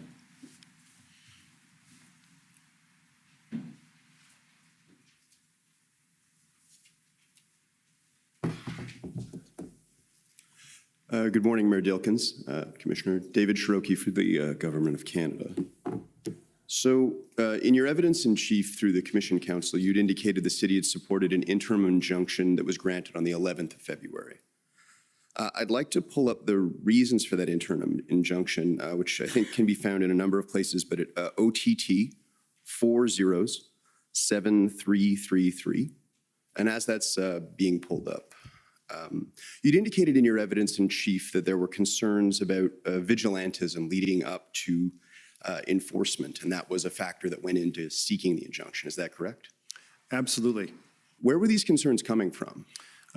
Social media, for sure. A Facebook group had been set up. We had local labor leadership that was being very vocal about gathering a group of people and going down there and ending this blockade. And so it was a theme that I would suggest had a head of steam fairly early on because everyone appreciated the impact of what was going on here. And were you aware of any organized efforts either through that social media or through announcements through official groups?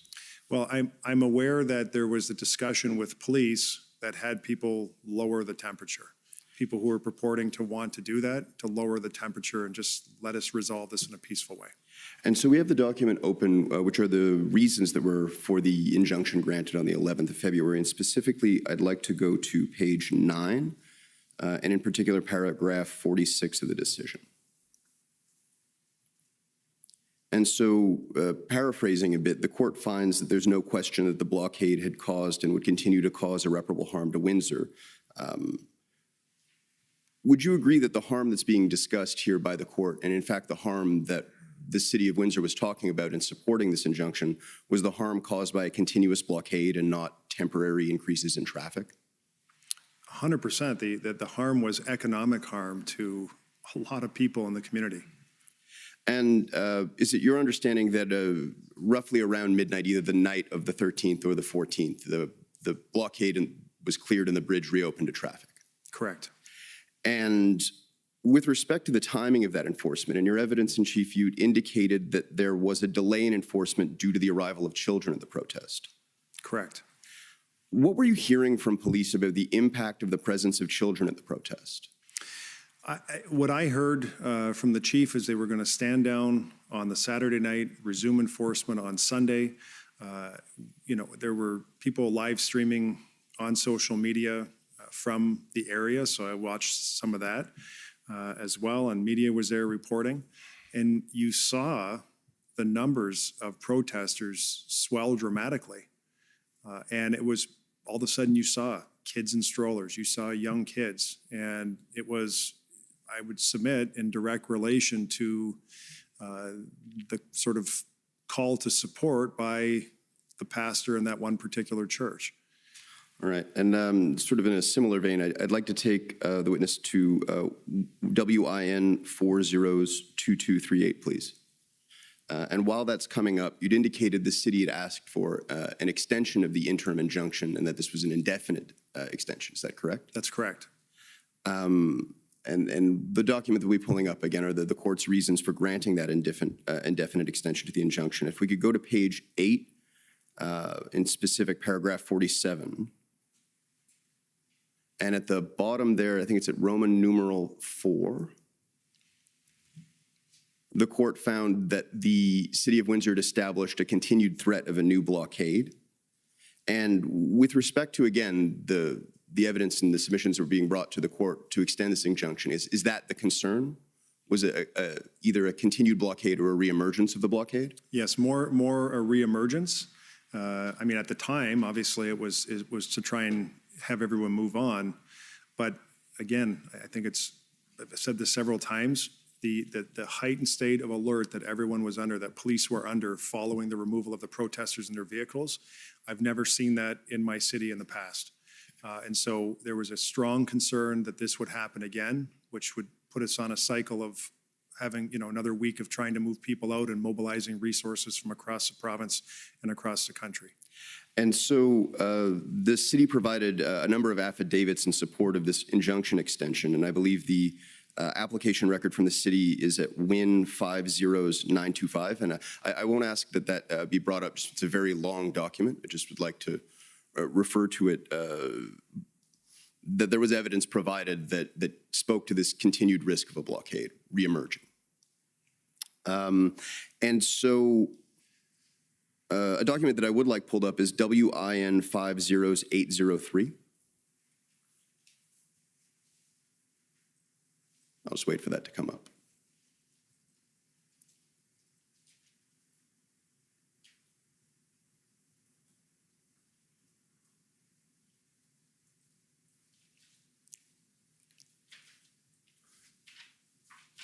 Mr. Mayor, what are we looking at here in terms of geographically within Windsor? The yellow line is Huron Church Road, and the X's are intersections that access Huron Church Road. If we could scroll down briefly. So there's an indication there, no local traffic beyond this point, and that's the period, you spoke of sort of a tunnel. I know there is a literal tunnel, but the tunnel leading down Huron Church Road to the Ambassador Bridge, that's the area you're speaking of? That's correct. Once you pass that red bar where it says no local traffic, you basically had to get on the Ambassador Bridge. And if I told you that this was a map of the traffic structure on the 16th of February, would that sound about right to you? That's correct. So this was a closure of a major municipal road in Windsor, wasn't it? Yes. And it impacted residents in nearby homes and neighborhoods. Massively. And you'd indicated the specific neighborhood of Sandwichtown as being to the west of Huron Church Road. That's correct. And there were no access to groceries for the residents of Sandwichtown as a result of the blockade and then the subsequent closure of the road. They had to take a very long route to get to the same grocery store that they would normally get to. And so the city had to provide alternative bus services to those residents so that they could go about their lives. And we did, yes. And you would agree with me that the city and the police would not choose to continue to limit access by residents to Huron Church Road unless it believed there was a real risk that a demonstration could return. Correct. And I know you said that you were uncertain on the date at which point these traffic closures stopped, but you would agree with me that the measures to prevent the reestablishment of a blockade remained in place after the 23rd of February? Yes. So Commission Council took you to WIN 50972. And I'd actually like that to be brought up, please. And I'll take you to a similar portion where you refer to it remaining a national security situation. If we could scroll down, there's bolded text. There it is. And so this is the situation that, again, it says here, prevented reopening Huron Church Road. And that's the closure we were just looking at on that map. Yes. If we could go to page 3. And so it says here, we cannot ignore these ongoing threats because of the inconvenience that's being caused along Huron Church Road. With respect to these ongoing threats, can you speak a little bit about, I know you said the information was coming from police, but what were you hearing during that time period? There were, for several weeks, immediately, once the Jersey barriers were put in and access to the bridge was made available, there was a high state of alert for police. There was still a huge police presence along Huron Church Road. And there was a strong concern expressed to me by Chief Mizuno that there was a concern that this could flare up again. And that lasted for several weeks. It lasted, in fact, until the situation was dealt with in Ottawa. And the thought was that when Ottawa, the protest in Ottawa was disbanded, that folks would get in their trucks and come back to Windsor. So this lasted for quite some time. And so you referred in the statement to it being a national security situation. Did you see the events in Windsor as being connected ideologically or otherwise to other events happening nationally? Yeah, certainly, watching what happened in the U.S., where there were freedom convoys in the U.S., and that happened in several cities. That was concerning. Seeing what happened in Ottawa, that was concerning. Knowing the money that was being reported with respect to flows from the Give, Send, Go, or whatever it's called, GoFundMe, that was concerning. And so there was no shortage of concern. And this was, in my mind, and will remain until I'm long gone, a national economic emergency. And that is there is a direct correlation to a national economic emergency, and I would submit to a national security issue. And this is exactly what this was. And with respect to the specific topic of security, were you aware of the arrests that took place in Coutts, Alberta on the 14th of February? Yes, sir. And how did you become aware of those? Through traditional media. And what's your understanding of those events? That police were able to intercept a group of people who had weapons that intended to do harm to others. And they were part of the protest in Coutts, Alberta. And acknowledging, of course, that Coutts is quite geographically distant from Windsor, Ontario, reading that with respect to, again, talking about security, were there any concerns that were raised in your mind at that time? You know, I would say that from my impression, what I saw happen in Coutts was the type of behavior that police were posturing for here, the type of behavior they thought may play out here. And I think that played out in the posture that they presented and the way that they handled themselves in Windsor. And so the Coutts situation happened after the fact, but there was that level of temperature on the ground where police in Windsor were quite concerned and did not want to inflame the situation. They were taking every opportunity to de-escalate a highly charged situation. And so you said both in your evidence in chief and in your witness statement, your understanding or belief that the invocation of the Emergencies Act sent a signal that the federal government was taking the blockade situation seriously. I agree with that. And that it may have discouraged the reestablishment of the blockades, particularly with respect to the Ambassador Bridge. I agree with that fully. And is that still your view? Yes, sir. Okay. Moving on to economic issues, I'd like to take the witness to SSM.CAN 50/495_REL, and in particular at page 2. And while that's coming up, actually, we'll start on page 1 just so we can identify the document. Now, this is likely not something you've seen. This is a background or report with respect to the impact of the road blockade on the Ambassador Bridge that I believe was prepared by Finance Canada. So if we move to page 2, the reason I'm bringing this up, if we scroll down, now there's a discussion here about both the exports, and I think the exports have been well covered in your evidence. What's your understanding about the items or goods that are imported from the United States into Windsor? I don't know that I have I don't know that I have discrete knowledge on the imports versus the exports. And I would just say that with respect to the trade that we see regionally in our community, or at least locally in my city, I go back to the parts that cross the border 6 to 7 times before they're put into a vehicle that rolls off the assembly line. It speaks to the tightly integrated supply chains that we have in Windsor and Detroit, which were respectively our own auto capitals of our countries.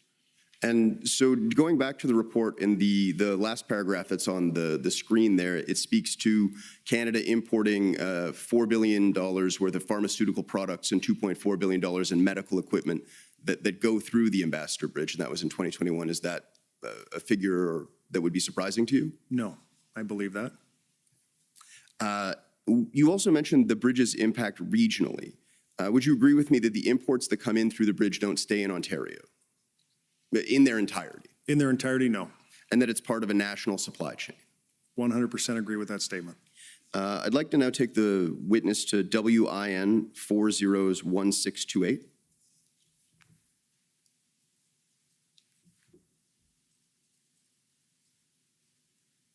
And this is a statement that my friend for Commission Counsel took you to earlier that was delivered on the 9th of February. And if we could scroll down to, I believe, the top of the second page. So it's the statement here again that if Canada becomes known as a difficult jurisdiction to do business with, to move goods in and out, for example, then supply chains will evolve and reconfigure to remove this element of risk and avoid Windsor-Essex. And was that your concern at the time with respect to Canada or Windsor specifically's reputation as a place to do business? It was part of the concerns for the reason that I mentioned, and they actually play out in part of the conversation, the readout which has been submitted in terms of documents, my readout with my conversation with the Prime Minister, where I even raised the issue of the battery factory in that conversation with him. And so there is no doubt that we must tread very lightly with respect to these types of incidents. as they relate to our competitive position, not just as a city of Windsor, but provincially and nationally, because we are competing against Michigan, Ohio, Indiana, Kentucky, Tennessee for these types of investments. And you've seen big automakers make investments in those states. And we knew that we were fourth and goal, to quote a football term, on landing this battery factory. And so I needed to make sure that the signal was sent to those who would be interested in this, that we take this very seriously, and we're going to resolve this very seriously and very quickly. Acknowledging that I'm just at my 15 minutes, if I could just briefly take the witness to one more document and wrap up, would that be acceptable? Yep, Thank you. go ahead. It's pb.can.6023_REL. And while that's coming up, I'll provide some context. This is another document that you may not have seen. It's a February 10th email chain between employees of the Canadian Embassy in Washington, D.C. and the Consulate General in Detroit. And specifically, I'd like to go to page 2.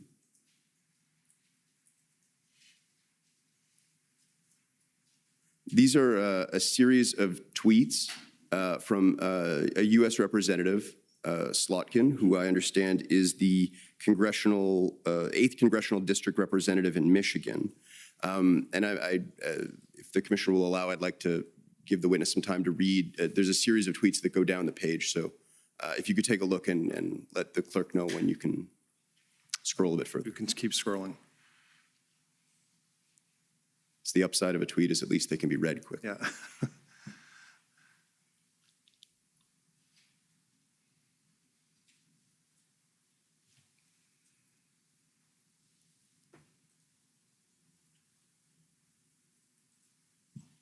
Just underscores, those statements underscore my explanation. And so you would understand these statements to be a political representative from the U.S. saying that we would need to move manufacturing to the U.S. as a result of incidents like the blockade at the Ambassador Bridge. That's absolutely correct.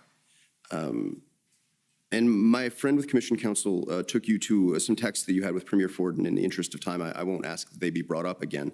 But do you recall him texting you that he had every major company all over him? Yes. Do you understand what he meant by that statement? Absolutely, I do. What was your understanding of that statement? That this was not just companies in Windsor or companies in Essex County. This bridge and this border crossing it's of provincial and national significance. So when it's blocked, he gets phone calls from major manufacturers all the way up the 401. At the risk of pushing my luck, Mr. Commissioner, if I should have 2 more questions. Go ahead. Thank you very much. You would agree with me that a blockade of the Ambassador Bridge would be more economically damaging than blocking the Detroit-Windsor tunnel? Yes. And that an experienced truck driver would know that they could not use the tunnel? Correct. Those are all my questions. Thank you very much for that indulgence, sir. Okay, thank you. Next are the convoy organizers.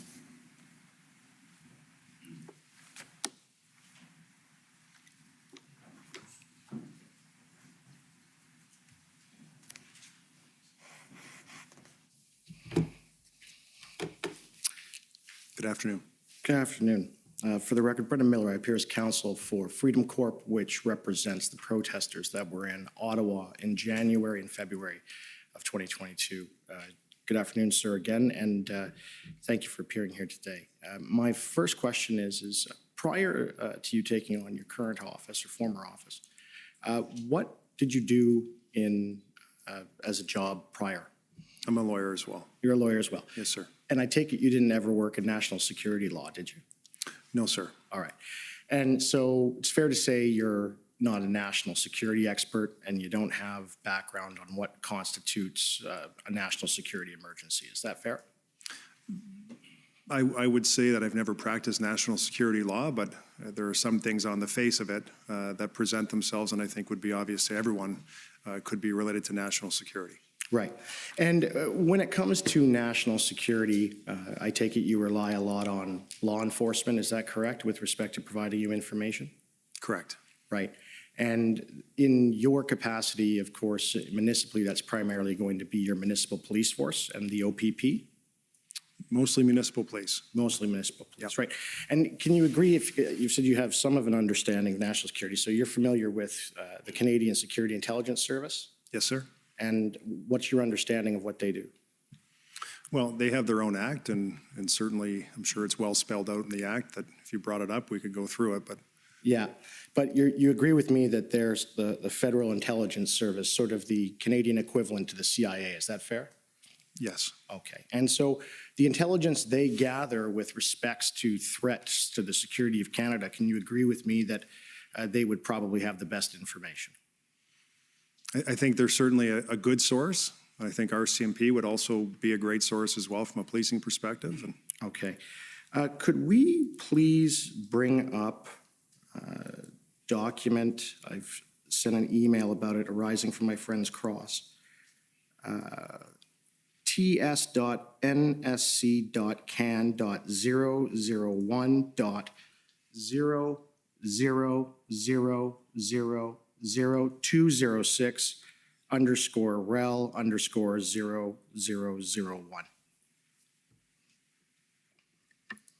Jennifer King for the City of Windsor. Commissioner, we received an email, it appears, from my friend, Mr. Miller, less than 15 minutes ago with 3 documents that he is... If I can assist, I'm only referring to the one. That's it. In any event, we had no notice of these documents. It's contrary to the rules. We haven't had any notice that he intends to put this to Mayor Dilkens. Okay, Mr. Miller, I don't think this is the first time. Yes, and it only arose from cross-examination from my friend, as I made clear in my email, not from the City of Windsor, not from the Commission, but from my friend with the federal government, which made it relevant. Okay, well, let's see what the document is, and if there's a problem, either if the witness needs time or if counsel for Windsor has an objection, we can deal with it. Now, sir, this is a document from the Canadian Security Intelligence Service summarizing what it is they discussed with Cabinet regarding threats to national security. And if we could just scroll down to page 5, please.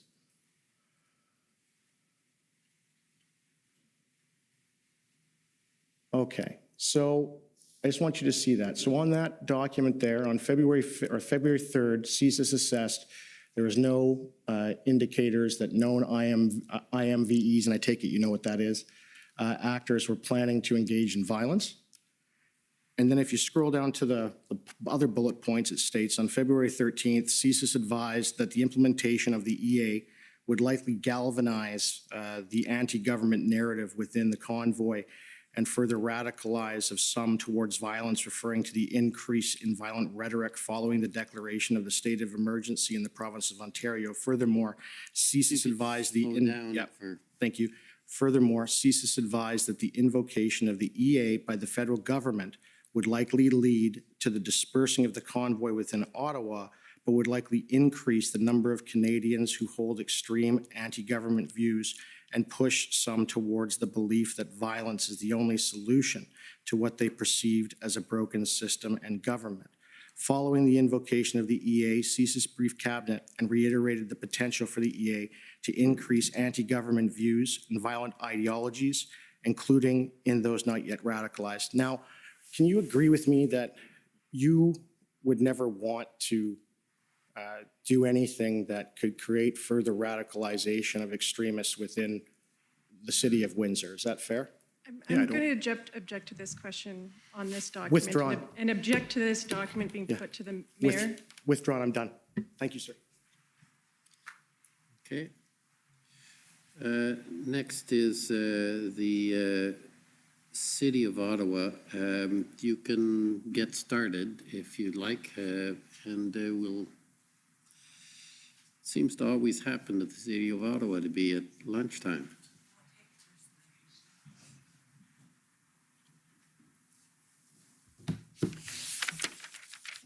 Good afternoon, Mayor. My name is Anne Tardif. I'm one of the lawyers for the City of Ottawa.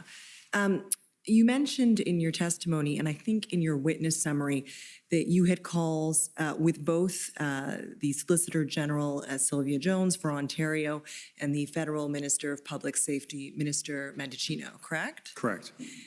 And you were requesting additional police sources, and I should say that you were amplifying the request that your chief had alerted you to, fair? That's correct. Thank you. And you mentioned that the federal government in particular was very supportive. So was Minister Jones. Both were very supportive, Both were fair great. enough. And I take it that staff, if I understood you correctly, staff at the federal level asked that your request or the request for additional resources be put in writing. Is that correct? That's correct. And we saw the letters that Chief Mizuno sent further to that request to both the provincial and the federal government, right? That's right. And I take it they were sent more or less at the same time, fair? That's true. And it's fair to say then that no one at the federal government said to you, you've got to go to the province first, you're not following proper protocol or anything of that nature. Well, they didn't say don't send me the letter, but there was a conversation that the order of operations is municipal to provincial, provincial to federal. But the nature of what was happening here and the nature of what was going on across the country, we knew. I think a sensible person would know that there's limited resources and they're being drawn to assist in different areas. That from my chair and my perspective, and I think it's fair to say from Chief Mizuno's perspective, we didn't care whether it was the OPP or the RCMP that arrived. We just needed more boots on the ground to help resolve the issue. Perfect. Thanks very much. If I could bring up WIN 50410. And while this is coming up, Mayor, it's an email exchange between Jason Raynar, am I pronouncing that correctly? Yes, you are. Thank you. At the City of Windsor, and Chief Laforêt, who I understand is the fire chief in Windsor and was also the chair, if I understood correctly, of the CCG. That's true. And if we scroll down to the bottom, there's the email from Mr. Raynar to the entire corporate leadership team, including, of course, Chief Laforêt. And he's advising that the injunction has been granted and will come into effect at 7 p.m. tonight, which is Friday, February 11th, correct? That's correct. And if we could scroll down, Mr. Clerk. He says, but these advances may have the effect of, quote, unquote, ratcheting up the protesters and their supporters. We will be watching closely to see what developments happen over the next 24 hours, and it goes on from there. So this concern about ratcheting up the protesters with the issuance of an injunction was something I take it that the city was aware of on the 11th. Well, the city was, but the chief, when I asked her, we're going to apply for an injunction, do you think this would be helpful? That was never a conversation or a concern that she expressed to me from a policing perspective. So our fire chief saying that, I'm not sure where he put that, where he got that from to think of putting that in an email. But clearly, we weren't looking to ratchet things up. We were looking to resolve things in a sensible way. And I take it then your chief reassured you that that was not a concern or not one that she had at heart. She never expressed to me a concern about and drew a correlation between an injunction and the thought that we would be ratcheting up or escalating the situation. Okay, thanks very much. I understand, and we've heard already in your testimony that there was an original an injunction, time limited for 10 days, obtained on February 11th, and that the city then moved to obtain an indefinite extension of that injunction, correct? That's correct. And this will be the last document I'll ask Mr. Clerk to put up, and it is WIN 50921.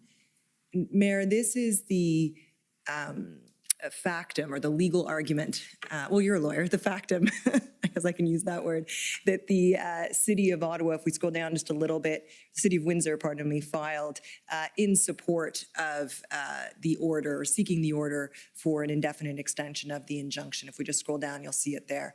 Factum of the intervening party, the corporation of the City of Windsor. And if we could go to paragraph 2, Mr. Clerk. Before I take you through this, you've given ample evidence already about the concern that the city had about the possible resurgence of a blockade at the bridge if the injunction were to expire, correct? Yes. And I just wanted to draw this out. This is the argument put forth by the City of Windsor, and it says, the events in the days since the February 11th order was made have reinforced the ongoing need for the injunction.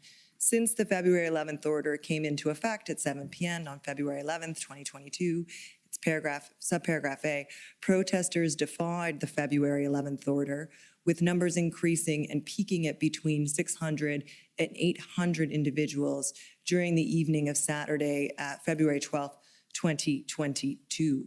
And I take it that was information the city obtained from police. Yes. Okay, and that was information that formed part of the city's decision then to seek a continuation of that injunction. Yes. Thanks very much, Mayor. Those are my questions. Okay, so I think this is an appropriate time to take the lunch break. So we'll take an hour and come back to continue the questioning. La commission is in recess for 1 hour. La commission est levée pour 1 heure.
Order à l'ordre.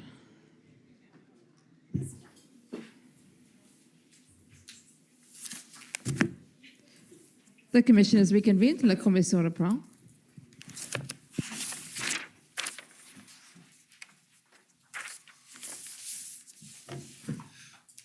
Okay, next up, I believe, is the Windsor Police Service. Thank you, Mr. Commissioner. I am Tom McRae for the Windsor Police Service. We have no questions for Mayor Dilkins and give our time, if we may, to the City of Windsor. Thank you. Okay. Former Chief Slowly.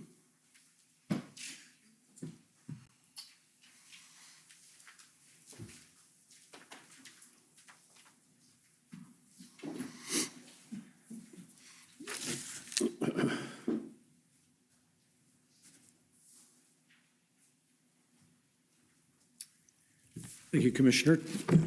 Mayor Dilkins. Good afternoon. I'm Tom Curry for former Chief Slowly of the Ottawa Police Service. And I just have a few questions for you, if I can have you assist the Commissioner. First things first, unprecedented in your experience, both in politics and as a resident of Windsor. That's correct. And I think you told the Commissioner it was unlike anything you have ever seen in the roles that you've played, including as the chair of the Police Services Board. That is correct. All the way down to the death threats against you and presumably other members of your council or the administration of the city. Is that true? There were threats to firebomb my house. Some of the folks put my home address online. People were driving by my house and the police were there. So, you know, there was that threat directly. The other threats were to protest and I'm not aware of any other death threats to members of council. Right. And that's an unpleasant first for you as well. Yeah, I think it's, you know, I live with my wife and 2 kids, so it's unpleasant to have someone threaten to come and firebomb my house. Chief Slowly has told the Commissioner that the events in Ottawa represented a paradigm shift in protest as we have understood it in Canada. Do you share that view?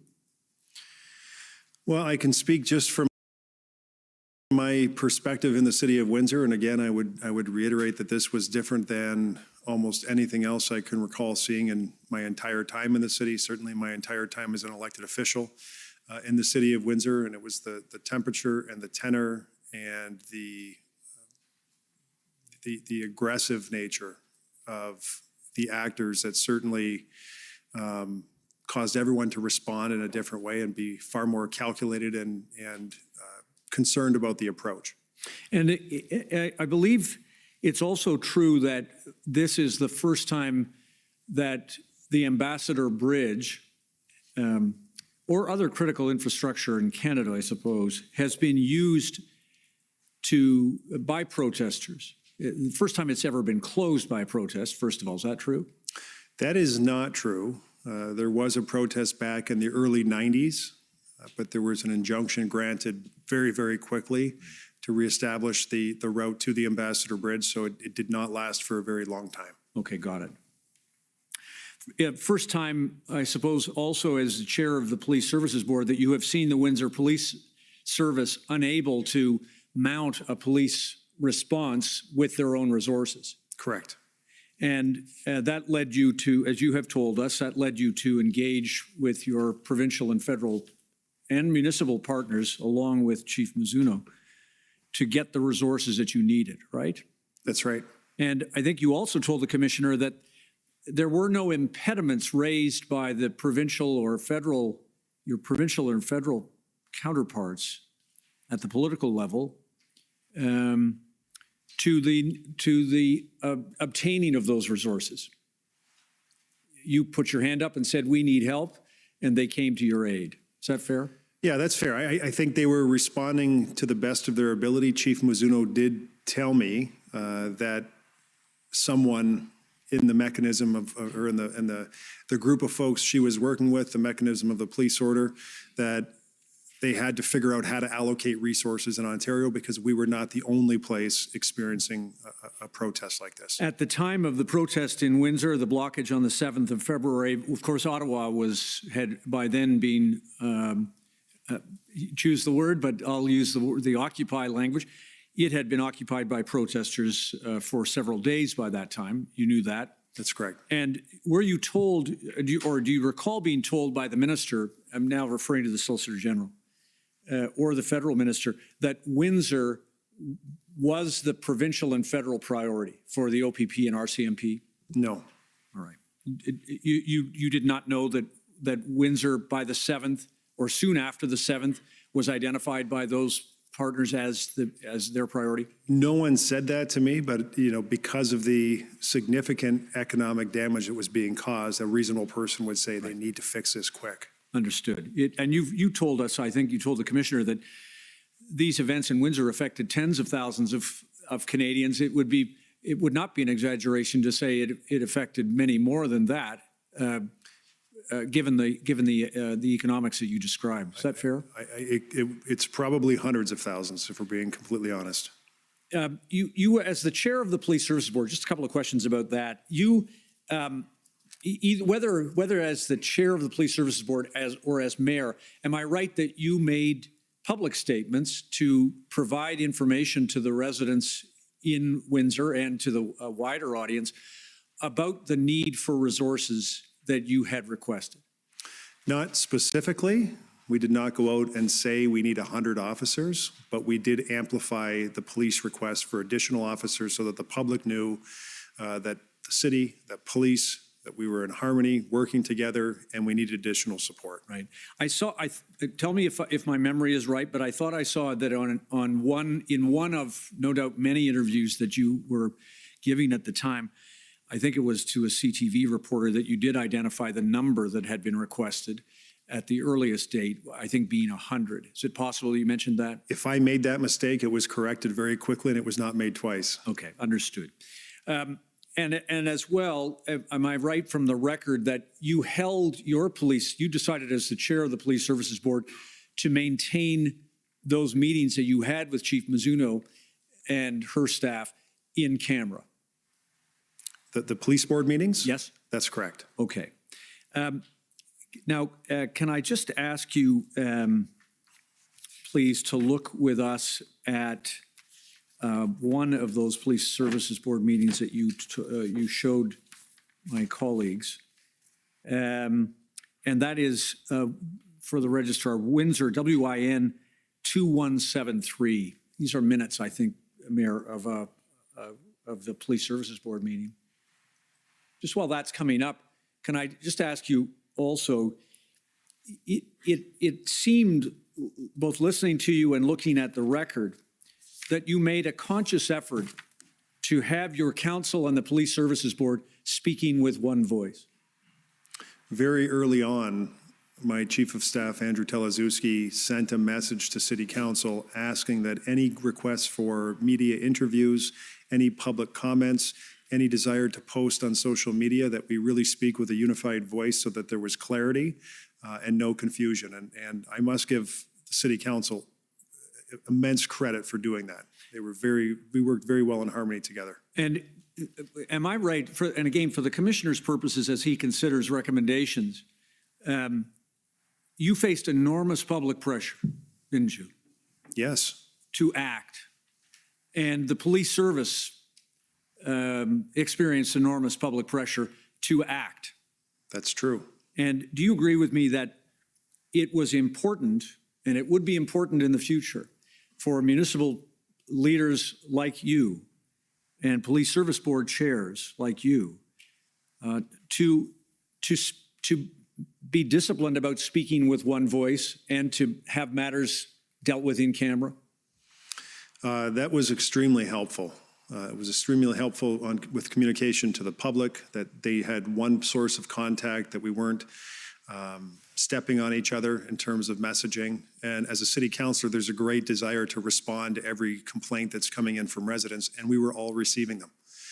And so by sticking together like we did, I think it was actually good for the public that they had cohesive communication, that it was checked, and many times the public comments where we had public press conferences, those comments that I delivered were reviewed by the chief of police and her team, so that there were no surprises when we delivered a message. Understood. And am I right that the other thing that you did was you became the voice of the Unified Council Police Services Board and the city's response? You were the spokesperson. Spokesperson for the city. Yep. Right. And in that role, did you take some of the pressure away from the police service having to deal with those matters themselves, or the chief herself? Probably. I mean, the most important point was that they were focused on the police operation and the communication to the public, even as enunciated in our CCG and duties and responsibilities. It's the mayor's responsibility to communicate with members of council, members of the public, members of media. And so we just followed the rules that were spelled out, and it worked very well. Thank you. And while we're on recommendations, you mentioned to the commissioner that you had penned a letter to your federal and provincial counterparts concerning the expenses that Windsor has borne as a consequence of the blockade, and so far no reply. But would you say that in terms of recommendations from what you have gone through, that what would be worth considering is a coordinated effort by all three levels of government to deal with these kinds of events in the future were they to arise again, including down to cost sharing? Absolutely. These things should be spelled out. So especially use the Ambassador Bridge as the perfect example, where you have federal responsibility, municipal roadway, and municipal responsibility, and then connecting to a provincial highway where there's provincial responsibility. These types of things ought to be worked out. I'll slow down. These things should be worked out in advance. Most importantly, who's paying for what? Because at the end of the day, we are shouldering a big expense on the backs of the residents in the city of Windsor to deal with what I call a national economic emergency. Understood. And then may I just get your help with this? What is on the screen now, 2173, thank you, Mr. Registrar, is the in-camera meeting of the Police Services Board, February 11th. So this is just shortly before the operation began on the next day, the 12th. Is that true? That's correct. And Chief Mizuno is there, you're there. Just scroll down if you don't mind. I just wanted to have you help us with, you asked if there was anything required.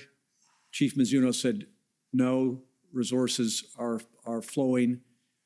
What are the outcomes and so on? Just scroll down. It's just to page 2 that I wanted to, stop there, please. Chief Mizuno, when asked about specifics, said the situation is still fluid. We are working on our operational plans and continue to review as new information such as this becomes available. The goal is to reinstate traffic on the bridge. Councillor asked a question about the injunction being enforced, and she said, we are actively working on our plan. I won't take you through the rest of it, but do I have it that Chief Mizuno did not ever provide the Police Services Board with details of the operational plan, which was, as of the 11th, still being actively worked on? That's correct. And is it true also that the absence of that finalized plan to be presented to the Police Services Board or to anyone did not impair or delay the delivery of resources from your policing partners at the provincial and federal level? That's true. The board was never waiting on the plan to be presented to us for some sort of receipt for information or approval. We knew the point was, does the chief have the resources to implement whatever plan is being prepared? And that was the question asked by the board. Understood. Then just two more things very quickly to have your help with, please. Could I please show the mayor WPS, lots of zeros, 522, Mr. Registrar, please. This is a situational update, Mayor Dilkens, and I just want to get your help for the commissioner in terms of the status of these the circumstances in which you found yourself as of the 8th. This is at 14:30 hours. You knew that these situational reports were being prepared? And you would be briefed by the chief or her deputies? I was not privy to this. I didn't know that there were these particular reports, but the chief would share with me the things she thought I needed to know. Right. I just want to tell me whether you learned this information in any of the briefings, that there were 50 to 60 vehicles at that time. So this is the afternoon on the 8th. And they're described there. And this last sentence of that first paragraph, one group is willing to work with police and open some lanes, while the other is very oppositional and refuses to give up any ground. Propensity for violence is possible. Windsor police attempted to tow a vehicle. Drivers exited their vehicles with tire irons and threatened to assault the tow truck drivers. Officers blocked off traffic points leading to the demonstration. And then just scrolling down, there was you see the concern of the police is if they start to allow traffic into the area, the one they've described, there is a potential for many additional supporters to join the demonstration. Is that the tenor of the briefings that you were getting in and around that time? Yep, that's true. That's including the risk, the actual risk that there was a violent act threatened against tow truck operators with protesters using tire irons from there. That specific incident was relayed to me directly by the chief, and that happened in the parking lot of the high school. I think you told the commissioner no negotiations were successful in any material way to resolve this protest. Not in any lasting way. Right. Were you made aware that the Solicitor General herself wrote a letter to the protesters or proposed to negotiate with them, and they refused that invitation as well? I only became aware of that in reviewing some of the documents for this commission. Right. I wasn't aware at the time. Okay, fair enough. I won't take you to, but Commissioner, just for your reference, that's WPS 1454, a letter from the Solicitor General. Mayor Dilkens, thank you. I don't have any additional questions. Thank you, Commissioner. Okay, thank you. Ottawa Police Service.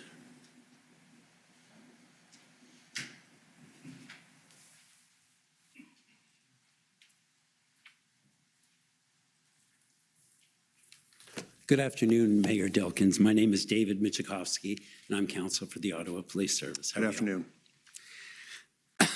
The protest in Windsor began, or the blockade, I should say, began on February 7th and was cleared on February 13th. Is that correct? That's correct. And geographically, the area where the blockade was, I understand, was a significantly smaller footprint than in Ottawa. Is that fair? From my understanding, that's true. And so the total number of trucks when at its highest was, I think you said 200? I would rely on Deputy Chief Crowley for that information. I know the number of protesters ebbed and flowed, and there were 200 at one time. But in terms of the number of trucks, I'd hate to hazard a guess because the police were tracking that with more precision. Sure. I seem to recall that it was about 100 or so, but we can verify that with the Deputy Chief. The convoy reached Ottawa on January 28th, I believe, and I understand that the city of Windsor learned some important lessons based on what had occurred in Ottawa. Is that fair? That's fair. And that was because it was an unprecedented situation for which neither the city of Windsor nor the Windsor Police could be prepared, but given what they learned in Ottawa, there were some things that they thought they could adapt. Is that right? It's true that there were lessons learned that they were trying to employ in Windsor that were happening in Ottawa. Sure. And so one of them was, and you mentioned it to my friend, Mr. Curry, if we could just pull up WIN 400152.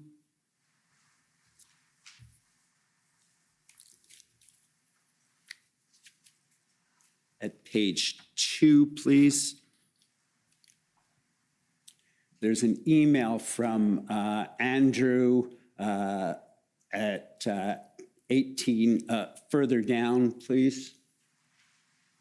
You'll see the Councillor Costante, Councillor Costante is a municipal councillor. And actually, if you scroll down a little bit further, you'll see the beginning of the chain. And so what I take, and you can scroll through this if you need to, what I take from this is the point that you made with Mr. Curry is that it was important that the city be united with the police in terms of their response, correct? Absolutely.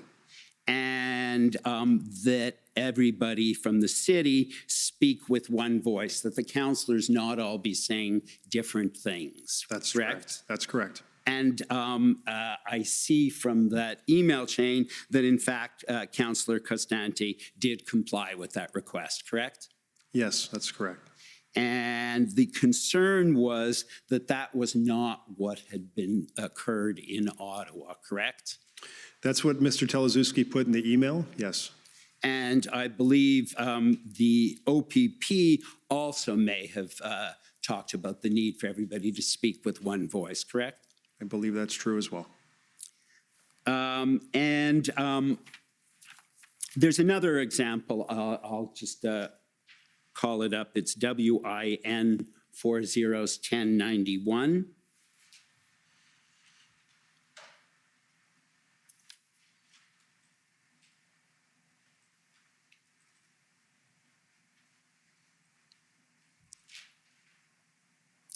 And so if you scroll down to the bottom of it, you'll see that a constituent, if you just scroll, it was a constituent writing to, and if you could scroll up, please, a constituent writing to the councillors and complaining that Windsor police were doing the same as Ottawa and surrendering control to the protesters. And you'll see the response above that was really twofold, which was firstly, council can't direct the police. And the second point was to tell the constituents that they're misinformed when they think that the police are not doing anything, correct? Mm-hmm, that's correct. And it's important for the city to be supporting the police, and because sometimes the public doesn't see what the police is doing and why they are doing or not doing, taking certain enforcement actions. Is that your understanding? That's true.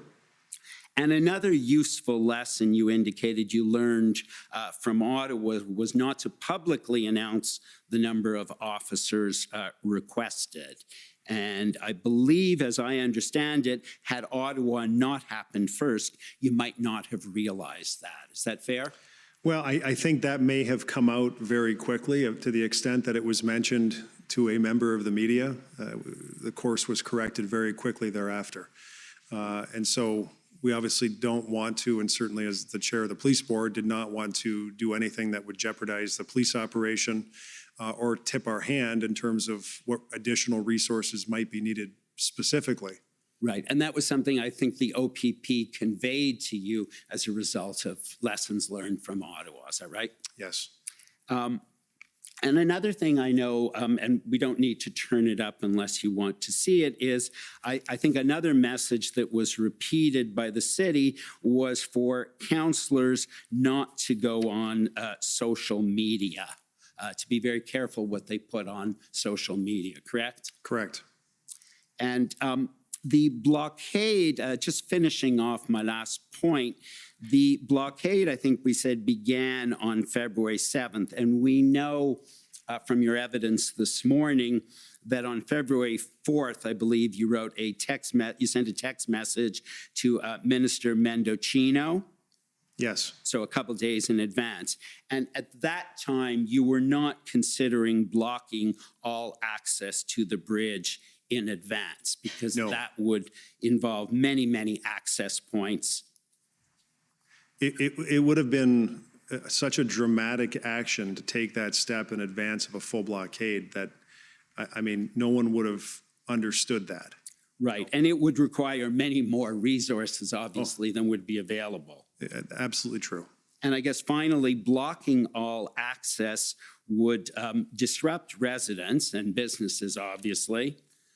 But it could also mean that if you did that, the trucks would spread out over a larger part of Windsor as well. Is that fair? That was a concern, especially as it related to the Windsor-Detroit Tunnel. And that would disrupt even more people. Absolutely true. Thank you very much. I have no additional questions. Okay, thank you. Ontario Provincial Police. Thank you, Commissioner. This is Janine Cabersi. I'm here for the Ontario Provincial Police, and I have no questions. Thanks. Okay, thank you. Next are the Ottawa Residents Coalition. Thank you, Commissioner. Christine Johnson for the Ottawa Residents and Businesses Coalition. We also have no questions for this witness. National Police Federation. This is Lauren Pierce coming in via Zoom. We also have no questions for this witness. Thank you. Okay, City of Windsor.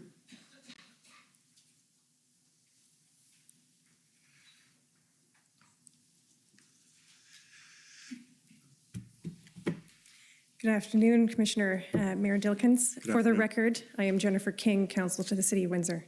I only have a few questions remaining for you. Most of my questions have already been asked and answered. Could I ask you to please look at WIN 50992? Well, this is coming up. Mayor Dilkens, this is a letter from yourself to the Honorable Helena Jasek, Minister responsible for the Federal Economic Development Agency for Southern Ontario. Do you recognize this letter? Yes, I do. Okay, if you could scroll to the last paragraph on the page.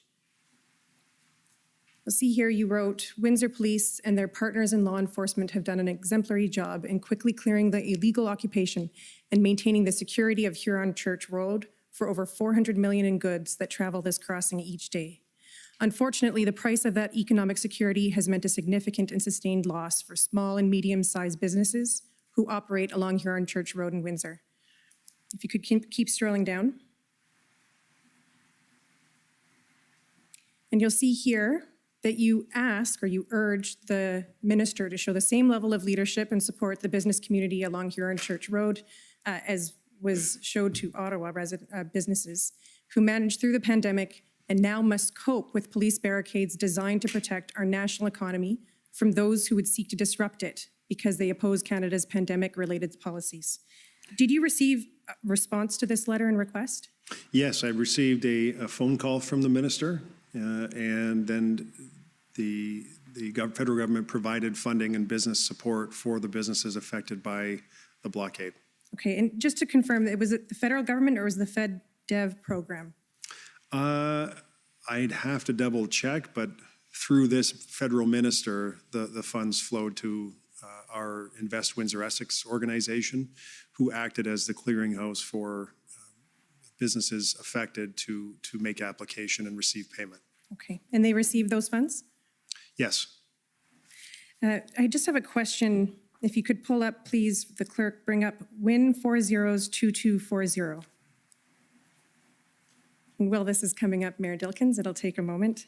My friend Commission Counsel asked you questions, if you'll recall, about your March letters to Minister Freeland and some others, and then also a second letter to former Solicitor General Jones. And what you see here, is this your letter from dated March 17th to Minister Jones, Minister Mendicino, and Minister Blair? Yes. Okay. And if you could just go to the second page, second to last paragraph, please. All right, you'll see here, Mayor, that you wrote that the recent blockade incident at the Ambassador Bridge highlighted a vulnerability in our governance model. Can I just ask you to go slowly when you're reading for the interpreters? Thank you for the reminder. The City of Windsor is certainly responsible for local infrastructure, and the Windsor Police Service is capable of providing adequate and effective law enforcement for our community.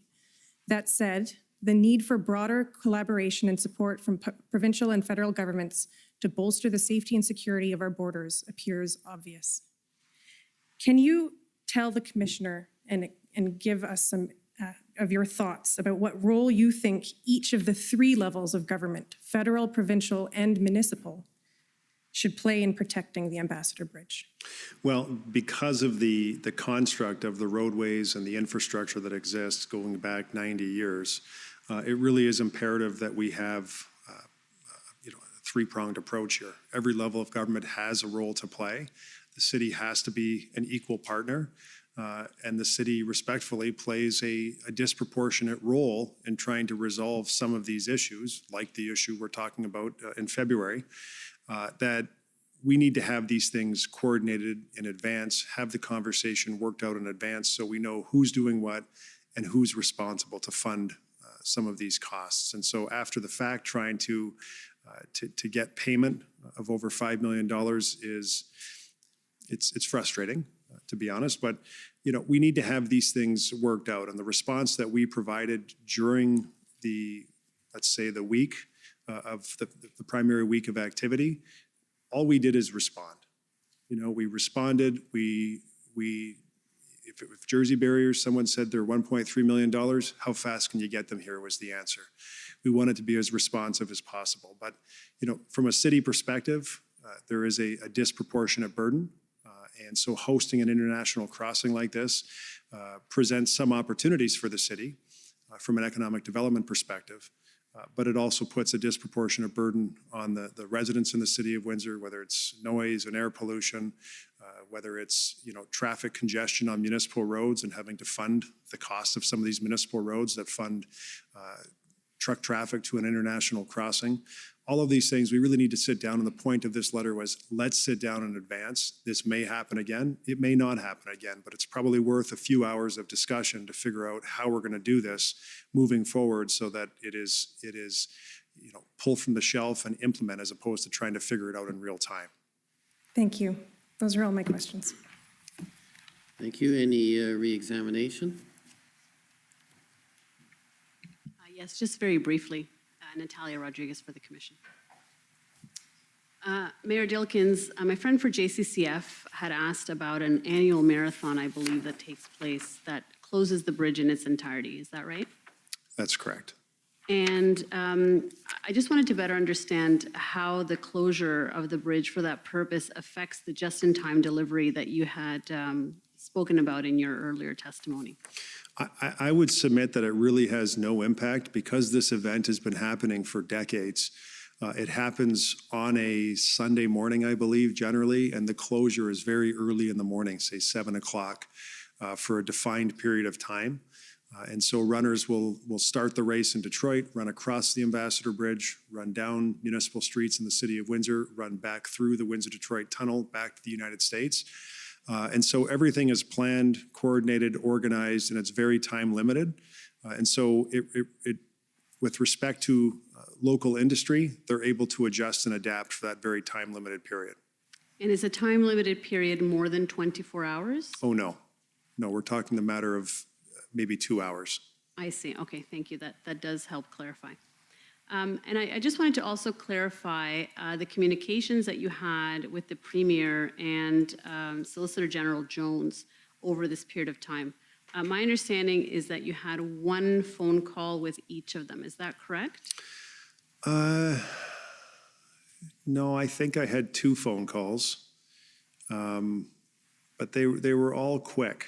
It was just everyone was busy. I was trying to give information, so they had situational awareness. Pass up the information that I knew was coming, through other channels like the number of officers. And both the Premier, I think I've said this, but the Premier, the Solicitor General, Minister Mendicino, the Prime Minister, all extremely receptive, understood the issue, were well briefed, and certainly, it was very good communication from my perspective with the 2 orders of government. And with respect to the Premier specifically, we know you had a discussion with him on February 9. It's in the institutional report. When would the second phone call have taken place? I can't remember if it was just a text or whether it was a quick phone call in and around the time the injunction was granted. And with Solicitor General Jones, my understanding is that there was also one phone call around the 7th or 8th of February to discuss the resource request. Is that correct? That's correct. Okay, and aside from that, the discussions would have been over text message? I thought there was more than one call with both. but I just can't be sure, and it's a function of the volume of what was happening. They were very quick touch points, and it was just a matter of sharing information very quickly. These were not long phone calls. It was in an effort for me to share what I knew, and the Premier was excellent in terms of understanding the impact on the business community. He relayed that to me, and both of them were great to deal with. Anything else that you can tell us about the content of those discussions other than what you've told us? Nothing else to add. And I understand you also had a discussion with the Prime Minister on February 10, is that right? That's correct. And did he initiate that call or did you? I can't remember who initiated it. I mean, it was set up, and I know our federal member had asked, and there was lots of things going on behind the scenes, but I was told the Prime Minister is going to call at a certain time on that date, so I was by the phone waiting for the phone call. And what can you tell us about the content of that discussion? We talked about what was happening on the ground in the city of Windsor. We talked about the battery factory and the work that was being done. And the Prime Minister understood very clearly what the impact was. He knows the city of Windsor. He understood what the impact was with that particular closure as it related to the Ambassador Bridge and the importance of the Ambassador Bridge. And he was very supportive in conversation about trying to find a resolution that got us all past this particular point in time and got things back to normal. And was the Emergencies Act discussed in that call, either by you or by him? No, not at all. The Prime Minister mentioned in that call that, there may be something coming with respect to the United States that would make folks who participated in these types of activities, perhaps make them inadmissible to enter the United States. And I think that was enunciated in the readout of the call, but no discussion, nor was the Emergencies Act ever mentioned in that call. Okay, thank you. Now, with respect to my friend from the City of Ottawa, you told her that at some point somebody did indicate to you that the normal order of operations would be to go to the OPP or the province for resources first and then to the RCMP or the federal government. Can you tell us who indicated that to you and at what point in time in terms of the resource request? It came up in a conversation with Minister Mendocino, but I didn't, I knew that was the order of operations. He knew that was the order of operations, so we had a quick discussion about that, and I relayed to him that my primary concern was getting the resources here on the ground so the response could be provided.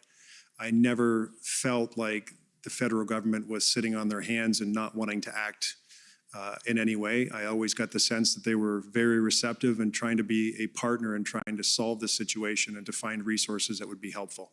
So there was no sense that RCMP resources could be delayed as a result of having gone to the OPP first, for example? I never felt that way. No one ever enunciated that, and I don't believe that to be true. Okay, thank you.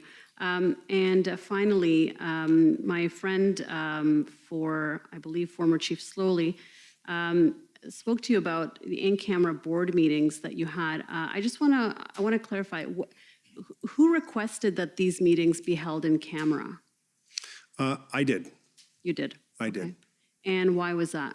Because I anticipated that police would feel more comfortable to share operational details that we would not want to be in the public forum. And I also wanted the board members to feel comfortable to ask any question of the chief or the administration that they felt needed to be asked. And so in camera was the best place to do that. And I thought it was right then, and I think it's right now. Thank you very much. Those are my questions. Okay, well, Mayor Dillikens, thank you very much for your testimony. You're free to go, and Thank you, sir. Very appreciated. Thank you. Okay, next witness. I think you have a procedural matter to deal with first. Yes, Commissioner Eric Brusso, Commission Counsel for the record. Before we call the next witness, I just want to formally table the bulk entry list from last week, which some may have noticed was not tabled. The list being entered today was first circulated on October 24th. We asked parties for their objections by 5 p.m. on November 1st. Commission Counsel received those objections, removed those doc IDs from the list, and the final list consists of 250 documents identified by Commission Council working on the police aspect of the Commission's mandate, as with the prior lists, emails, plans, a number of documents which we did not have time to put to the witnesses. And as well, there were 92 documents identified by Commission Council working on the protester aspect of the Commission's mandate, largely documents produced by the convoy organizers group, but other Commission documents, OPS, JCF, and a few other parties. So those now will be sort of formally tagged and marked as exhibits. And I also just want to speak very briefly about the process for resolving the objections, which the parties were advised of this morning. Going forward, Commission Council will be using a revised template to send out the doc IDs each week. We will continue to give a week's sort of notice and opportunity to review the documents. By 5 p.m. the following Monday, we will ask for the parties to put their objections in writing within that Excel spreadsheet. We will, as Commission Council, put them together and then try to deal with them directly with the party who has objected. And if not, Commission Council will embed their responses within that sheet, which will then be up to you, Commissioner, to sort of make a decision on the admissibility. The default will be that it will be done in writing, so parties are being encouraged to put their submissions as fulsomely as they'd like in that Excel. Oral hearings will be sort of exceptional, subject to your discretion. This is the process which we will use starting today for this week's bulk entry. And at some point, we will communicate a timeline for dealing with all of the objections which have accrued to date. So I just wanted to put that on the record. And now I'd like to call the Commission's next witness, which is Deputy Chief Crowley of the Windsor Police Service.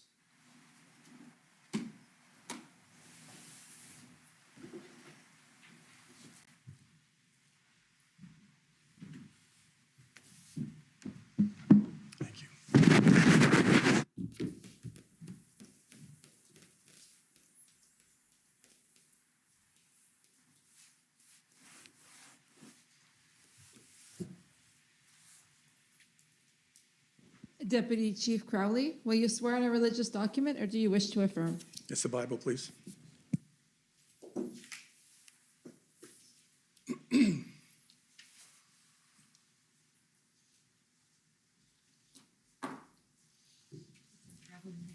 you.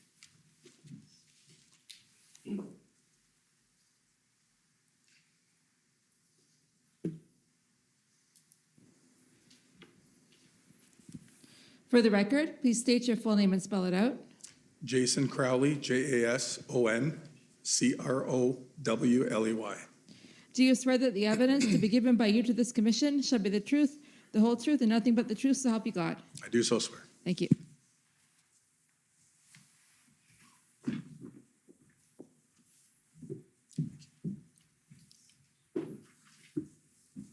Good afternoon, Deputy Chief Crowley. Good afternoon. What is your current rank with the Windsor Police Service? I am the Interim Deputy Chief of Operations. Okay. And that's not the same rank that you held in January and February, correct? That's correct, sir. I was Superintendent of Investigation Services at the time. Okay. And I'd ask the clerk to pull up your witness statement, which is WTS 6017. You'll recall sitting for an interview with Commission Council this summer. That's correct. Okay, and you reviewed this witness statement before it was finalized? Yes. Okay, and do you have any corrections that you'd like to make to it? There is one small correction on page 3. Okay. If we could go to that, please.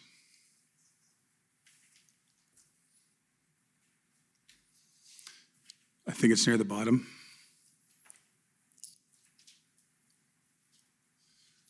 The very last paragraph, it says protesters blocked the lanes that lead to the Ambassador Bridge. They actually blocked the southbound lanes away from the bridge originally. That's the only correction. Okay. Thank you. Everything else remains accurate to your knowledge? Yes. Okay.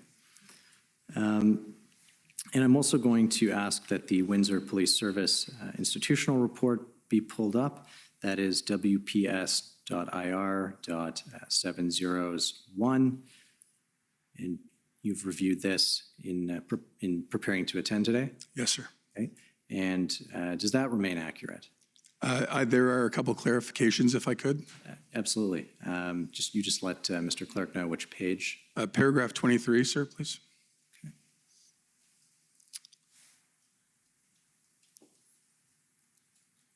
More of a clarification, it says the public order units were from the OPP and Waterloo service started to arrive on the 9th, I believe. Can you scroll down just a little bit, please? Yes, on the 9th. Yeah.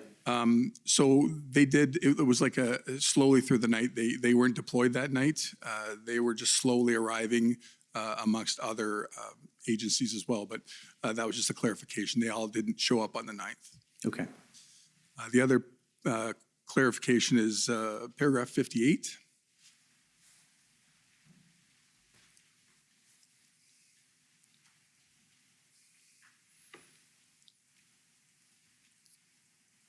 So essentially, the public order unit was moving southbound down here in Church.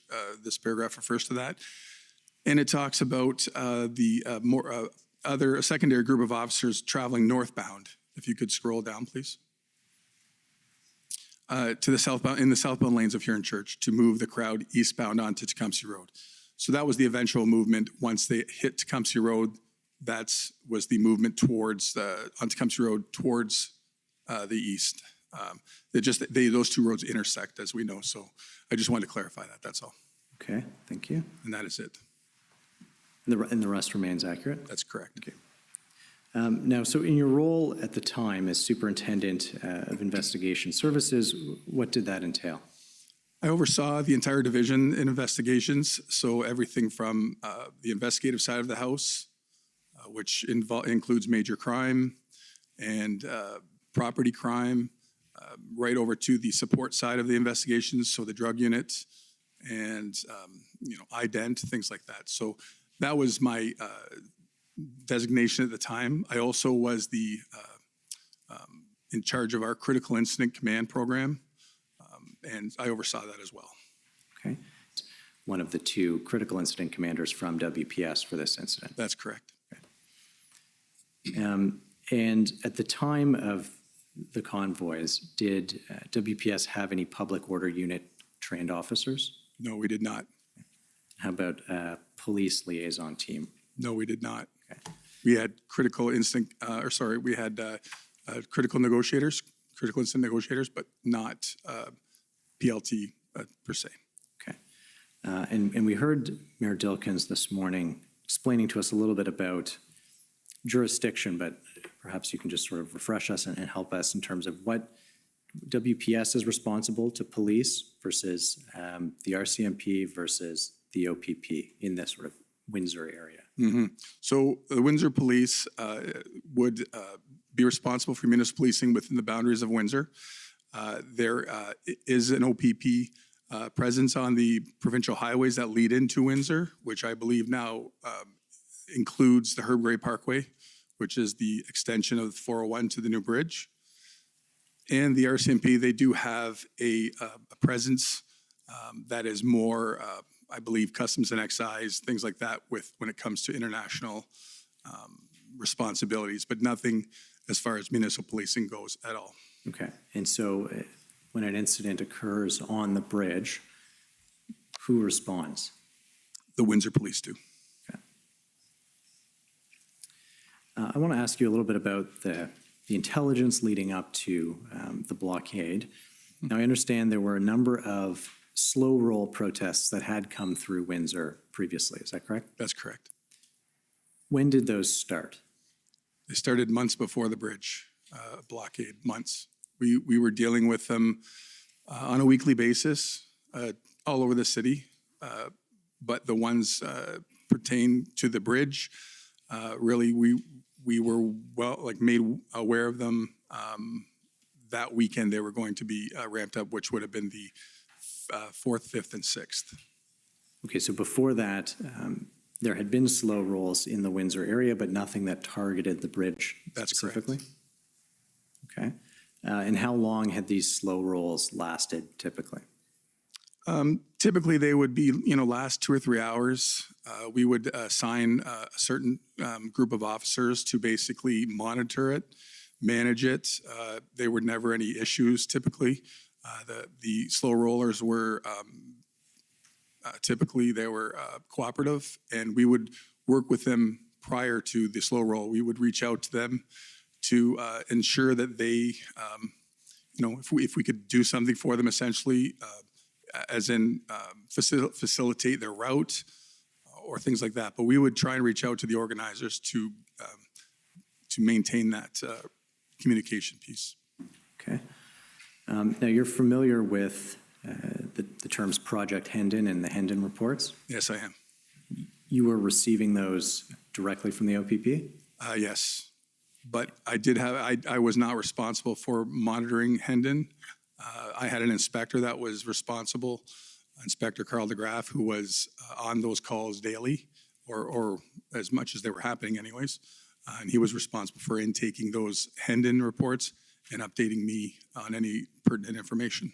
Okay. Did you read them when you received them? No, I read them on Inspector DeGraff's recommendation.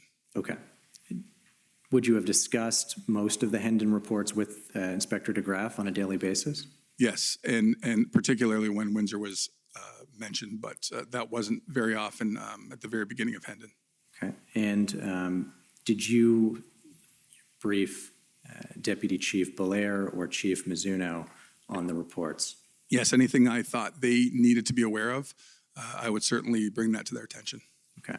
So I'd like to bring up the Hendon report for January 31st, which is OPP 50819. And this, if we can go to page 3, looking for point 13.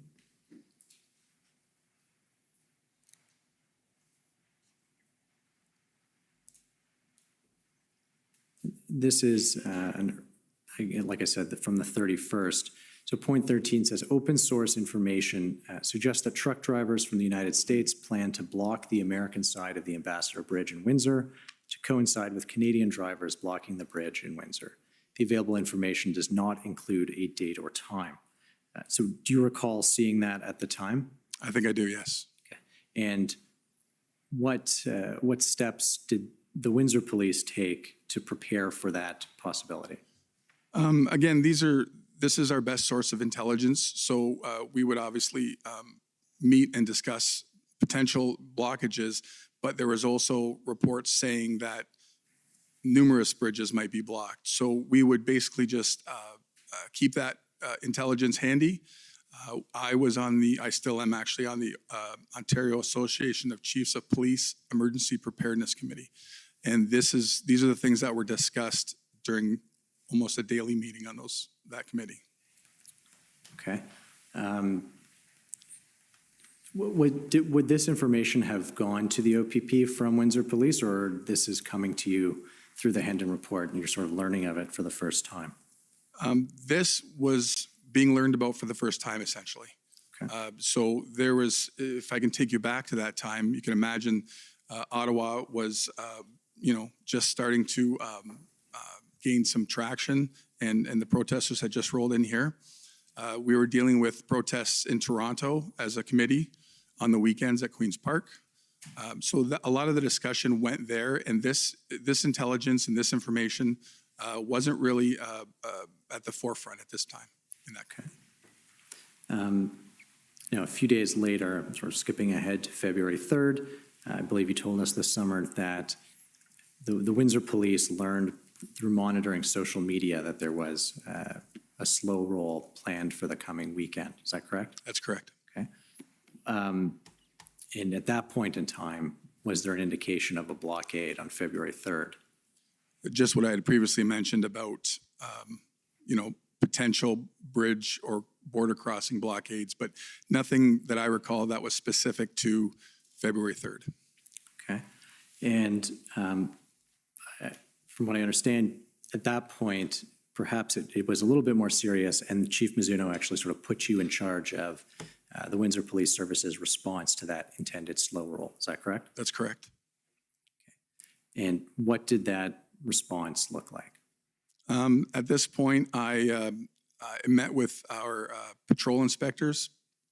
I asked for an operational plan from them. regarding the slow rolls. They seem to have more traction and be a bigger entity than we have been dealing with. So I was asking for an operational plan. I also started to include members of the bridge, so CBSA, the bridge company was their contact, so indirectly they were involved. Our intelligence unit, I included them quite a bit. So this is the day that meetings really started about, okay, we're going to deal with these slow rolls, but what if? This is where these conversations started. Okay. And what was the plan? I mean, you mentioned what if. What was the plan if the slow rolls just blocked the bridge? Well, this was the problem. So I think it's been discussed prior to this about the difference between intelligence and information. Intelligence was limited, in my view, at this point, about a confirmation of a blockade or a slow roll that would bear hug the bridge. To me, it was more information at this point. We still didn't explain how they would do it, how it would be done, and what we could do to stop it. I think what we really were thinking at the time, this bear hug idea, if you can recall the geography of the bridge, it's essentially the road is a circle around the entire bridge property. And they talked about the bear hug, and if vehicles went around the bridge and stopped, that would essentially shut down the bridge. So that's kind of where we were thinking that might happen. So we tried to put some mitigating plans in place there for that. Okay. And if I could just stop you there for a second, because we've talked about slow rolls and how the Windsor Police Service took steps to facilitate those in the weeks leading up to it. I mean, Section 132 of the Highway Traffic Act prohibits unnecessarily slow driving. And so a slow roll, depending on the speed, would be contrary to the Highway Traffic Act, correct? Correct. And so why was it that the Windsor Police Service was, to use your words, sort of facilitating those protests? So we were of the mindset, amongst other police services in the province, we were trying to find that balance of people's ability and right under the charter to protest. We felt it was better to work with the protesters to facilitate their slow rolls. It maintained public safety, which is what we were concerned about. And we did not certainly want to escalate the situation. And it was in the model of the way slow rolls were being policed throughout the province. If we could pull up OPP 50825. I'm taking you to the Hendon report dated February 4th. Okay. And Mr. Clerk, if we go to page 6, there's a section entitled Ontario Open Source Information, Media and Social Media.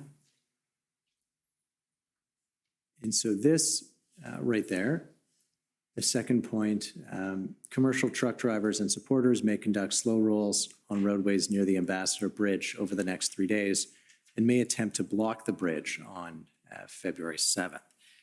I think this is the first time that there's actually a kind of specific date to a potential blockade. Is that right? That's correct. Okay. And in light of this information in this Hendon report, what steps were taken to prepare? So not undifferent to other slow rolls, we were in communication with the organizer. Very cooperative, worked with the police, supportive of our involvement. We had no issues with this slow roll group for that weekend. But as the weekend progressed, this intelligence became a little bit more solid, I would say.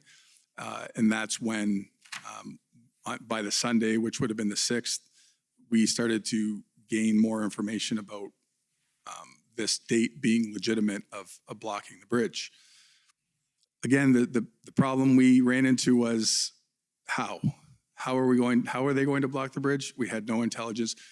Again, the geography of the bridge is very porous as critical infrastructure in the middle of our west end with side streets and access to the bridge, exits to the bridge. It's not as easy as a one way in, one way out.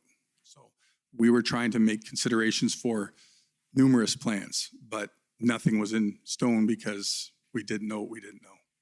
Fair enough. I'd like to take you to the operational plan for dealing with the slow roll now, which is WPS 401883, although it might actually be 5 zeros. I think WPS has used 9 digits.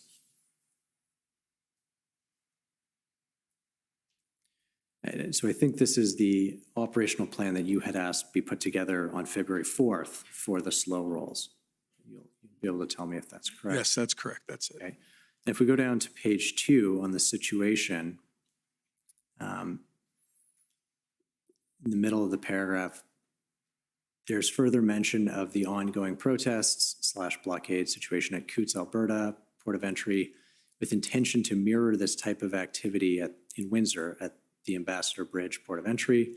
And if we can go down to the execution on the same page, the 4th point, they will be utilizing this route for 3 days, and then consider Ambassador Bridge blockade on February 7th, 2022. And so, I mean, I think there was pretty clear evidence as of the 4th that the 7th was going to be the day of a blockade if one was going to occur. Is that right? That's correct. Okay. And so what kind of assistance did Windsor Police Service seek at that point? So that weekend was very busy reaching out to numerous partners. So locally, it was the Chief of Fire, Windsor Fire and Rescue, Steve Lafayette. There's also Bruce Crowder from our emergency medical EMS.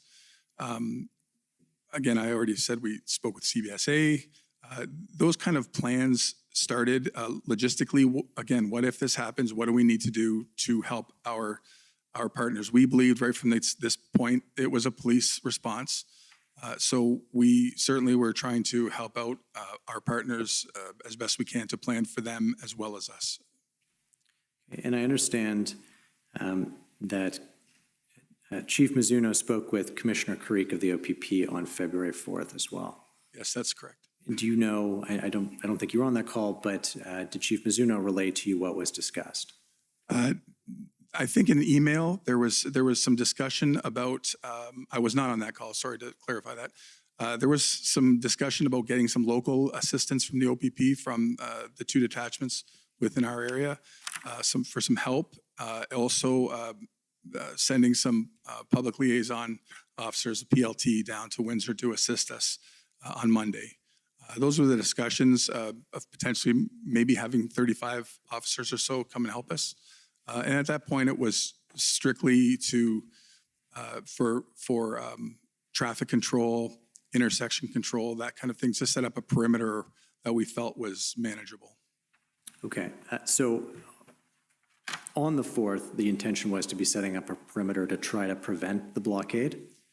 Yes, essentially, to prevent the blockade, to manage a slow roll, all these things that, again, we didn't have specifics where we could plan a specific response to a specific action by protesters. But certainly we were trying to do a very general response to be able to react to something that would possibly happen.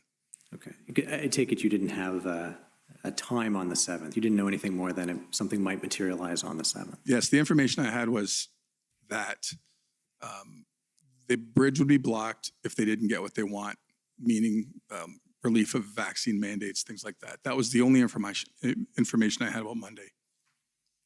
I'd like to take you to, I think, probably one of the emails you just mentioned, which is WPS 501880. This is an email exchange between yourself and someone named Dwight Tibb of the OPP. Who is Dwight Tibb? Dwight Tibb is the chief superintendent of the region. So as a result of Chief Mizuno's conversation with the commissioner, I spoke to Dwight, who you can see here that he put me in touch with Dana Early, who is a superintendent of the region, one of the superintendents for the OPP, basically saying, if you need something, please don't hesitate. He CC'd Superintendent Dana Early who oversees their emergency response team. And he says in this email, as discussed, you can continue to liaise with our Essex Detachment Command team. Yes. Should intel be received or action by demonstrators taken to shut down the bridge, don't hesitate to reach out. So, yes. That original discussion with the Essex Detachment Command team was more of an information sharing session at that point, and they were going to monitor the 401 for us, but exactly what the intention there was to continue discussing with them. Okay. And at this point, I guess what I'm trying to understand, even on the 4th, there is a threat of a blockade on the 7th, and the response is at the local OPP detachment level, nothing that kind of was escalated above that from a resource perspective. That's correct. Right. I would call those like informal requests. Okay. And I think you mentioned earlier that there were 35 officers dispatched as part of that? Approximately, yes. And those would have all come from the Essex detachment? Essex and Lakeshore and anywhere that might be close to those. Okay. I'm assuming. I can't say for sure, but I would assume. And your summary of our interview this summer mentions that you spoke with a CBSA officer and RCMP officer, border integrity officer on that day as well. What can you tell us about that? That's correct. So my first call was to a chief superintendent RCMP officer in London, who put me in touch with Kevin McGonigal, who is a border integrity officer. I believe he's also out of London, but he was the closest contact for me as far as the RCMP goes, as the border, it pertains to the border. So I spoke with Kevin and basically said, their resources were stretched thin because of other potential threats to other borders in the province, but certainly they had people on call and that they would assist as needed or as could be. Neither of them were, neither the CBSA nor the RCMP were taking steps to prepare for the blockade? Not at that time. In speaking with CBSA, I asked them if they had an operational plan, I believe on the Friday, the 4th, and they didn't. They were referencing Coots as well because the Coots blockade was not on the border property. It was down the road, similar to ours. So they were just trying to work with us in a response and help us in any way they can. Okay. I'd like to take you to another Hendon report dated February 6th. It's OPP 401622. And on page 6, there's, again, a reference to a possible attempt to block the Ambassador Bridge. So this is, we're now, February 6th is the Sunday.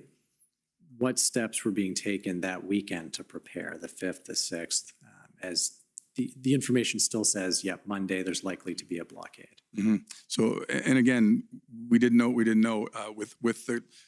the geography that presents itself to us, the bridge, it is very difficult to plan something solid that we don't know what's going to happen or how it's going to happen, I should say. We did discuss, as was suggested earlier, about, potentially rerouting traffic off 401, closing the 401, which just was not an option coming into the city. So there was all kinds of discussions on how we might be able to do it. But essentially we thought if we could control that intersection around the bridge, that again, we were in the mindset of this bear hug. If we control the intersection, limited vehicle traffic through it, we would be able to essentially control access to the bridge. Okay, and we'll talk about that in a moment. Okay. But that evening of the 6th, there was a slow roll protest at Micmac Park, correct? Yes. And what happened there? That was the first noticeable difference in any of the slow rolls that we'd had. There was a little bit more aggression by the protesters at Micmac Park. There was a fair number of them. And that was the first time that officers had to actually disengage some of the protesters because of the aggression. that they showed. Disengage from the protesters. Yes. Okay. Again, we're trying not to escalate things. We're trying to plan, knowing what is going on in Ottawa at the time and in Coots, we're trying not to escalate anything and work with, as all the previous slow rolls, we're trying to work with the protesters. And also at this time, we are also planning for information we had received was for the next morning, a potential gathering at a Comber rest stop, which is about 25 minutes outside of Windsor off the 401. There's a truck stop. And we were potentially planning for this gathering. So we had planned for our surveillance team to go out, as well as the OPP. They were going to be there and try and engage the truckers to see what their plan was and their intentions were that morning. Now you mentioned by this point you had seen what was going on in Ottawa. So if you can just pause there briefly and tell us what, up to the 6th, what lessons the Windsor Police Service had taken away from what had been going on in Ottawa for 10 days by then. Mm-hmm. So I think, to be honest, at this point, we were so involved in our planning and what we've been doing. I can't say that there was a lot of takeaways at this point from Ottawa, but certainly we knew about private property, engaging our partners and our business owners at this point about who is willing to have protesters on their property near their bridge, so we didn't have to waste any kind of valuable time in the moment. Again, dealing with protest leadership was a big one, and also we knew a strong command team had to be set up. Okay, and those are all, you're saying those are all lessons that you had taken away from what had been going on for 10 days. Yes, so part of it was because of this emergency planning committee that I sit on. A lot of the other police leaders were in Ottawa, could see some of the issues they were going through as it went to planning and things like that. So I realized that this was a large piece of what we needed to accomplish. I'd like to pull up WPS, I think it's 560-221. These are some emails early in the morning between Deputy Chief Belair and Chief Mizuno. I'll ask you about them. Okay. We're still on the 7th. Chief Mizuno emails Deputy Chief Belair, if we know when they are coming and where from, any thought to stopping the convoy and negotiating some terms before they reach the bridge? It sounds like they want the transports to lead the convoy with everyone following, so there may be an opportunity to try to control it. And then Deputy Chief Belair says, yes, talking to JC about that exact thing. I assume JC is It's me, yes. So what can you tell us about these attempts at negotiation the morning that the convoy is descending upon Windsor? So this was one of the major differences from Ottawa. Again, we assumed a lot, seeing what we had seen here. This is not, so at Comber that morning, there was some trucks, which there always are going to be trucks at the truck stop, but there was more pedestrian cars than we expected. We had information again that there was convoys sitting in concession roads off the 401, hiding, waiting to join the trip down the 401, which never materialized. But it was something we thought, okay, that's the information. That's what's happening. But the main difference was it wasn't all semis. It was a lot of pedestrian vehicles, pickup trucks with flags, and at this point, when we were there, we don't know who a protester is at that point, other than people with flags, for instance. So it was very difficult to even determine who is a protester and who's just driving down the 401, essentially. So stopping a convoy just wasn't as easy as it sounded. Okay. And I understand that ultimately there were sort of multiple groups of protesters that set up in Windsor. Was that apparent at this stage, the morning of February 7th?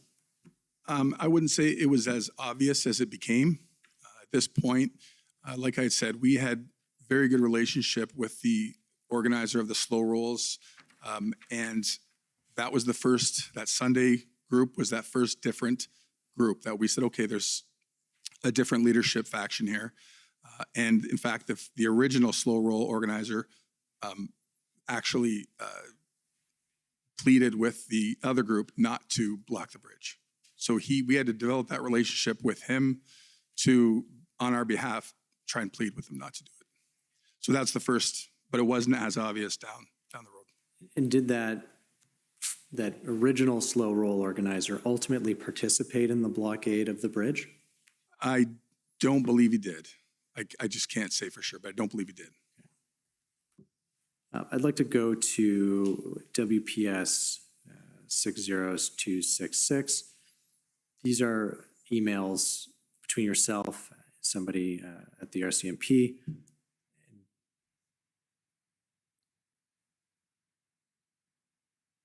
can go down. Kevin McGonigal, I think, is the name that you gave us before.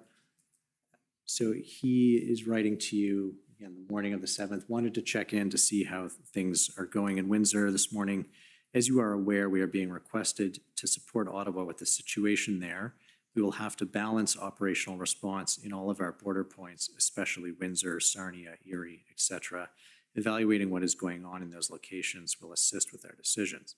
So I guess my first question is, what sort of pre-February 7th assistance was the RCMP making available, or had they made available to the Windsor Police Service? At that point, it was just a connection that was made with Kevin and offering, if there's anything they could do, let him know.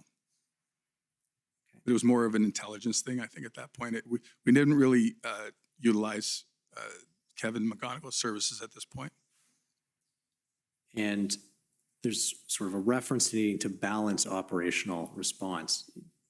Now I'm just talking about the convoy protests in general. Did that play out in the sense of, did you see an inability or a reticence, or were you told we can only send you X number of officers because we've got to police a whole bunch of different protests? Mm-hmm. The police resources were spread very thin throughout the province. It was very clear to me, being as a part of the emergency planning committee, it was quite clear that resources were in high demand. So yes, I saw that quite clearly. I think you told us this summer, and it's in your statement, that you attended a meeting of the Ontario Association of Chiefs of Police committee that day on the 7th, and you were told effectively the same thing. There's a limit to the number of resources that we have for Windsor. That's correct. And how about when it came to the OPP at this stage on the 7th? Were you being told the same thing? We can only give you X number of officers, vehicles? Yes, at this point, the bridge had not been blocked. So we were, we were okay with just having boots on the ground, providing traffic, resources at that point. But I had sent Dana Early an email, I believe the night before, or maybe this on the 7th, asking, hey, if things go a bit sideways here, how available is any POU resources? So that was really my first, again, informal ask, just to get an understanding. If we need to look that way, what does it look like for you? And what was the response? I'd have to see the email exactly what the response was, but at this point, Dana was working with us from London still, basically trying to put resources together. And I think the response essentially was, if you need something, we're going to supply it for you. Okay. And I think I've got the email. You'll tell me if I'm wrong. If we could pull up WPS 60374. This is an email from February 8th. This may not be the one that you're looking for, but you reach out to Superintendent Early and say, hi, Dana, I received direction from Aurelia to contact you if our blockade occurred and began to get to a point where extra resources may be required. It's relatively manageable. I know your people are very spread out, but my ask at this point is, if we were to need POU or PLT down here, what would availability be? This is the email? This is correct, yep. And again, I don't know that we have her response. not in this thread, but what was the response in terms of availability? Again, I think it was, let us know what you need and we will try and make arrangements, essentially. And what kind of coordination occurred with the CBSA at this point, once the blockade started? So at the very beginning of it, we were managing the blockade from our Windsor Police headquarters in a project room. To later in the day, we moved to the EOC and stood it up. At that point is when I expanded the command team and invited CBSA to be a part of the command team. So they supplied personnel at that point to be that direct link with us to CBSA. And they were providing intelligence and any information they had along with the resource at that point. Which other organizations were part of the command team? At this point, I would say CBSA was the only external partner that was in the EOC with us. We had expanded our internal resources to include major crime at this point. We expanded to include more intelligence officers, along with the sergeant that was already in the command team, and some more resources for logistics because it was growing. We needed some help. If we could pull up WPS 60235. This is an email with Glenn Miller of the OPP about the availability of the OPP's PLT for Windsor, to Windsor Police. Go down to the email as the last paragraph, as we speak, Brad is reaching out to Sergeant Mike Acton, PLT, if he could have his resources immediately deployed to Comber, as it's anticipated those in attendance will be leaving at 1000 hours.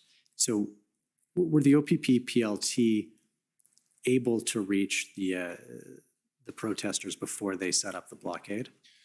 That's a really good question. I don't recall if they did or not. I had never heard of PLT till this weekend, unbelievably. I don't recall if they made it or if it was just regular OPP officers discussing intentions with the Comber people. Ultimately, there were OPP PLT deployed to Windsor. Yes. And I think you told us this summer that they had some success. Yes, that's correct. Can you expand upon that or elaborate on that? So in those first few days when we were really relying on just essentially, mostly Windsor Police resources, we had some difficulty in negotiating ourselves with all the protesters. Again, we talked about the fractured leadership and different groups. The PLT, how it was explained to me through local OPP resources were, they have relationships with a lot of people through different protests across the province. That's their role, to maintain these relationships. And because of that, trust is built and they're able to, basically fulfill their mandate with the negotiations with any kind of demonstration. In this case, they were able to, and again, it was so dynamic over the first 4 or 5 days with lanes closing, lanes opening. I can't tell you times or days, but there was numerous times where lanes were open and closed, but essentially it was PLT doing that for us. They had also brought in a couple of minor tactics with printed pieces of paper for officers in their notebook for common messaging, handouts for the protesters. So it was all about education and communication with them, and they did a fantastic job. Do you know why, when they succeeded in opening a lane or a couple of lanes, those lanes would then subsequently re-close or be blockaded again? Yes. So we had we were monitoring many open source sources for intelligence. We actually heard a lot of the conversation from the protesters about their conversations about the police on Zello app. And so that was part of it. We could hear the infighting. So somebody would negotiate a lane open and someone else would step up and say, no way, we're not giving this to the police. And their people would come and clog it up. And then we would hear that right on ground as well. So it was quite obvious that the leadership was not, there's no solidarity there for sure. Now, I want to move ahead to the evening of February 7th, and there's an event that happens on the property of Assumption High School. That's correct. Can you describe that for us?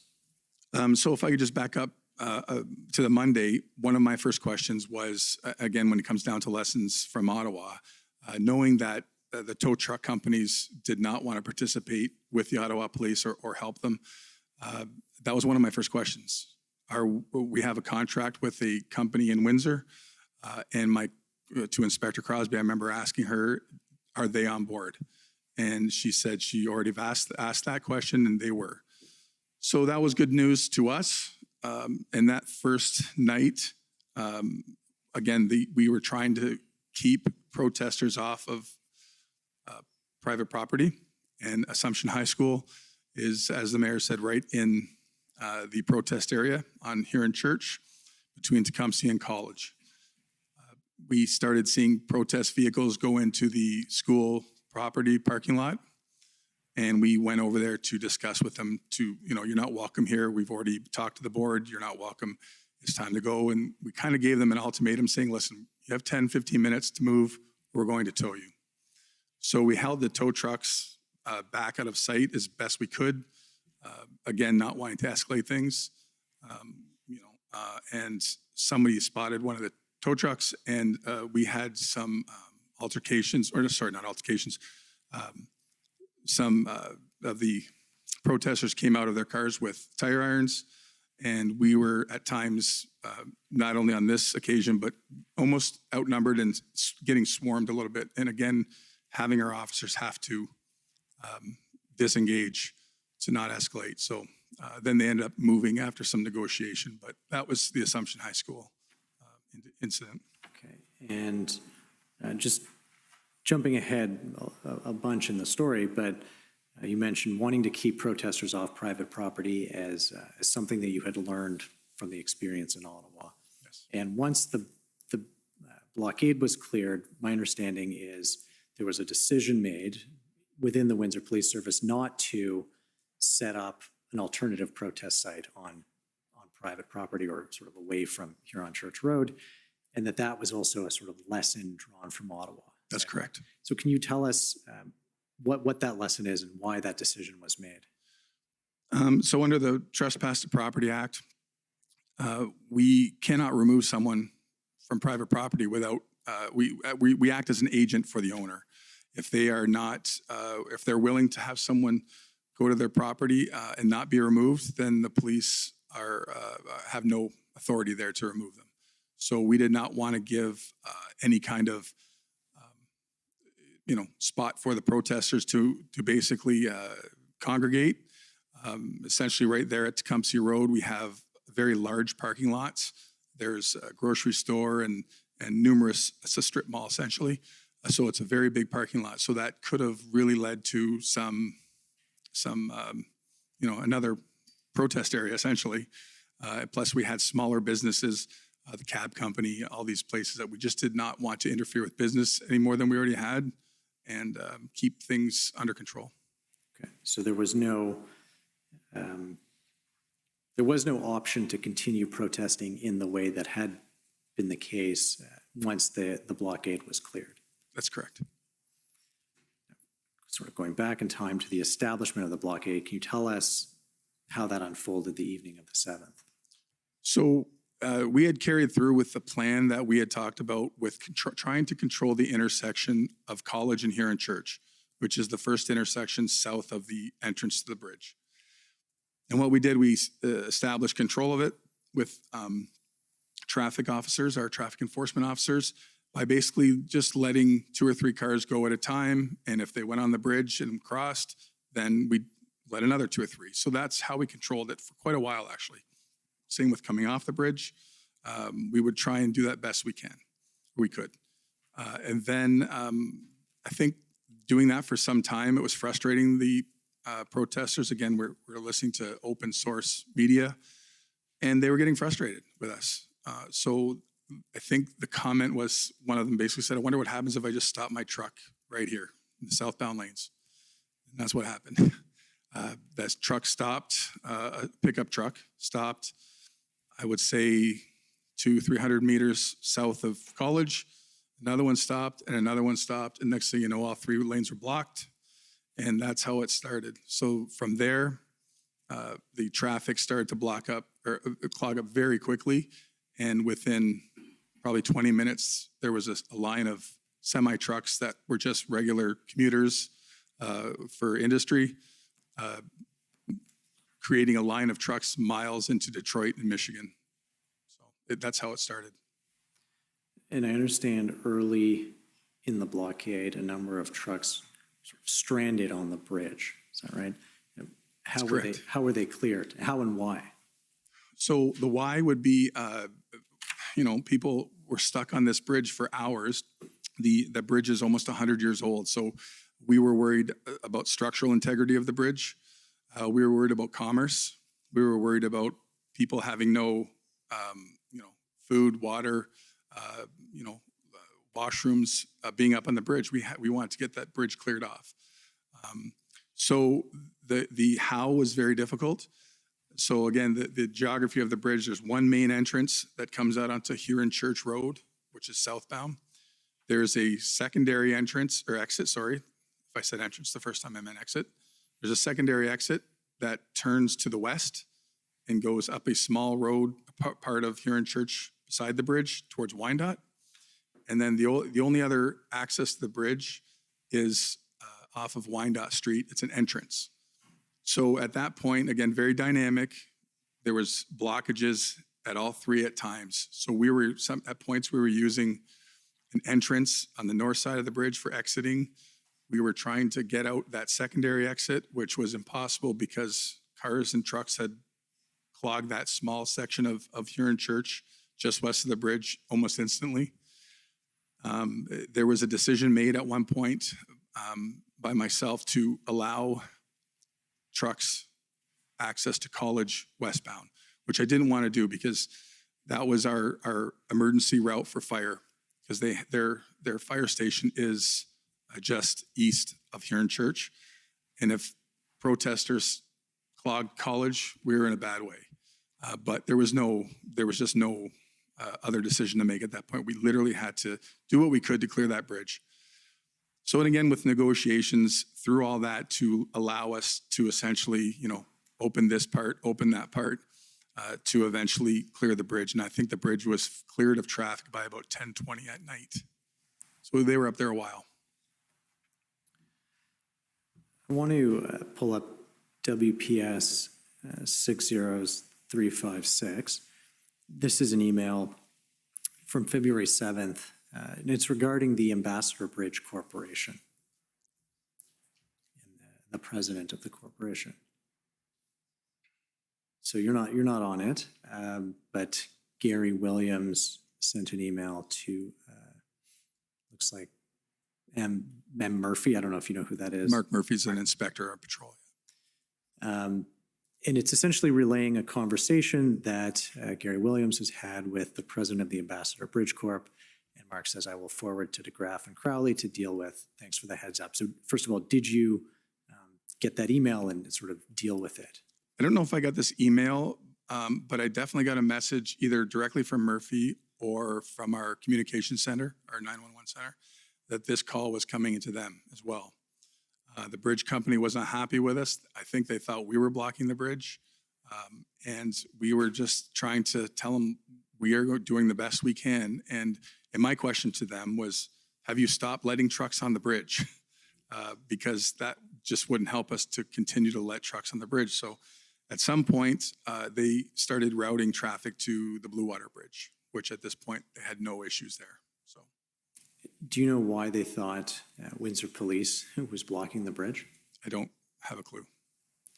And how, was this your only sort of contact with the company, or did the Ambassador Bridge Corporation weigh in or sort of get in touch with the Windsor Police throughout that week? Yeah, I can't say I didn't have any more conversation or contact with the bridge company at that point. That was my only my only contact with them. Do you know if anyone, do you know if Chief Mizuno or Deputy Chief Belair did? No, I don't. No. And how about just, again, generally speaking, other interests, unions? There was some evidence this morning about Stellantis, this new EV battery manufacturer, I think. But what was the sort of economic pressure like from the businesses in Windsor? Being in the EOC, I mean, we were approximately 10 kilometers away from the bridge.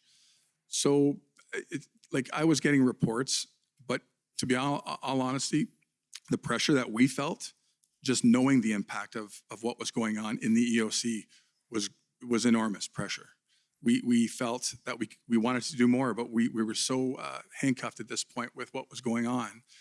But certainly, just reports in mainstream media and the economic impacts, we knew it was humongous. It was just giant.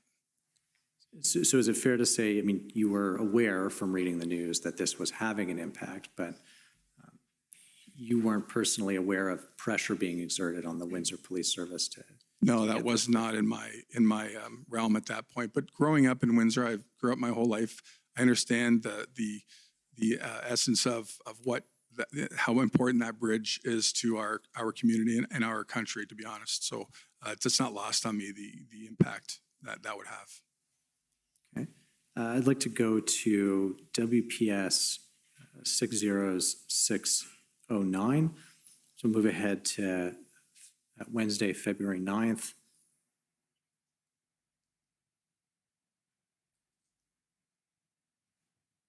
This is an email from you to Jen Crosby and Inspector DeGraff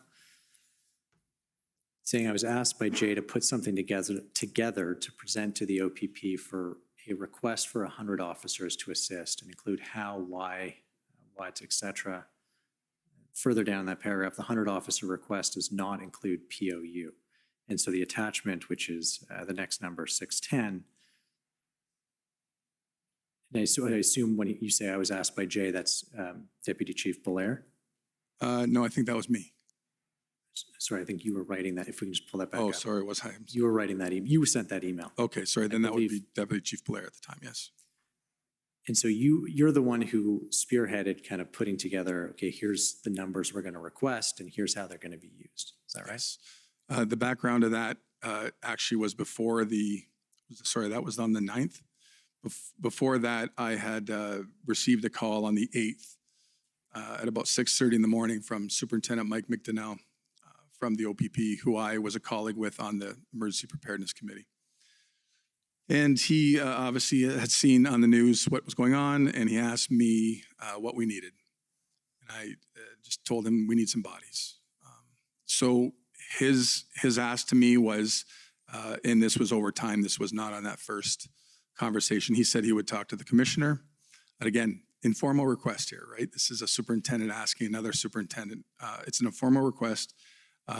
So within time, he gets back to me and says, I need a plan of what you're going to do with 100 officers. And I understood that, just to ask for 100 officers. So I put together a very generic plan, considering there was two 24-hour coverage, two 12-hour shifts essentially.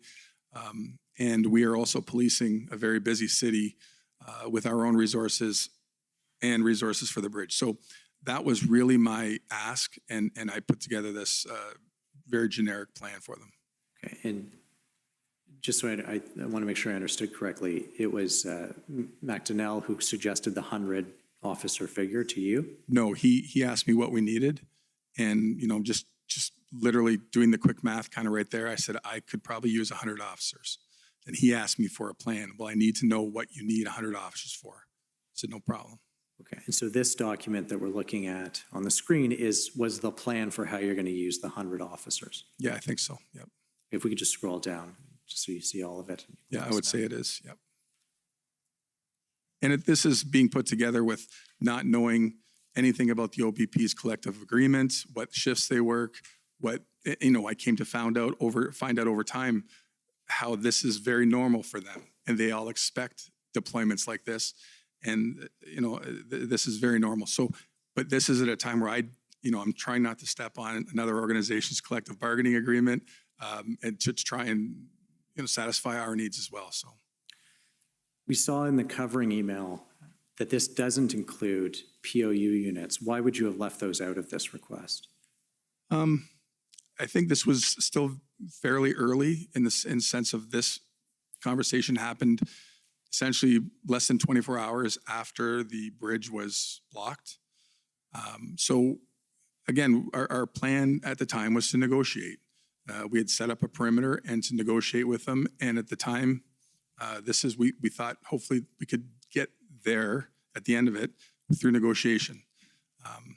Again, not trying to escalate anything, but that's why, my background told me 3 days before to ask Dana, hey, if it goes this way, what are we looking at? But that was not in the plan yet. And again, knowing what was going on here and in Toronto. And so this exchange is between, this arises as a result of your discussion with Superintendent McDonnell, but you're aware on the same day, Chief Mizuno sent letters to Minister Jones, the Solicitor General in Ontario, and to Minister Blair, correct? I was not aware of that at that time. Okay. I in preparing for this, I found that out, and I'm assuming that ask was the formal ask because of this. But I can't confirm that. I don't know. So, and again, just so we understand, on February 9th, Chief Mizuno did not consult you or make you aware that she was writing to those two politicians asking for 100 officers. I don't recall that she did, no. Okay.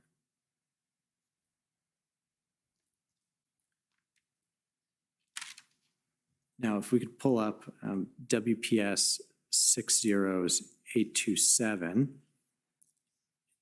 And so apart from seeing the letters, do you remember any discussion with Chief Mizuno or Deputy Chief Belair at the time about that correspondence to Sylvia Jones or Bill Blair? No, I don't recall that at all. I was sending situation reports to them regularly, and there may have been conversations back and forth, but I don't recall them, to be honest. So I'm showing you an email, and again, you're not on this email, but it's an email in which Commissioner Creek of the OPP is writing to Commissioner Lucky of the RCMP, and it's subsequent to Chief Mizuno's emails and letters to the ministers. It says, Chief Pam Mizuno and I had an opportunity to discuss the attached correspondence. Currently, Windsor Police does not require the deployment of additional police officers from the OPP or the RCMP. And so what I'm trying to understand is, do you know why the about face? I mean, that morning, Chief Mizuno had said, we need 100 officers, sent the letters directly to the ministers, and then that evening, it's, according to Commissioner Creek's email, everything's fine. Yeah, I can't explain this. I did not know about this when it happened. I mean, if you look at the time, it's 11:20 at night on the 9th. I was working straight midnights at that point. And if I would have known this at the time, I understand there was mass confusion to a situation that we've never dealt with. So I can't explain this email. I did not know about it at the time.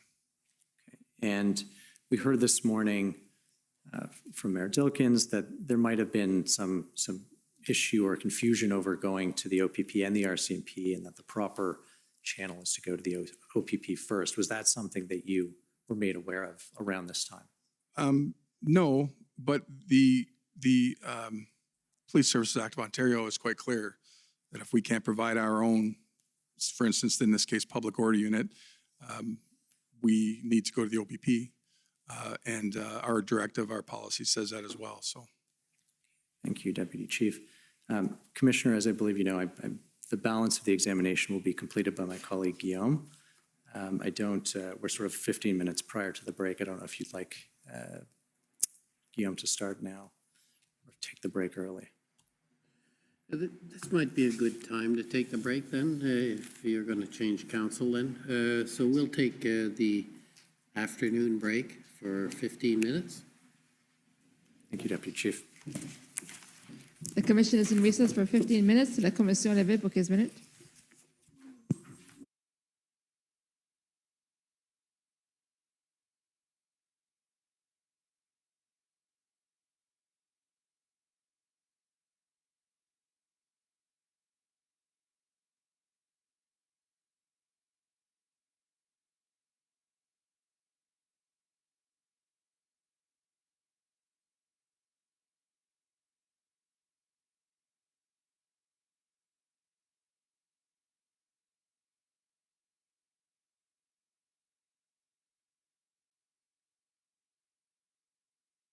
escalating the situation, but there is harm being done by those idling vehicles. And I think I want to understand that there isn't full understanding of the harm that is doing to the residents who are subjected to that and the noise.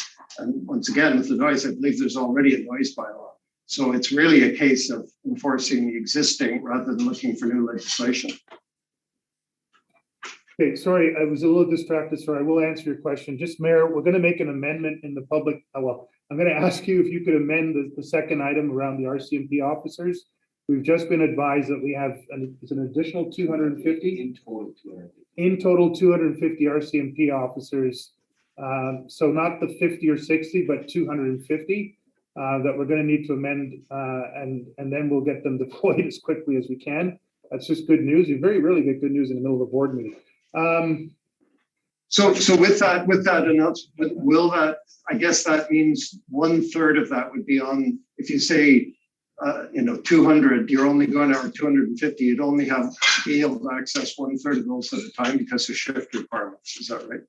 No, it depends on how Deputy Chief Ferguson decides to deploy them. So again, we've just found this out in real time. We'll figure out how to best deploy them to address the biggest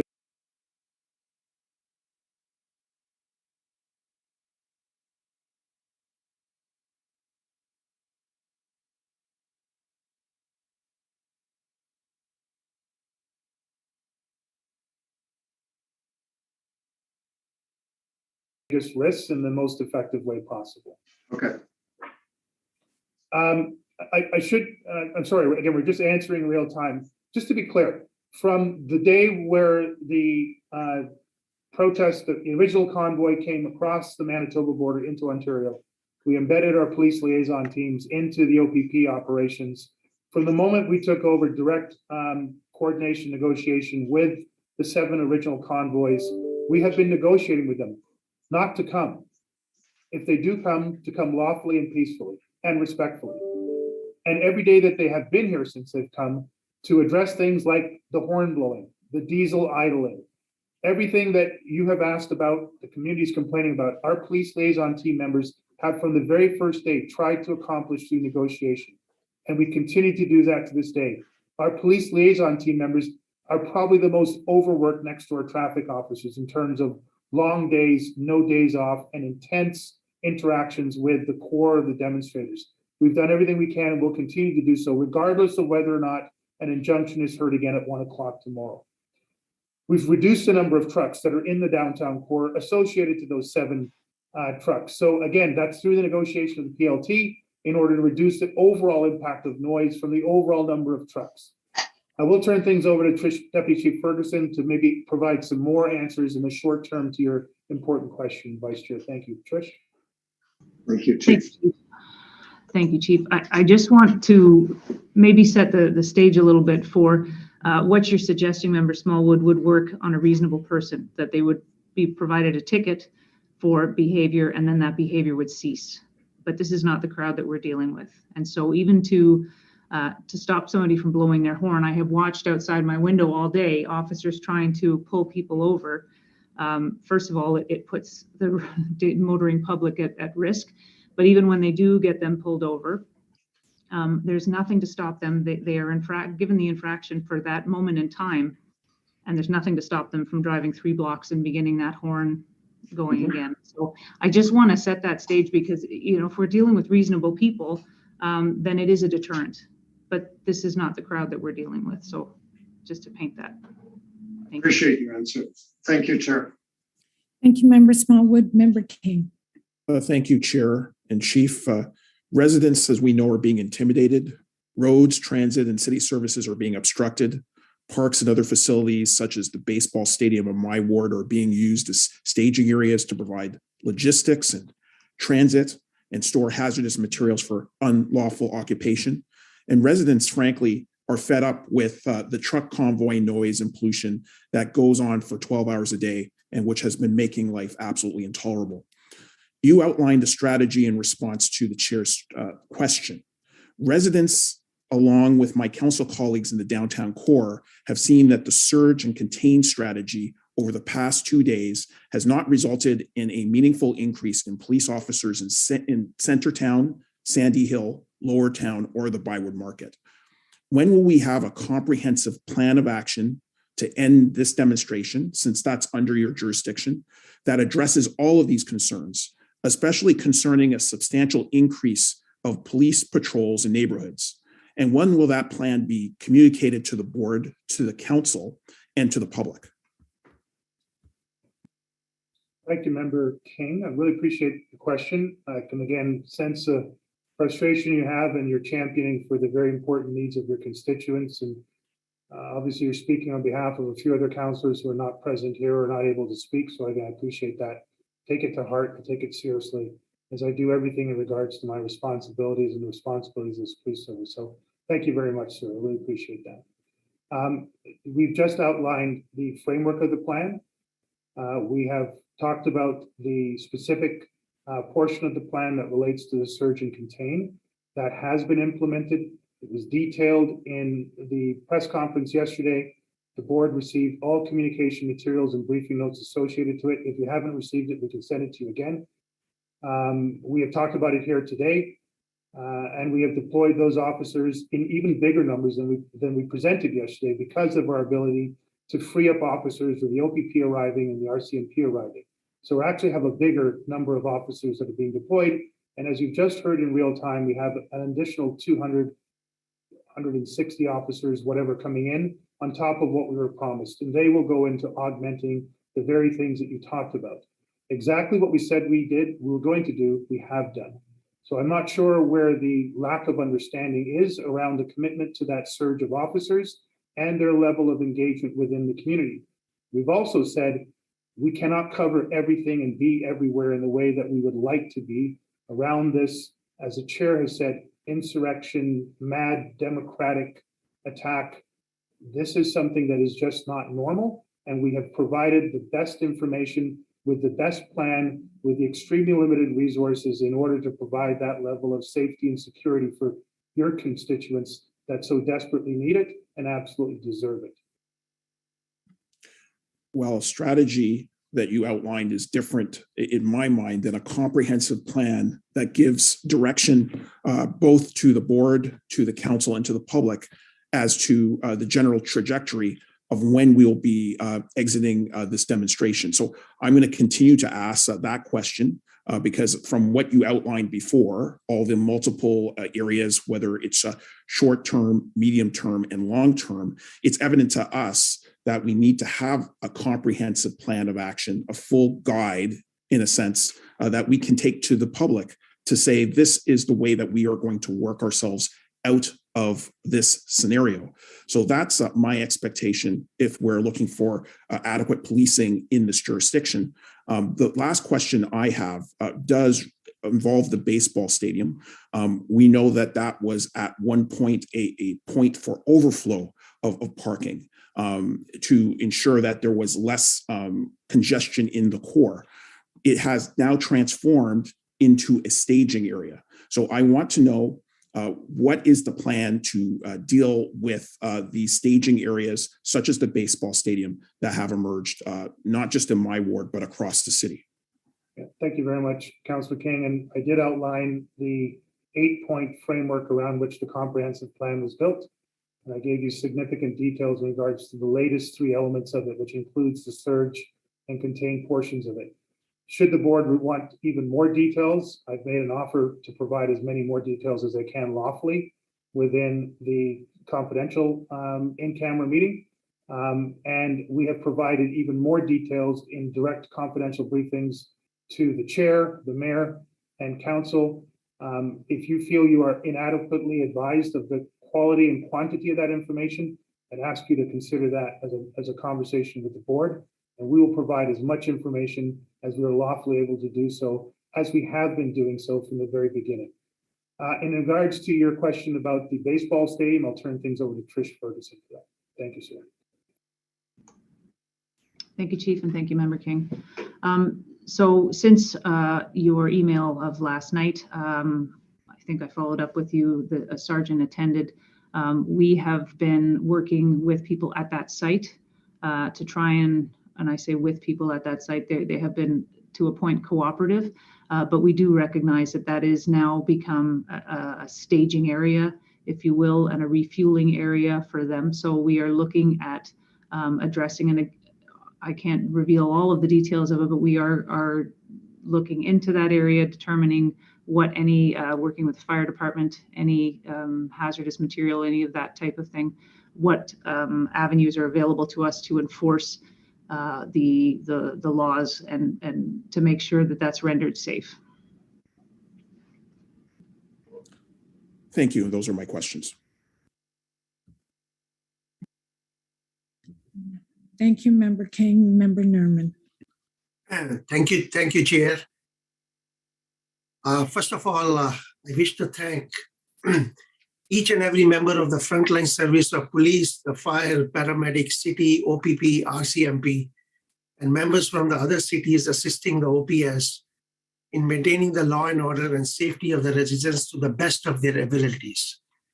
My question are to the Chief, Deputy Chief Bell, or the Event Planning Chief, Acting Deputy Chief Ferguson, as appropriate. Chief, there is a strong public perception that a different policing standard was applied to the protests, the current protest which is going on, than to other protests that have taken place in the city. I hope you can provide some clarity around that perception and perhaps correct it. In your media release of February 4th, that was yesterday, it was stated by the OPS, and I quote, "The Ottawa Police Service and City of Ottawa will be utilizing concrete and heavy equipment barricades to create no access roadways throughout the downtown core." During my study, which I have done recently since morning, the Supreme Court of Canada in the matter of Clayton, which was decided in 2007, have elaborately discussed and deliberated the powers of the police in common law for employing the roadblocks. So can I ask why such barricades were not employed or planned on January 28th, i.e. before the start of this convoy protest in Ottawa? And if those would have been planned, can you please lay out, would the situation would have been different, what we are seeing today? Thank you very much, Member Nerman. I'll just reflect on your opening remarks in regards to comparing this demonstration to other demonstrations, and I will reflect on the chair's comments herself. This is an city under siege. This is a threat to democracy. This is a nationwide insurrection. This is madness. I would concur, not necessarily word by word, but with the sentiment, there is nothing to compare between what we're going through now and anything else we've done in this city in the past. With that said, I will turn things over to Deputy Chief Ferguson for her comments around the transportation plan based on the threat intelligence information we had 2 weeks ago, which led to our plan for last weekend and what we have learned through better intelligence and lessons learned and other jurisdictional approaches, what we've put in place for this weekend. Trish, over to you. Thank you, Chief, and thank you, Member Nerman. I don't think we could have predicted what this has turned into, and you know, I will go back to the chair's comments at the beginning. This is unprecedented in policing times, and I will be 28 years tomorrow with the Ottawa Police Service, never seen anything like it. We plan for events, we plan for large-scale events, we plan for dignitaries arriving throughout the city, and we are really good at that. Our members know what they're doing, and that's what we had planned for, was a potentially weekend-long demonstration on what this was going to be. We quickly had to reassess and pivot, and over the course of the week, we maintained negotiations. We did what, quite frankly, the public expects us to do now, which is to de-escalate and maintain a level of safety and obviously for those involved. We are to provide the lawful right to demonstrate, and that's what we did initially. That's what we were looking at. And throughout the week, we realized that, I mean, earlier than that, but we realized that this was going to be a longer, more protracted event. Our members have been negotiating the whole way through and quite frankly, doing our very best to keep a lid on what has been for our members some really contentious, heated, volatile, and dangerous situations. And we were not staffed appropriately to do that. And so this weekend, having canceled everybody's days off, we have now provided what we are hoping will be that necessary Order flow. allowed. We recognize that the neighborhoods around the footprint The commission are is being reconvened. La very commission negatively reprend. affected, and we are doing everything we can to make Good sure that they are afternoon. getting the attention that they Guillaume need, Siwa, Commission and Counsel. starting with very basic I will addressing be leading you bad behavior, from the addressing events of February 10th. menacing, nuisance, intimidation, all of that. In the morning of February 10th. So in this is terms when of Superintendent our Dana approach, Early from the OPP we will arrived continue in to Windsor. do that. We That's will correct. be a presence as much as we I can would like in to those pull up neighborhoods. WTS And our point 0000022.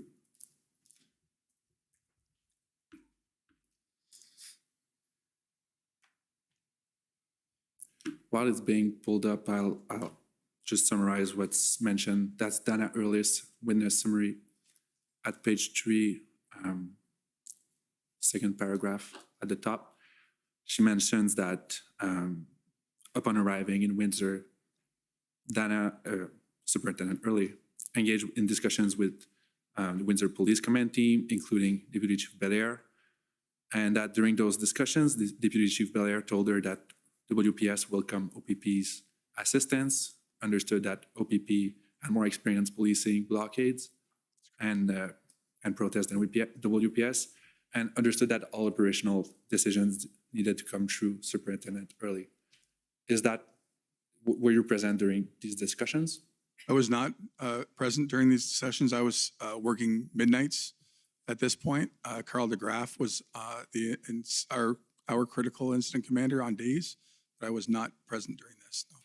And were you informed about the content of these discussions afterwards, or?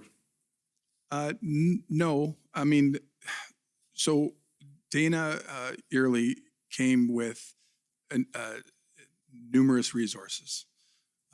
It was clear that the Windsor Police, to all of our admission, had no experience in public order. So it was my understanding right from the beginning that Dana and her team was in charge of the public order response, as well as numerous OPP resources. So that would just my understanding was we would be forming a unified command team. And was this understood prior to Superintendent Early's arrival or once she arrived? I would say before she arrived. That was the intention. We did not have that experience, and we were asking for help, essentially. So it was, just to make sure I understand correctly, it was WPS Command's position that OPP should take over the event in Windsor. No, that was not my understanding. I was never told that. My understanding was unified command. Okay.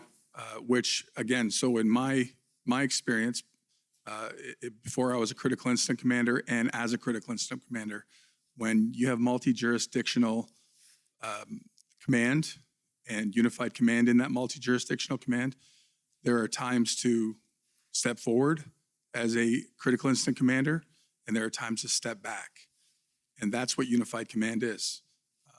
We learned through this process that Superintendent Early's command was, she was in command of public order response, was in command of OPP resources. Those were the times she stepped forward. Then there was operational times when the Windsor Police would step forward, be it myself or Inspector Carl DeGraff. So you would say that OPP was in charge of the POU response and PLT perhaps, and WPS maintained control of the overall operation? It was, again, this unified command. I can't say anyone was in charge of the overall operation. Unified command, there is consultation that goes on. Like for instance, even the POU plan, where Superintendent Early was clearly in charge of the POU plan. She consulted us on it after that it was done. She would consult us, any issues, any logistical issues, any Windsor issues. So that is the true meaning of that unified command. So I was not part of those discussions, so that was not my understanding. Okay. So in the same paragraph, we see that that Superintendent Early later called Craig Abrams and informed him that Windsor has told us being OPP, this is now ours. And Superintendent Early explained that she meant that OPP was in charge and that WPS will be working alongside OPP. That's not your understanding of how it took place? Well, I agree with the working alongside. Yes, that's 100%. I agree with that. I don't know about this. I was never informed of this. I would say that, yes, we worked alongside each other. And again, that concept of stepping forward and stepping back in unified command was present right from the immediate arrival of Superintendent Early and her team. I would also say that Windsor Police was always the police of jurisdiction. We never were not the police of jurisdiction through this event. I think we can come back to the witness summary later on, but I would like to pull up WPS 00702 at page 27. Because I think I just want to understand who was taking decisions and who was giving advice and so on in the comment structure. Because I understand that the idea of coming forward and giving some space to the other command, but I just want to make sure I understand properly how this works in practice. Okay. In that, this is a document that the debrief, do you recognize this? Yes, I do. This is something that you prepared? It's not my document, no. Okay, but it was prepared after the Freedom Convoy events to make a debrief of the events and have recommendations moving forward. That's correct. And if we can go at page 27, please.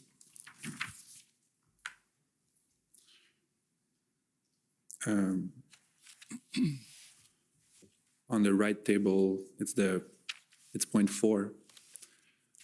It says under CIC takeaways, CIC understand is critical incident command. We see at point 4, needed WPS to be more engaged with collaborating on operational plans. WPS members have best idea of the area and implications of decisions and should be embedded in decision-making matrix. So this document there's a lot of opinion in this document. The way it was prepared, the superintendent that was in charge of this document, of preparing it, essentially sent out opinion papers to all our subject matter experts within our service. And this, I don't know where that came from. It didn't come from me, but certainly that was just part of a recommendation that somebody felt that, was legitimate. Okay. Maybe we can talk a little bit about the comment table that was formed by Superintendent Early. Do you recall that comment table? Yes, very well. Can you just explain how it worked and who from the WPS was on the comment table, what was their role, and so on? So prior to the OPP command team arriving, we had our command table. Superintendent Early came with her command table, which essentially in the positions kind of mirrored ours. So her team arrived on the 10th, and immediately that team was inserted in our command table effortlessly and seamlessly. So she had a scribe, as I had a scribe. She had another inspector involved in logistics. She had a boards person that is in charge of all the whiteboards with all the information on it that is changing throughout the event. Essentially, it was this very same setup or very similar setup than we had. But the day they came in, they had some recommendations on the actual layout of our EOC, which were taken into consideration immediately. Things like more boards, things like that. So those were taken care of right away. But after that, they hit the ground running with us, and it was a seamless transition, to be honest. So it's fair to say that your initial comment table just merged with theirs? Yes, that's what I would say. Okay. More on the same topic, but more narrowed on the critical incident command questions. We can remove that PowerPoint, by the way. Just specifically on the critical incident command structure and how it works. We understood from previous testimony that the CIC's purpose was to give autonomy to the CICs to take decisions on the go and to have their own autonomy and so on. I'm wondering how did it work with Dana Early, Superintendent Early being a critical incident commander for the same incident that you and you were? So again, that shared or unified command in stepping forward and stepping back. So for instance, a perfect example is the POU response. Superintendent Early put that plan together with her team, consulted us after.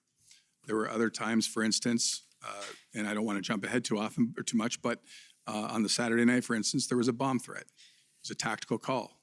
I stepped up and took the lead on that. So those are the kind of things, and again, even though if I'm making decisions at that bomb threat, Dana was right next to me and we're talking about decisions as they're made, because that's that shared command.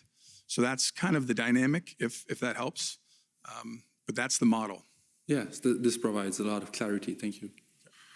Maybe we can jump to February 11th about the approval of the operational plan.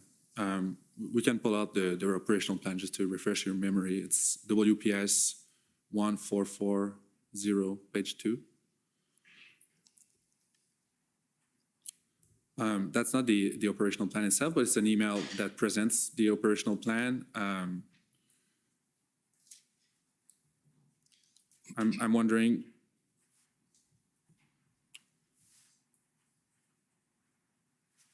it says that it's Inspector Yunan who was in the planning team under under Superintendent Early, and emails are about the plan, and he says, please reply all with your approval of the plan so that our municipal partners have the recorded approval. I just want to understand why it was necessary to have the approval recorded for your purposes. So the part of Dana Early's team was the public order commanders. So that would be Jason Yunan, Inspector Yunan, and Angela Ferguson. The two inspectors were in charge of their OPP public order units. They would come up with a plan because they're the subject matter experts. Just like in any critical incident, that's what a critical incident commander relies upon. They're subject matter experts to come up with a plan, and then within the framework of critical incident command, the commander will either approve it or not approve it. May have questions about it, may have, may suggest things that may be added or deleted, but essentially they have questions or they'll be able to approve or not approve that plan. So it's as a critical incident commander, it's not Superintendent Early's job or even maybe not even her subject matter expertise to physically make that plan. So that's why it has to be approved by the critical incident commander, because the CIC is essentially in charge of every decision that's being made in that command team. And that's why you had to have her approval for your records? Yes, because in that planning team, though, there was other POUs involved. We had other municipalities in that public order unit. So the public order commanders have come up with this plan. They sent it to Superintendent Early because that's who's in charge of the public order plan. And then she approves it. And in that process of approval, she consults with Inspector DeGraff, myself, whoever was there, and is there any concerns? Excellent. Can we pull out now OPP 00004557? I understand this is the overall Ambassador Bridge operational plan. Just have a few questions on it. I'm wondering, it took only 2 days, in fact, to come up with that plan? Do you have any insight as to why it was so quick? Well, this is why you rely on your subject matter experts. So, you know, this planning informally starts with those first few phone calls and emails to Superintendent Early, you know, hey, we might need some public order help. So the situational reports were going to her and her team before they even came to Windsor. So they knew the geography, they knew what was going on with us, they knew what was happening with the protesters. So when they get there, subject matter experts can work very quickly to come up with a plan to essentially clear the bridge. And that's what happened. And on February 11th as well, not only the plans were approved, but the province declared a state of emergency under the EMCPA, and there was a civil injunction that went into effect. That's correct. It was quite a busy day. Yes, it was a very busy day, actually. Did either of those, either the declaration of emergency or the injunction, have any effect on the plan or the operation itself? I would say the injunction was impactful for us. It allowed, obviously, just another tool for us during the whole planning of everything, but it allowed us to really focus on exterior or perimeter roads as opposed to just here in church. So if there was parking and you know, and that came into play later, but towing cars off of side streets, the injunction was very helpful for things like that. It was another tool, plus of course it was another charge that we would be able to lay if we had arrested anybody. The emergency for the under the EMPCA really, I don't think was much of a consideration for us for this plan. And so I understand that charges were laid under the breaking of court order criminal offense under the criminal code. Do you know if these charges were laid during the operations or afterwards? Well, the arrests were made during public order action on the 12th and 13th, and the subsequent charges were laid after that. Like, you know, the investigators then take the files and lay the information subsequent to the arrests. But prior to the injunction, we already had reasonable grounds for criminal mischief. Like I said, the injunction was simply another charge that we would be able to lay on the protesters upon arrest. And I would like to move to the operation itself. I think we can remove that, the plan. You explained in your witness summary that there was perhaps around 730 officers that participated in the operation and approximately 500 OPP officers that were present. Is that those were estimations? I think at my point, I was never involved in the scheduling. I was involved in some discussions with the officers we had scheduling out of our training branch. It was hectic. We had people reporting that we didn't know were reporting, and I mean, you can imagine the logistical. It was very difficult for our schedulers. So those were estimations, judging by what we knew the OPP had sent and other municipalities had sent us. And do you have any understanding or insight about why so many officers were sent in the end, despite the fact that only 100 officers were asked at the beginning? I really don't have that information. I think that's probably better directed at the OPP. But I would say, like, from my point of view, the original ask of 100 officers was simply an initial response to the beginnings of the blockade. The blockade grew enormously throughout the week, and it really peaked on the Saturday night to really, and I call it the highest point of incivility that I've seen in a long time. So I would say that's probably why. The number of officers, the conditions we were working in, it was cold, the snow, public order had done their thing that morning on the Saturday. They started their action. So I would say just, and then they were, I wouldn't say that there were 700 officers at one point. I would say there was probably in and out, because there was officers going from Windsor to Ottawa and to Toronto and all these other things. They were in and out and almost interchangeable at times. from my understanding anyways. And what was WPS' role during the operation itself? You mentioned a bomb threat. Was there any other things? Well, we were side by side with OPP and RCMP and other municipal officers. So we would have, say, like for instance, it came up earlier about swearing RCMP officers in. So before we could swear the RCMP officers in for provincial legislation, we would have to pair them with a municipal officer or an OPP officer to ensure that they would have those abilities to enact provincial offenses. So we had, at times we had an OPP cruiser with 2 Windsor police officers in it. Like it was shared resources for perimeter control, for any kind of uprising that we might need, like the bomb call, or we had an abandoned house fire at one point in the area. So these are the kind of things that we were trying to manage that perimeter with the boots on the ground, those initial officers other than POU. Okay, and the operation lasted from the February 12th to the 13th? That's correct. And would you consider the operation a success? Yes, I would consider it a very successful.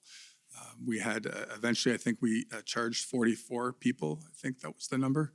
We had no injuries, no property damage, and we were able to clear that bridge relatively quickly, in my book anyways.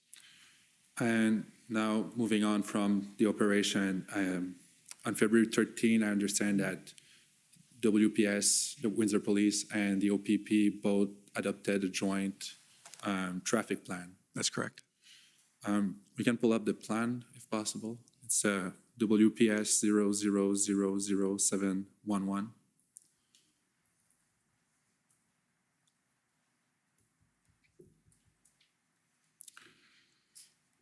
At page 2.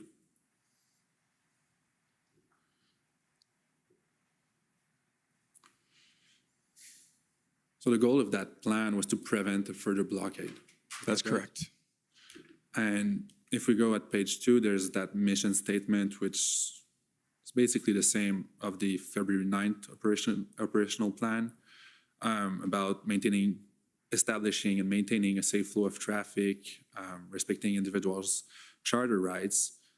If we move, it's here as well. The immediate action plan, it says what you mentioned, that if members observe an imminent highway blockade and form reasonable grounds of an offense is about to be committed, officers will intervene to prevent a blockade if it is safe to do so. I'm just curious as to how both interact, preventing a blockade and respecting individuals' charter rights and freedom. So at this point, when we had basically control of the area through Jersey barriers and police presence, we had no problems with protesters that were still in the area on sidewalks. And there wasn't very many of them, but there were a handful, mostly up at the Tecumseh Road area at Huron Church. And that was okay. So that was still respecting people's right to come out and protest on the sidewalk. We don't want you to block critical infrastructure. And then relying again on the OPP's experience in these long drawn out, protracted demonstrations, we adopted this plan that mostly was from their experience. And so we were able to control that area from essentially EC Row Expressway to the bridge through Jersey barriers. And if there was protesters out on the sidewalks or even on foot in some of the parking lots, we just allowed it. So the limit, so to say, is blocking an infrastructure or a highway. That was a no-go, but as long as it's off the highways on. Well, at this point, we were dealing with like probably under 10 protesters. Again, I'm still working midnights at this point. So the crowds at night were, 4 or 5 in the morning, people were sleeping. So you might have 5 or 6, 7 protesters on the corner of Tecumseh and Huron Church. That was okay. We weren't going to remove them. They were off the road. They weren't, in any danger, and they were allowed to protest. Understood. So you briefly mentioned the plan itself on the ground consisted of establishing Jersey barriers all along Huron Church Road. I think Mayor Dilkens explained it as a this morning as a pipeline to allow the trucks to go directly from the 401 to the Ambassador Bridge. Is that correct? That's correct. We had left a safety out in case somebody accidentally got up and tied up at Tecumseh Road, but we didn't advertise that. If somebody came across and said, hey, I really don't want to go on the bridge, I'm just here on accident, there was an out for them. But essentially it was a tunnel of Jersey barriers from the expressway to the bridge, yes. And members of the public were not allowed to just go on the highway without a lawful reason or justification on Huron Church Road? No, the bridge was open. If members of the public wanted to go over to the States, they could have used that. But once they would have to enter at the expressway, which was very, a few kilometers south of the bridge. Okay, but they had to move forward and go towards Ambassador Bridge, or else they could not just hang on Huron Church Road. No, yeah, they could not stop, and no, but we didn't have that problem. We didn't, not to my recollection at this point, anyways. We had anybody stop and try and block that, but there was numerous threats of it, and that's why we would reevaluate every single day to where the traffic plan was and when can we start demobilization of that traffic plan. It was very measured and very conscious of what the intelligence was and what the potential threat of protesters coming back to block the bridge. Again, open sources we were hearing people asking other protesters from Ottawa and Toronto to come down to Windsor. We're going to come at them again. We're going to block the bridge again. This was daily. So we would reevaluate with our intelligence, our information every day, and then act accordingly from there. So were there any situations where the traffic management plan was helpful in preventing any blockades? No. It was helpful every day. Yeah.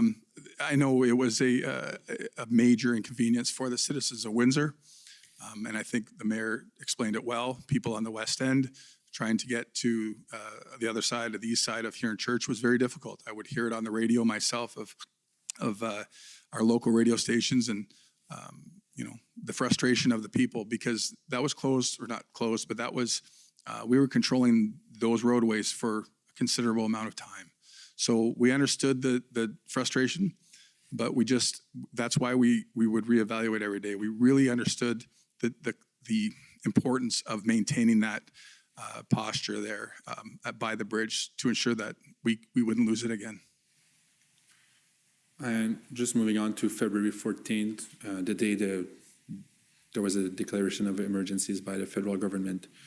I'm wondering if you had any, because of the injunction was enforced, the AMCPA was in place, you had a traffic management plan.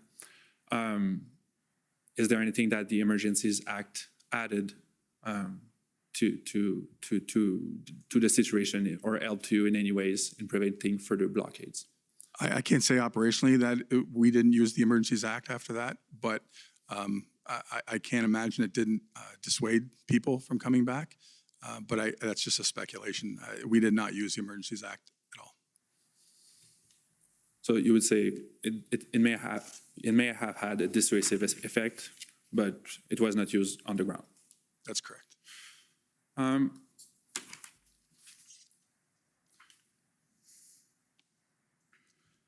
And moving further down the timeline, just to wrap up the Windsor story, the WPS and OPP adopted a demobilization plan as well, which it lasted until March 13 to fully demobilize. I think OPP, it seems a bit long. Would you agree? Well, yeah, if I'm a citizen of Windsor trying to cross, yeah, it seemed long, but we really felt it was necessary. And again, we're relying on the experience of the Ontario Provincial Police in these matters. So we would take their advice. We did, in the demobilization, we did modify the plan more than once because of those reevaluations daily of, hey, are we at a spot where we can open up a little more than the plan says? And we did that probably 3 or 4 times throughout those weeks. And, but it was very important to us, especially when we got up to Tecumseh Road, to take a very measured approach on reopening. We were very paranoid about it happening again. Was there any threats, any intelligence about a possible blockade happening further down? Just on open source. So I don't recall any credible intelligence or information from law enforcement, but that's just my recollection right now. I could be wrong. Stand to be corrected on that. But certainly on open source, on all the social media, we had heard numerous pleas and numerous threats that it was going to happen again.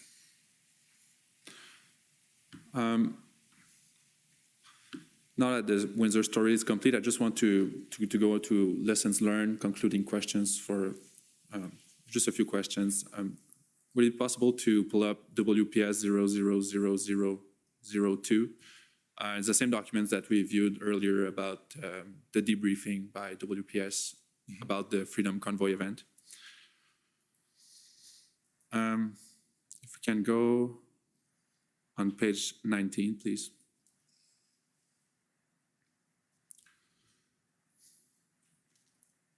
There's a mention about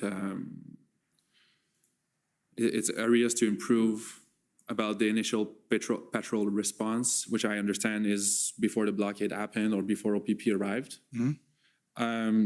It mentions areas to improve, issues with the operational plan. Is that in reference to the February 4th plan? I can't answer that at that point. That's not my document. I don't know what that's referencing. I would assume that that's what it's referencing.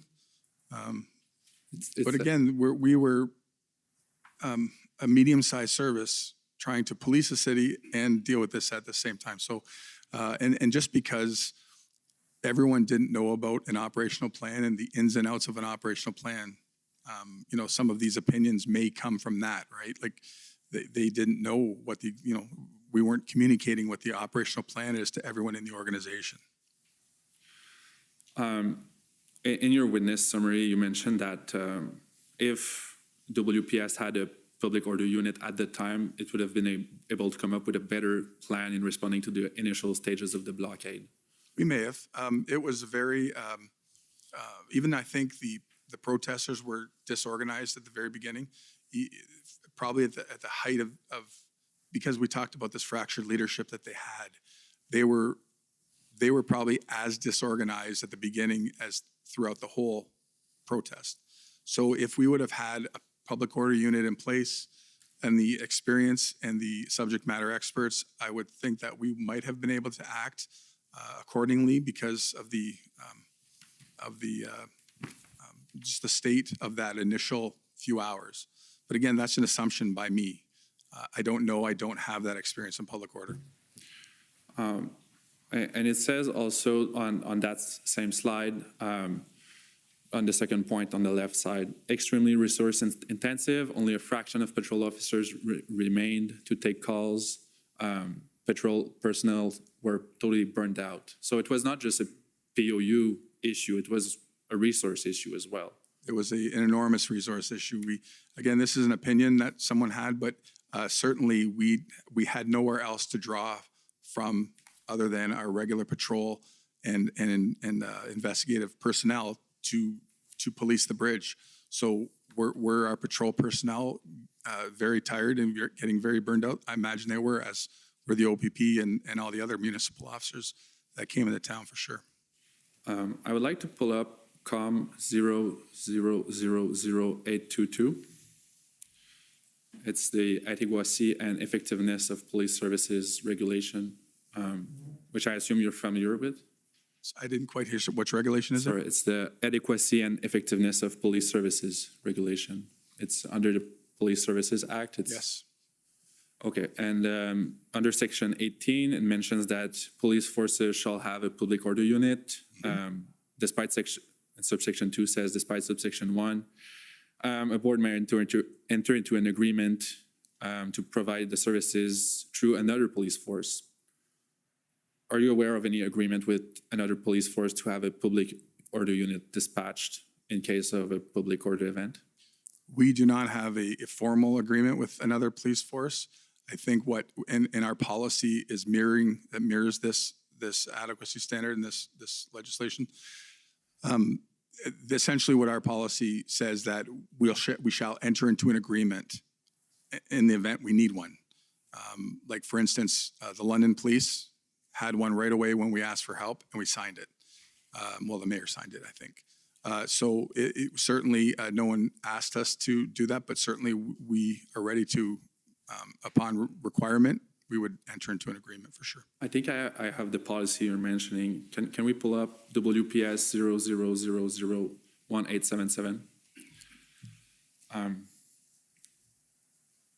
think that's the policy about public order units deployment and the possibility of entering into an agreement.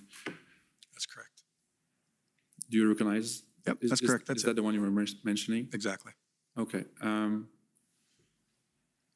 Is this the version that was enforced during the Freedom Convoy events? Yes, I'm assuming it is, yes. Okay. Can we go at point D on page 2, please? As you mentioned, it says that the service shall provide a service of a public order unit through the provisions of an agreement with the OPP. That's correct. I'm just not sure I understand why such an agreement was not entered upon prior to the Freedom Convoy events. And so that is very explainable. So the OPP provides many services to many municipal services throughout the province. For instance, we don't have a dive team. We don't have an agreement to use the dive team. When we need to use the divers, we have a formal request, chief, to the commissioner. We would like to use your dive team for this investigation. No problem. They get sent down. There's no agreement. We need a technical expert in, say, in vehicles with extracting information from the computers. The OPP have those. Informal request goes to our chief, to the commissioner, comes back, no problem. Here you go. So there's no agreement for any of that. It's a chief-to-chief request, and certainly this is no different. If the commissioner would have come and said, hey, we have an agreement, would you please sign it? I'm pretty sure our board would have signed it immediately. But this offer from the commissioner never came to? No, we never, as far as I know, we never received any agreement except from the London Police Service. And you mentioned formal versus informal requests for assistance. I just want to make sure I understand what's the difference between the two, especially as it relates to public order units or assistance at large to a public order event. In your view, what's the difference between a formal or informal? Okay, request? so perfect example of informal request was this emergency preparedness committee that I sit on for the OACP. Again, we're meeting at least 2-3 times a week on Zoom or Teams or whatever it was. And the discussion at this time before our blockade was focusing on Ottawa and the Toronto weekend protests that were happening every weekend. So amongst police leaders at our ranks and superintendent, inspector, those were the requests saying, okay, who can send people to Ottawa? It necessarily wasn't POU specific, but it was who can spare some bodies for Ottawa or who can send people to Toronto. So after our blockade was concluded, months went by, Ottawa had 2 other pretty robust protests, Rolling Thunder, and there was another one, I don't remember the name of it. But we sent people from Windsor because they needed people on ground. We don't have public order, but we sent resources because, that was the right thing to do, and we felt that we really had a debt to actually pay for a lot of the other services. So that's just an example of an informal request. They would eventually be formalized through the chiefs, which again is covered in the Police Act.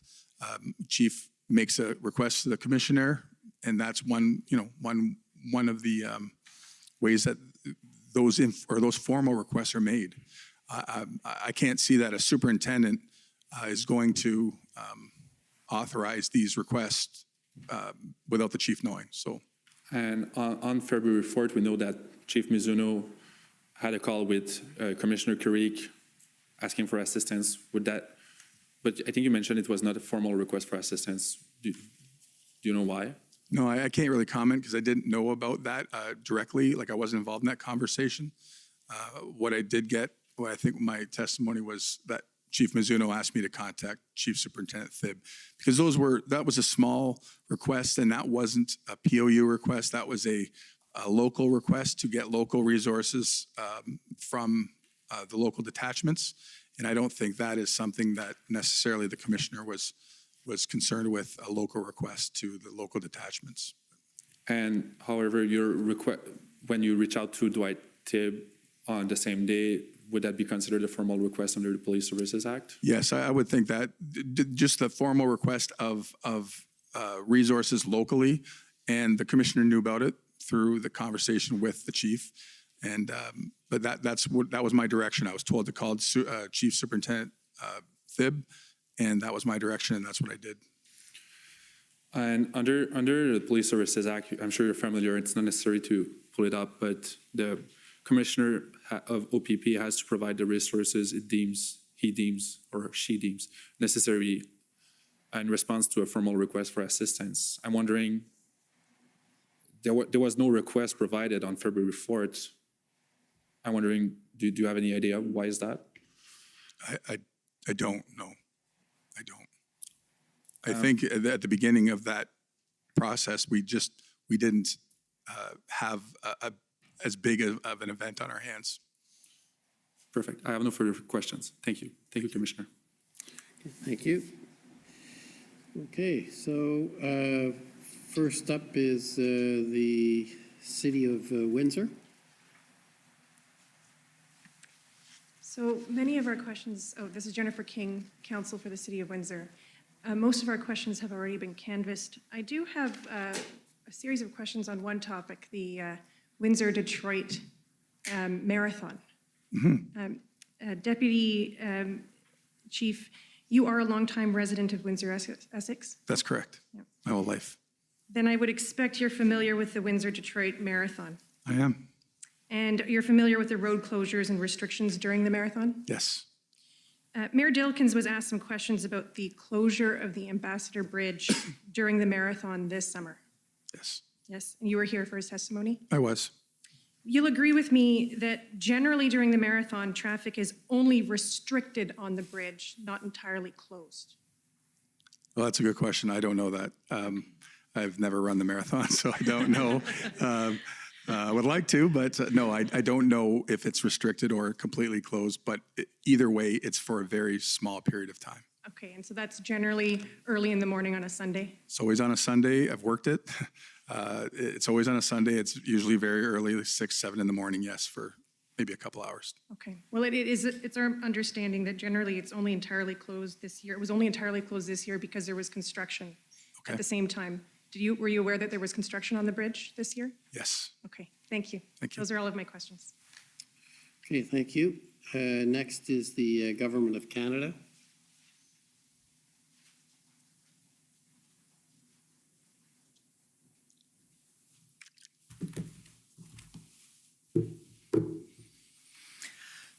Good afternoon, Deputy Chief. Good afternoon. Commissioner, my name is Andrew Gibbs, and I'm one of the counsel with the Government of Canada.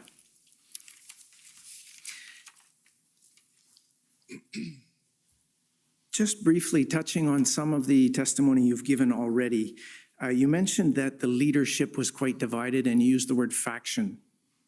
Fractured. Fractured. Yes, that's how I would describe it. Yes, that was my opinion. Okay, and so there were in fact multiple leaders and it made it very difficult to determine who was in charge. That's correct. That's what it seemed like. You also described the situation as dynamic. Would you say it was fluid? Yes. Unpredictable? Yes. Volatile? Yes. And aggressive? Yes, at times. At times.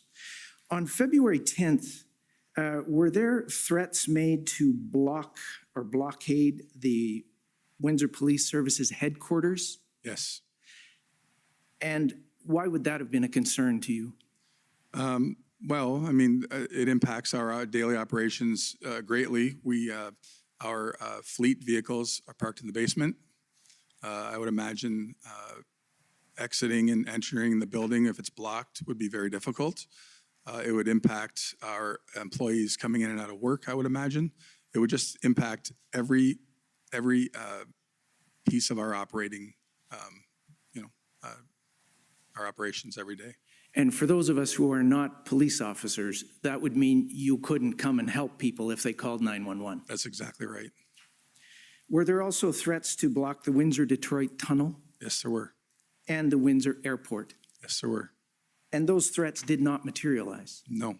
but you couldn't ignore them. No, we had to deploy resources to all three of those places that you mentioned, as well as very concerning, that whole corridor where our headquarters is, it has hospitals and essential services that if that area got blocked, it would have caused enormous problems for us, and not mentioning the tunnel with what the mayor said was thousands of people going over there to work.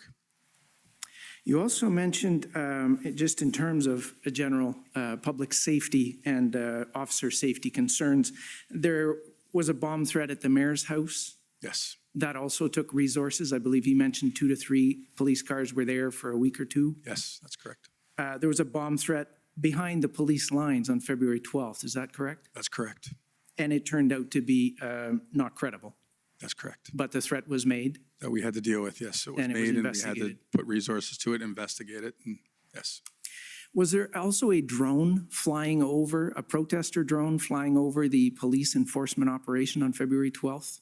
I imagine there was. I don't know for sure, but I imagine there was all kinds of live footage that we were watching in the EOC that was open source, and that was part of it. Okay, thank you. And you mentioned that it was cold and there was snow. The officers were putting in a lot of overtime. Yes, I canceled the days off from, I think it's, I'd have to check the dates, but I canceled a week of rest days of our own officers, let alone the ask from the OPP and the municipal forces to be away from home and cancel their days off as well. So yes, it was long days. So there was a lot of tension. Absolutely. And I think you said people were burnt out. Yes. There are also mention of children being involved. I believe the mayor mentioned that children were involved at the protest, and particularly when the police enforcement action was scheduled to take place on February 12th. Yes. What impact does the presence of children in a mass protest have on police operations? Well, the unpredictability of any crowd gathering is a enormous consideration for us. But in something like that, we had to make plans with Children's Aid Society on arrest plans. We had resources dedicated to just Children's Aid. Obviously, there's a huge safety concern. There was talk on open source communications that they were going to use children as human shields at one point. So there was all kinds of considerations for us to keep the welfare of children, very, safe. Mr. Clerk, can we please turn up OPP 404539 and go to page 41 on this point?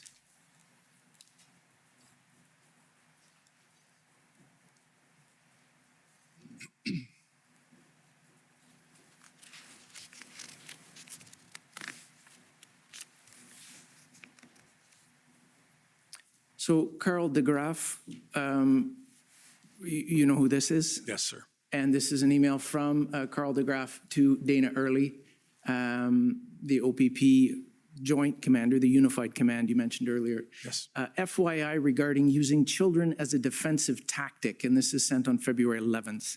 If you'll scroll down, please, Clerk.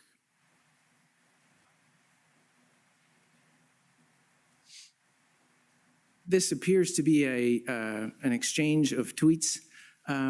Thank you. As more children are with us, as less option to power for police, children is our best weapon against them. and someone responds essentially that this is an evil strategy, children are not weapons or human shields. If this man wants to bring his family to a protest, he can do his research and should beware of people who speak like you. Going down to the last tweet, it is a war they prepare for us with guns, cold water, and gas. Is that consistent with the information that you were receiving with respect to children being used as, what you said, human shields? That's correct. Thank you. I only have a few minutes left, so I understand that in summary, you've answered a lot of these questions already, but I think you'd mentioned that they were burnt out, the officers were burnt out. I believe you said they were spread very thin across the province. Is that correct? That was my opinion, that police resources across the province were getting spread thin, yes. So that would involve all police resources? Certainly, because of the asks on the EPC committee and the public order being spread thin, and for sure. And so there are a series of documents, I won't go through them, but you were taken at one point to the justification for the 100 officers. And if that, Mr. Clerk, is at WPS 60610, and Commission Council took you to some of the basic numbers. I'd like to go to page 2, where you mentioned that, scroll down a bit, I think there should be a reference that says that currently officers are being outnumbered and surrounded by protesters when confronted or approached. Yes. Is that an accurate description? Absolutely. I watched it myself on open source YouTube channels. And you mentioned that you were trying to continue the regular Windsor policing at that time. That's correct. Because regular city life involves all sorts of things that sometimes require police assistance. Yes, we have a very busy police service, yes. And would you think it would be fair to say that every city in the province of Ontario would involve that type of requirements for their police services? Absolutely. And they were also being stretched thin? Yes. And you mentioned that this would happen essentially across the country, would it not?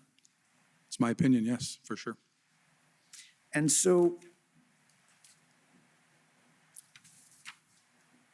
turning lastly to the resurgence, you mentioned that you were quite concerned, or the Windsor Police Force were quite concerned, as was the mayor, that they could return, the protesters could return. That's correct.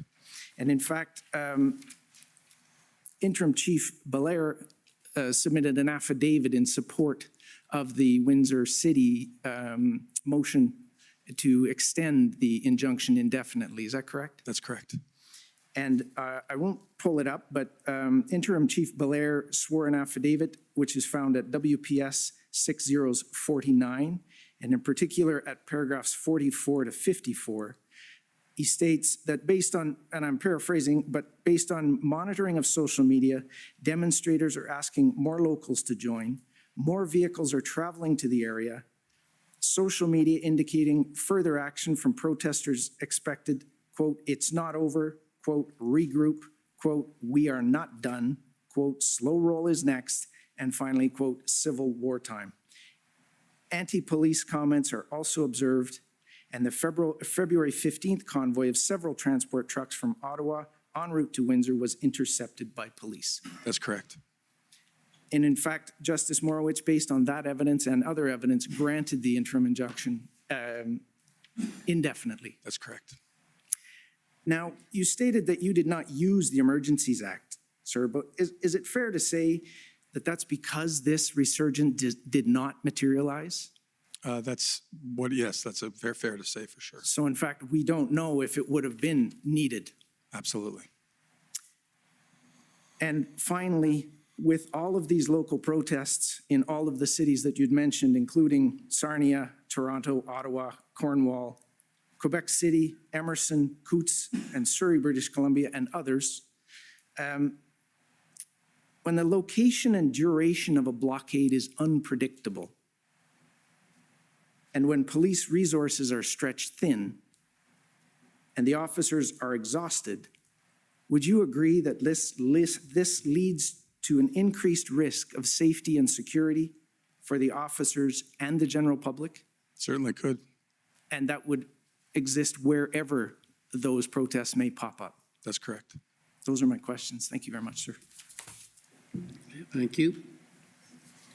Next is the Democracy Fund.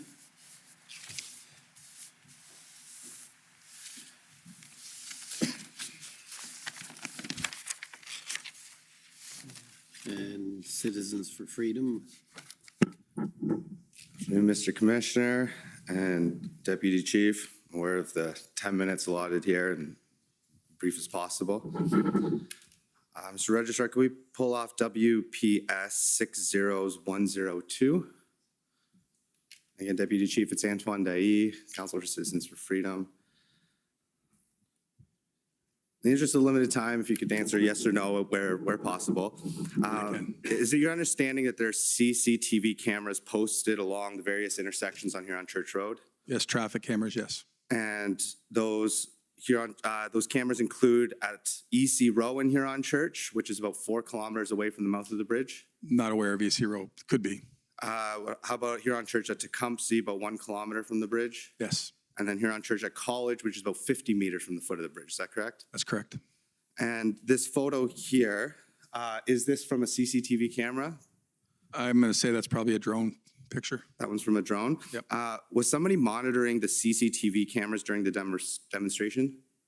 Yes, they were actively being monitored. And was this happening at the EOC? Yes.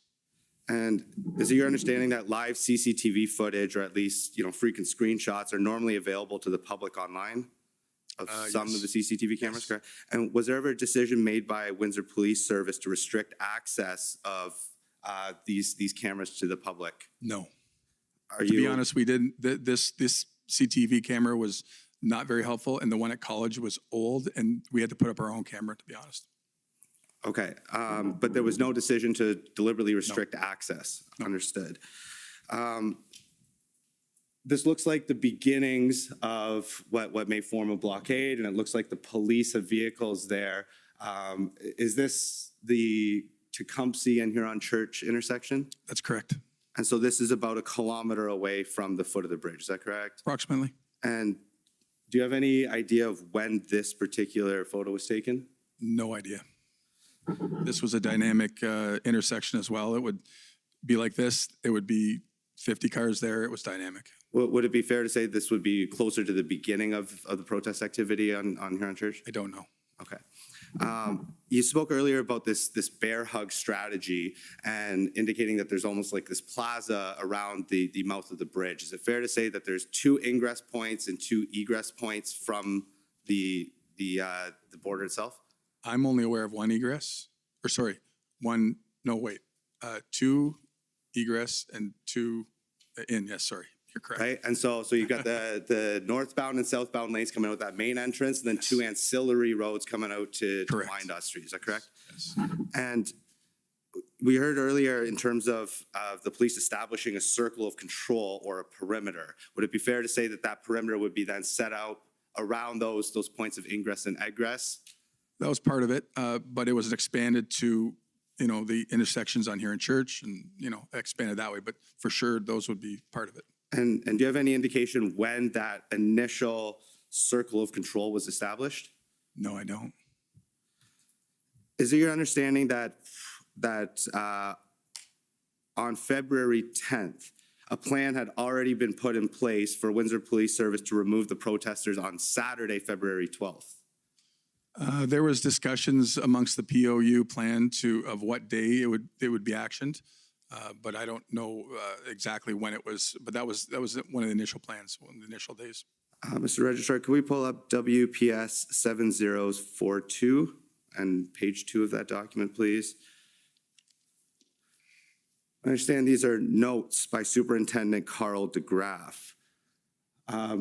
We're unable to see who this email was sent to or from. Did you ever have a chance to see this email or the contents of Mr. Inspector DeGraff's update?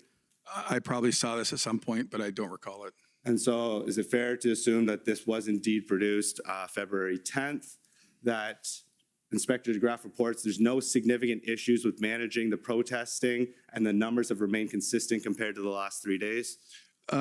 It could be. So Inspector DeGraff worked mainly days. And at night, I put myself on nights because of this, in my experience in these kind of situations, that's when it ramps up. Understood. And can we scroll down a little bit further here to the 6th point? Right, and so on February 10th, so this is before the city or the AMPA apply for their injunction, there's already an arrest plan in place. There's already an idea that removal is going to begin on Saturday, and there's already indications that Children's Aid will be involved. Is that correct? It was probably in the development of the plan, that's correct. And you had indicated that at some point, right around February 10th, there was a shift to this joint command with OPP. Are you aware whether or not this plan was produced before or after joint command was established? Well, this would have been after because OPP was in charge of the POU plan, of developing it. Understood. Mr. Registrar, can we pull up CFF 50106?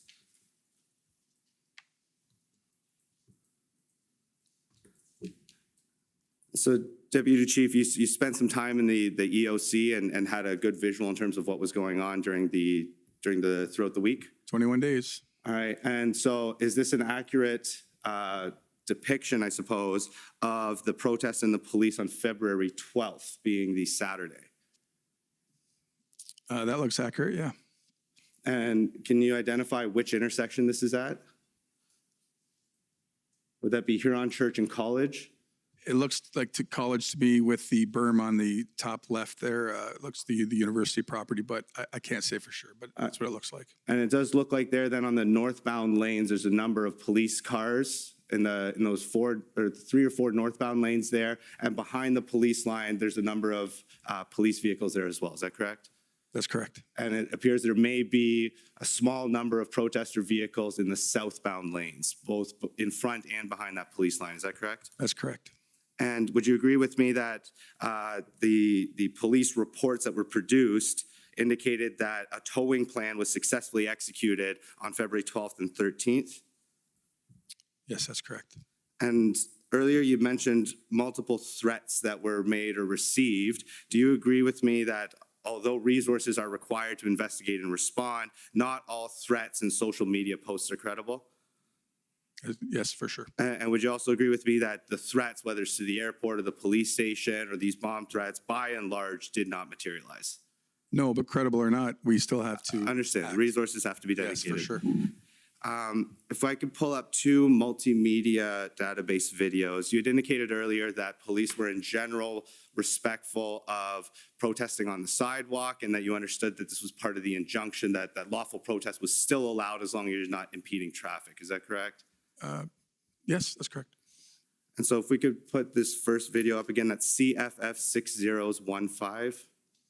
It's a 30-second video here. Meanwhile, To inform you guys all, you are currently within the exclusion zone that was previously had this morning. POU is going to come arrest everybody for mischief if you do not leave. You need to get past the traffic point down to Tecumseh Road. Public sidewalk. It's part of the exclusion zone. You guys told us to come here.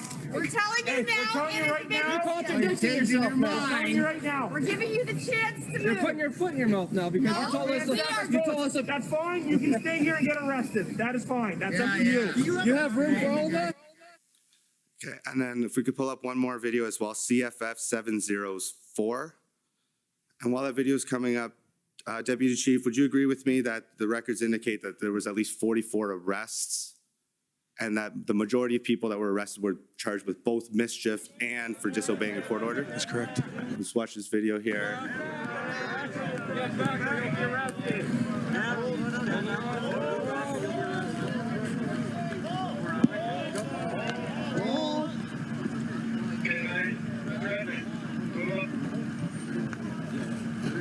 Back. Back. Pressing. Whoa. Move back now. Back or you'll be arrested. Back. Would you agree with me that it appears that there's a woman sitting peacefully on the grass there being arrested? Yes, but the roadway here under legislation is fence line to fence line. Okay, We're trying to establish a perimeter in a controlled area. That's what we're doing. But the sidewalk and the grass are both on the interior of the fence lines that you're alluding to? Yes. Do we agree that she's not impeding vehicular traffic from her location there? I can agree with that, but we're trying to clear out an area, so that's why she is getting arrested. Understood. And would you agree with me that both of the videos we just saw are in police enforcement probably on the weekend, either the 12th or the 13th of February? Yes, I would agree with that. Okay, thank you. And just quickly, in terms of the past protests, I understand police were in charge of monitoring. They went back as far as June 24th, 2020. Do you recall about 100 protesters outside of the Windsor-Essex County Health Unit when the first mask Section 22 order was implemented? Yes, I do. And do you also recall hundreds of protesters in front of City Hall when the city implemented a more restrictive mask mandate than the health unit did? Yeah, I believe so. And more than 100 protesters in January of 2021 marching down Olette, one of the main streets in Windsor, on the road towards the health unit with concerns about serious adverse reactions to a segment of the population from these vaccination mandates. I don't recall that that's why, but I recall they walking on Olette, yes. And do you recall thousands of people, or at least 1,000 of people at the flag, August 28th, 2021, with concerns about risks of serious bodily injury, talking about myocarditis and pericarditis, issues with vaccination? I don't recall ever being a protest of 1,000 people, but weekly there was protests at the flag, yes. Okay, what about September 29th? Do you agree that there was reports that there was hundreds of people protesting across the street from Windsor Regional Hospital because of the termination of nurses, doctors, and other frontline hospital staff? Yes, I recall that. And do you also recall a silent protest with at least 1,000 people at the flag on September 18th, 2021 in response to the termination of first responders and city employees by the City of Windsor? Again, the reason I don't know, but yes, protests were happening weekly. And do you also recall that instead of placing employees on a leave of absence until the end of the COVID-19 period as provided for in the Employment Standards Act and the Infectious Disease Emergency Leave, that the City of Windsor made a choice, an intimidating choice, threatening the economic security of many of its employees, that they would be terminated rather than on a leave of absence if they refused to accept the government's medicine into their body? I remember a vaccine policy, but I don't know anything about that. I had nothing to do with that. Are you aware of any Windsor police officers that no longer have a job because of their medical decisions? No, I don't think so. No further questions. Thank you. Okay, next is the OPP.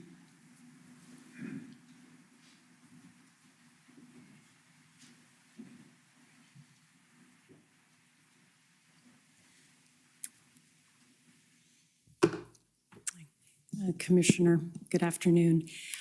And good afternoon, Deputy Chief. I'm Janine Cabersi, here representing the Ontario Provincial Police today. So we've heard your evidence further to questions from Commission Counsel regarding intelligence that the Windsor Police Service, you and your colleagues were aware of and receiving in late January and early February. You recall discussing that? That's correct. And so it seems to me it's accepted or well established at least that as far as you're concerned at the Windsor Police Service, that the communication flow, the receipt of the intelligence information prepared by the Intelligence Bureau at the OPP was an effective communication system, the distribution for the Hendon reports. Yes, I would say it's very effective. Yes. And so in addition to that intelligence that you were receiving from the Ontario Provincial Police, I understand that Windsor Police Service also had some of its own intelligence and information that was being locally gathered. That's correct. Right. And would it be also fair to say that with all of that intelligence and the benefit of that information, it was still not entirely clear or certain what was going to happen as these slow rolls proceeded in the area of Windsor? Yes, I agree with that completely. Right. And so Windsor Police Service planned based on the information that you had. Correct. Is that fair? And also you were in regular communication with a number of your OPP colleagues at different levels across the organization. That's correct. Right. And so can we say that there was effective communication information sharing and cooperation that was taking place between the OPP and the Windsor Police Service throughout this time period? Yes, I could say that. Okay. I'd like to ask you a bit about the discussions that we've heard took place at the emergency committee. I'm not sure if that's The the preparedness committee, yes. emergency preparedness committee at the OACP, I understand. Yes. And you're a participant in that committee. Yes. And we heard that there was some discussion about what was happening in the region. And in particular, were you familiar with what was happening in the area of the Blue Water Bridge?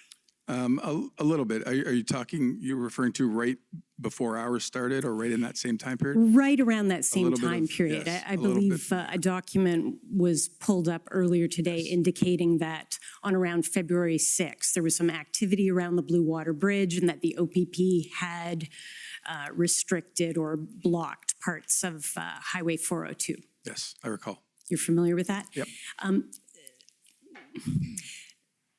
I expect we may hear a bit more evidence about that from Superintendent Dana Early from the OPP, who will be appearing here tomorrow. But from your awareness of the situation, I'd just like to ask you, is it possible or was it considered as an option in Windsor to try to execute something similar to what was done in the area of the Blue Water Bridge? Or are there simply differences in the situation that, lead to different decisions about planning? Certainly, yes. We had those conversations. So it's my understanding of the Blue Water Bridge. I'm well aware of the 402 coming off the 401. It's a one exit when you're going westbound. And there was farm equipment, from my recollection, trying to block that area. Police took a proactive stance there, the OPP, and stopped that one road coming off the 401. And like any highway, there's exits and entrances along the way, but limited. So a little bit more manageable from an emergency preparedness and emergency management, lens, where our infrastructure is kilometers long, side streets everywhere. So we did discuss blocking access to Huron Church. That leads to blocking access to the other, where the 401 splits at the Huron Church goes to Dougal. Well, Dougal goes right to our tunnel and the hospital and all these other things that we wanted to keep the traffic away from. We did not want to put any focus on the tunnel because that was our main access for our citizens that work in Detroit and in Michigan. Plus the hospital was a very big concern for us as well. So in those initial discussions, we did not have the resources. We couldn't, it was just logistically, there was no way we could block all those intersections and shut down Windsor essentially from incoming traffic like they did at the 402. Mm-hmm. So from what you're describing, even those of us who don't know the geography of Windsor as well as you do, it seems clear that just the geography and the nature of the approach to the Ambassador Bridge just gives rise to a lot more complications with any effort to stop the flow of traffic in that direction. Absolutely. So I understand that a plan was developed on around February 7th, I understand, to focus on the intersection right at the entrance to the bridge. That's correct. And would it be fair to say that based on the information that you knew at that point, that seemed to be a reasonable approach? It was reasonable and really we, other than the fact that we didn't know what the tactic might be, that was the most reasonable tactic that we could use. Right. And so ultimately that that plan didn't prove to be successful in dealing with the blockade entirely. And then, as we've heard in the evidence, things started to develop very quickly, and conversations were happening at different levels within the OPP regarding the provision of resources to assist Windsor in dealing with this developing blockade. Yes, that's correct. Right. And we heard that a team of PLT officers was among the first of the officers that were deployed to Windsor to assist and lend their expertise. That's correct. And then in addition to that, there's been some discussion of the request for 100 officers. So I'd just like you to make clear for us when we're referring to those 100 officers, is it correct that you're referring to frontline uniform officers who might be described as officers who could take on general duties? That's correct. Patrolling, monitoring intersections. That's exactly what those sorts of duties. Yes, that's correct. So that number of officers certainly doesn't include the number of officers that might be required for a public order unit operation. Absolutely not. Right. And those determinations came later after the shared command or unified command, as it's also been referred to, was established starting on around February 10th when Superintendent Early arrived. Correct. Okay. Commission Council, moving to that time period, Commission Council referred you to an email, WPS 1440, that was the email that was sent to Superintendent Early seeking her approval for a public order unit plan. Oh, thank you for pulling that up. And you just reviewed this document with Commission Council, but I'd like to just pull up what I believe to be the attachment to this email, which is WPS 1441. Clerk, if you could please pull that up as well, just so that we can see that attachment. And Deputy Chief, I'd like to just take a quick look at it to confirm that this is the public order deployment plan. It's dated February 12th. Yes, that's it. So this was developed by the planners that arrived with Superintendent Dana Early, and we're working with you. That's correct. They developed the plan. For sure. Right. So there was, when you speak of the shared command or the unified command, it appears that an effective way of putting that into operation was to play to the strengths of the different organizations. Exactly right. Right. And since the OPP had POU experience and then some other planning experience, that was taken care of by the OPP team. Absolutely, 100%. That was the again, especially with my background, that was the ask. Mm-hmm. That was the ask for them to come in and provide us their experience, and that's what they did admirably. Mm-hmm. And given your local expertise in the City of Windsor and policing in the City of Windsor, obviously your focus might have been on issues that require that kind of expertise. That's right. Is that also fair? Okay. But that being said, a lot of consultation went, afterwards of both ways. So, of course. Yeah. I'd also just like to refer as well to OPP 4560 and ask you, Deputy Chief, were you also, or I expect you also had the opportunity to review the full set of plans that was prepared by the team? That's correct. So this is a package of documents that were prepared by the OPP, but if you scroll down, Clerk, I just want to bring this document to attention. If you could scroll down further, please, several pages. It also will include a copy of that public order plan. as well as some other supporting documents that supported the planning process. Okay, we can leave that for now. I expect we'll look at that in more detail with Superintendent Early. I'm mindful of the time, Commissioner. So I would like to also ask you, Deputy Chief, so as the plan was then, ready to be implemented, as determined by the command team, and this happened fairly quickly, as I understand it. That's correct. Some might be surprised to see that a plan containing all the required elements was produced within a matter of days, but that is the reality. Well, that's a testament to the experience that they bring. Okay. And we've heard some reference to the effectiveness of the OPP PLT officers who came onto the scene to support the work that some of the Windsor Police Service liaison officers had also been working towards in developing rapport and communication with the protesters. Yes? That's correct.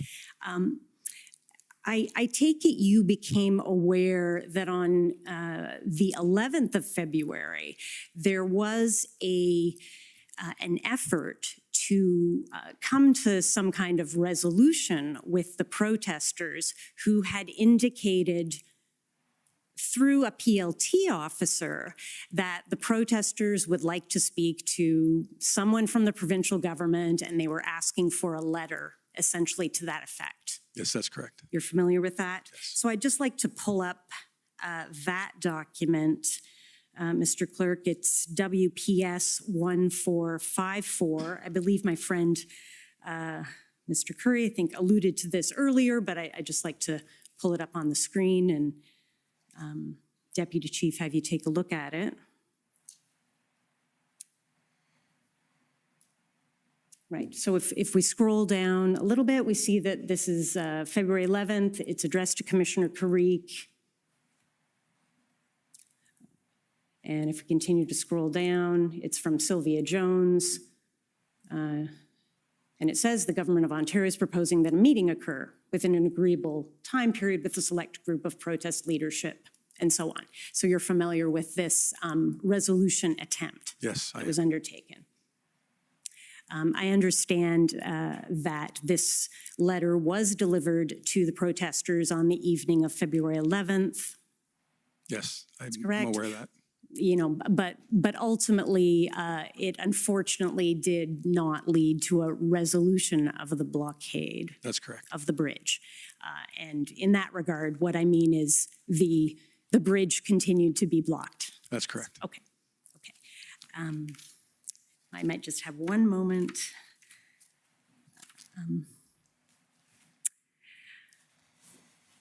Deputy Chief, you were taken to a debrief document by Commission Council that had a number of comments about the experience that had taken place throughout the protest and the blockade, and then the resolution of the blockade. And you noted that you thought it was, expressing opinions of particular individuals that were present there. I'd just like to ask you what, in your view, if you were asked to debrief, what would you say were the lessons learned, the things that worked or things that didn't work? I think that a lot of the document is true. Like, this document is all about transparency for us. We're trying to improve. We're trying to develop policy and procedure that can maybe at one day mirror the experience of the OPP. So these kind of things like internal communication was a big one. Improving that, improving who was actually in the EOC, not at the command table, but in the EOC for, like, say, for finance and for Maybe the executive officer, the chief, should have been there for a better communication, for internal communication. These are the things that, we right away realized that, we're learning, and certainly there would be some changes, but the things that worked were when the OPP came into town, we were completely welcoming, and that seamless integration of Superintendent Early's team with our team, everybody was pulling the rope in the same direction. And that was what helped us. That was our success. Okay, those are all my questions. Thank you very much. Okay. Next is former Chief Slowly's counsel.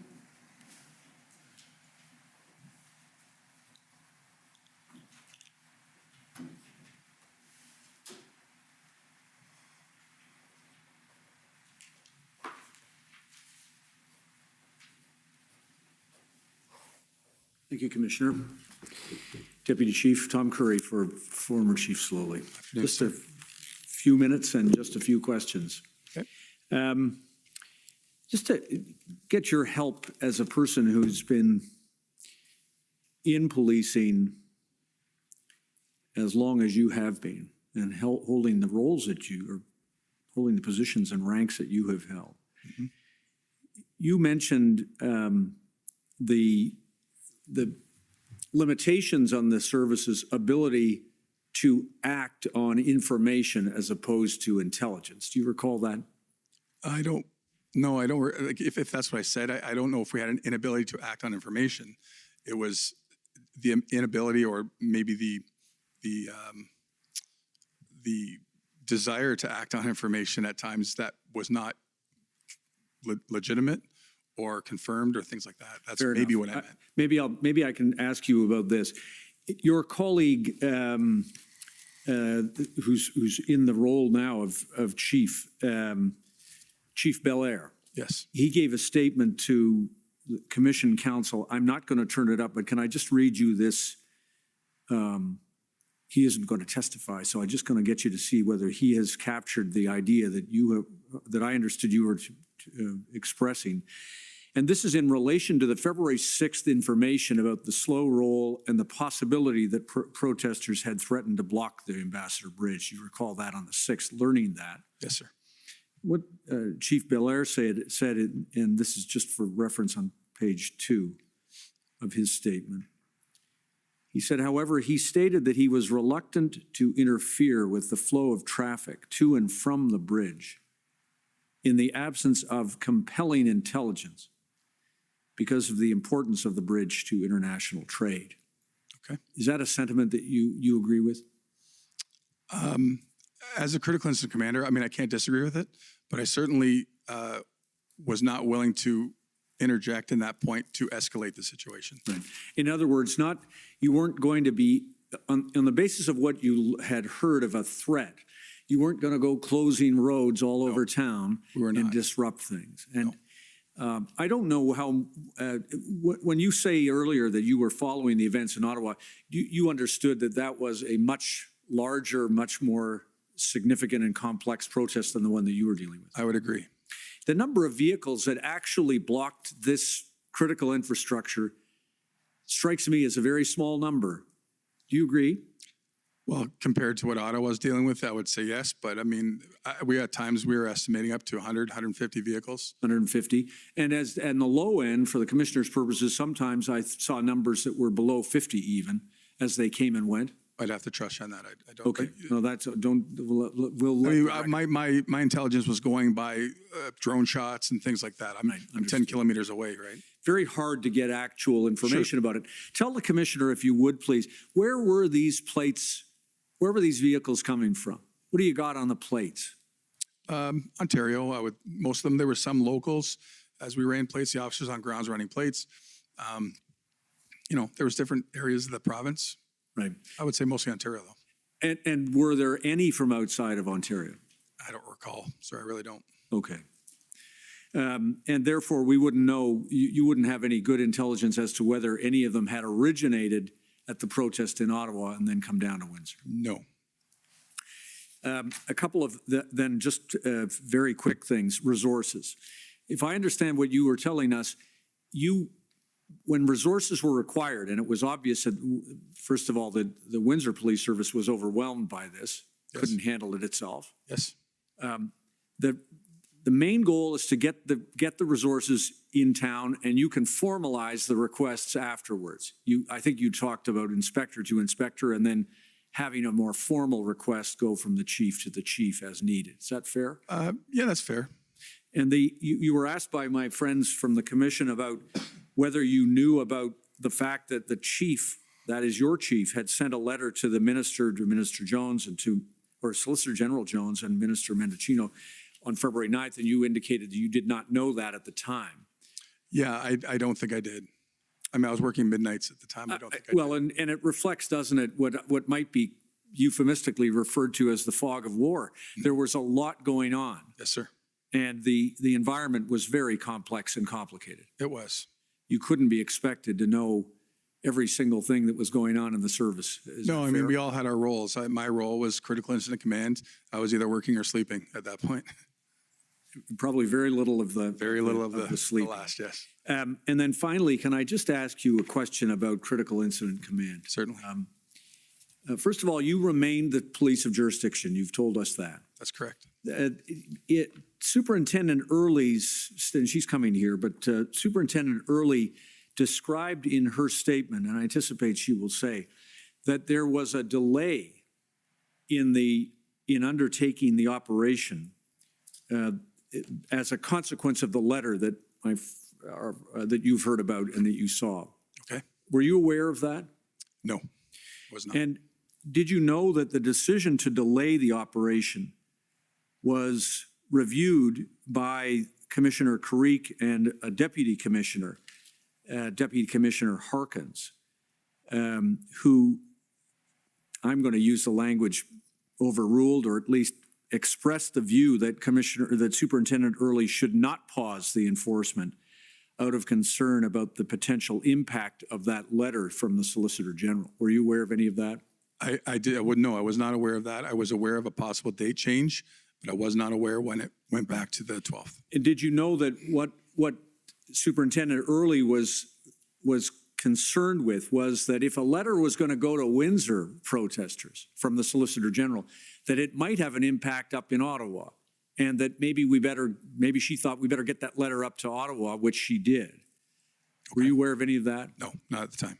And then finally, am I right that you became aware that in terms of the chain of command and who needs to approve what, that before an OPP public order unit operation is rolled out, that it is not just up to the critical incident commander, but rather a deputy commissioner has to authorize that?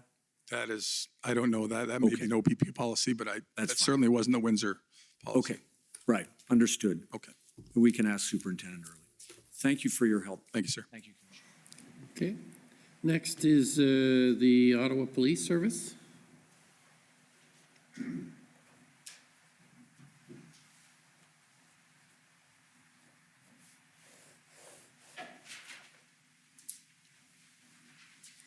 Good afternoon, Deputy Chief Crowley. My name is David Michikowski. I'm counsel for the Ottawa Police Service. Afternoon. You served as the critical incident commander during the day shift, is that correct? Or during the night shift. Night shift, Yes. correct? Yes. And in that regard, am I correct that you had operational autonomy to make necessary decisions under the incident command system? That's correct. And so you would be operating at the operational level? That's correct. And the level above you would be the chief at the strategic level? That's correct. But there's only one level above you, correct? That's correct. And so unlike in Ottawa, where we had an incident commander, an event commander, and a major incident commander, and then a chief, that wasn't comparable to the situation in Windsor, was it? No, you're correct in saying that.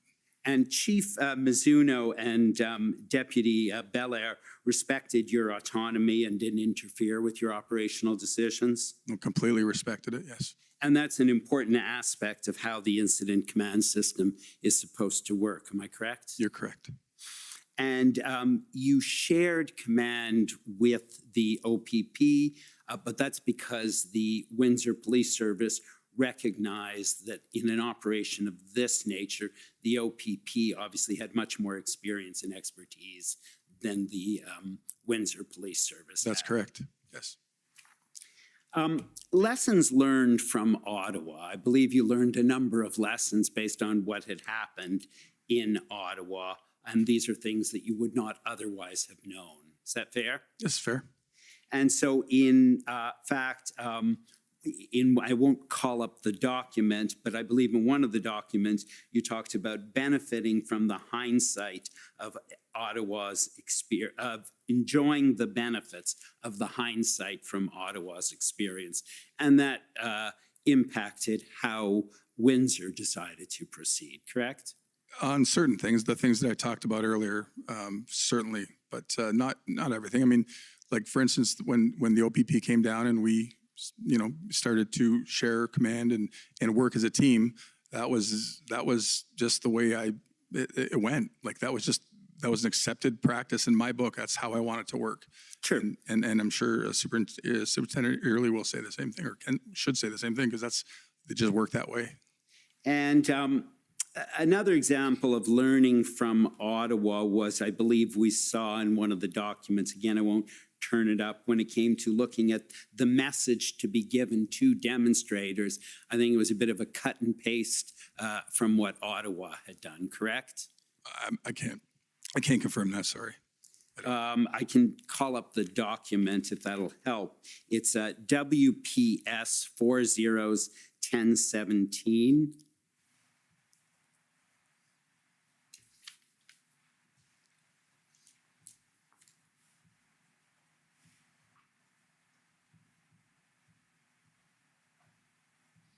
And so you'll see this is simply a prepared statement if required for future use. It very much mirrors what Ottawa Police put out, and I made very few changes to what they had. And then underneath, if you scroll down, you'll see that was the message given to demonstrators. Okay, so just judging by the time, I was not at work yet. I was still on midnights of the email, but I certainly can't disagree that maybe it is the same. Thank you very much. You can take that down. Thank you. From the outset, as I understand it, Windsor Police Service tried their very best to respect the right to peaceful assembly. That's correct. Keeping lines of communication open. That's correct. And very importantly, using police discretion. That's correct. And using police discretion means sometimes officers need to retreat when crowds get aggressive. In fact, I think you told us an example in which you witnessed that, correct? It's part of their use of force model, yes. And I want to just briefly conclude by talking about the intelligence. And I understand that the first Hendon report that has a possible reference to a blockade in Windsor was January 31st, but there wasn't a lot of information about it, correct? That's correct. You didn't know numbers, you didn't know dates. And although I understand after that, then on February 4th, I gather there were some social media reports suggesting a possible blockade. But again, not a lot of information. That's correct, sir, yes. And I understand that although you had some advance information then about a possible blockade on January 31st, February 4th, the specific operational plan wasn't in place when the bridge initially shut down on the 7th, correct? You're talking about the public order plan? Yes. Yes, that was not in place, no. And it's not always possible to be completely prepared in advance. Is that fair? It is fair, yes. And so I believe on February 8th, there was a general request we heard to the OPP for officers. And that was followed on February 9th with that letter that we saw earlier for the 100 officers, which gave some information. But that didn't provide a complete plan, was it? No, it was not a complete plan at all. And ultimately, what was required was a POU operation was necessary to end the matter. Yes, sir. And that means there's going to be arrests, there's going to be criminal charges. Likely. And it's an escalation. That's correct. It is an escalation for sure. Thank you very much. I have no further questions. Thanks, sir. Yeah, next is the National Police Federation. Hi there. This is Lauren Pierce for the National Police Federation. Our questions have been asked already. We have no further questions. Thank you. Thank you. Next are the convoy organizers.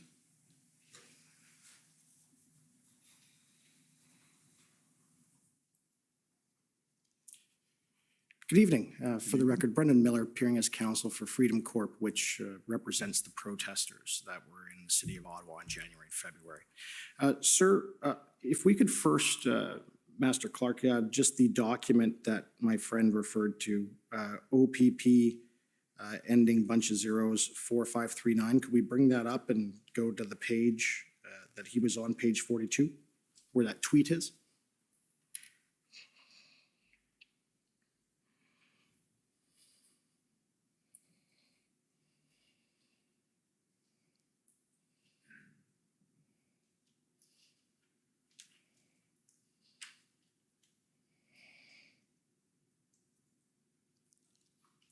Okay, so that's the tweet that my friend put to you earlier. Fair?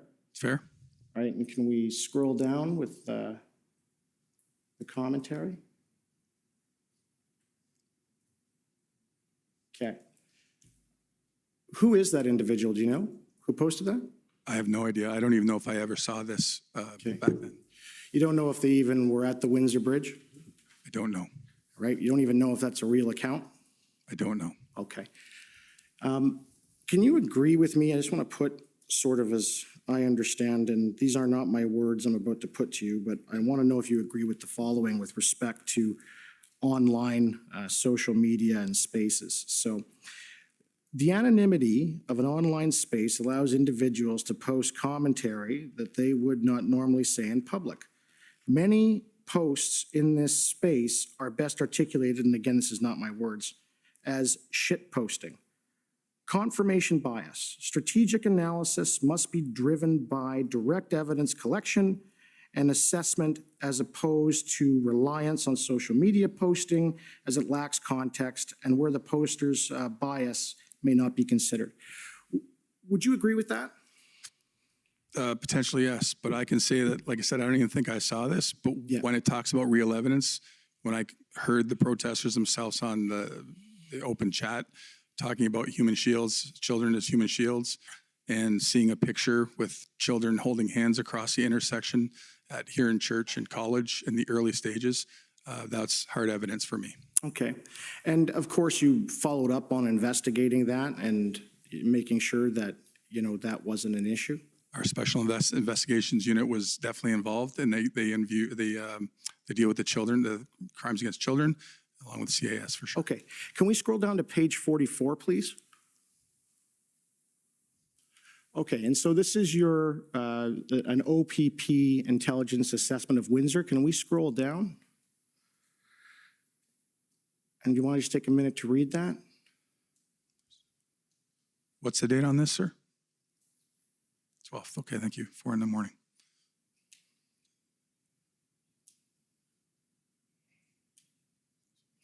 And you can agree there that the report there from the 12th from OPP says no persons were observed outside.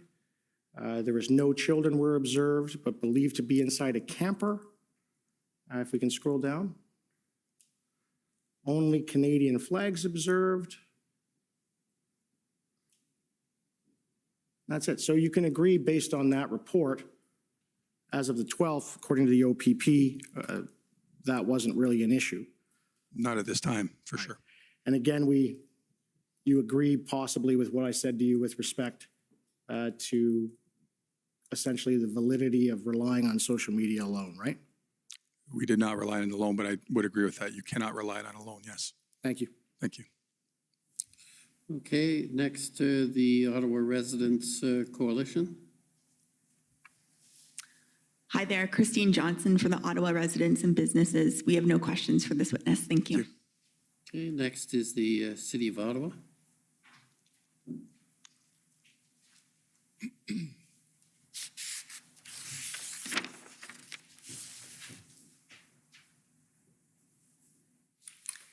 Good evening, Deputy Chief. My name's Anne Tardif. I'm one of the lawyers representing the City of Ottawa.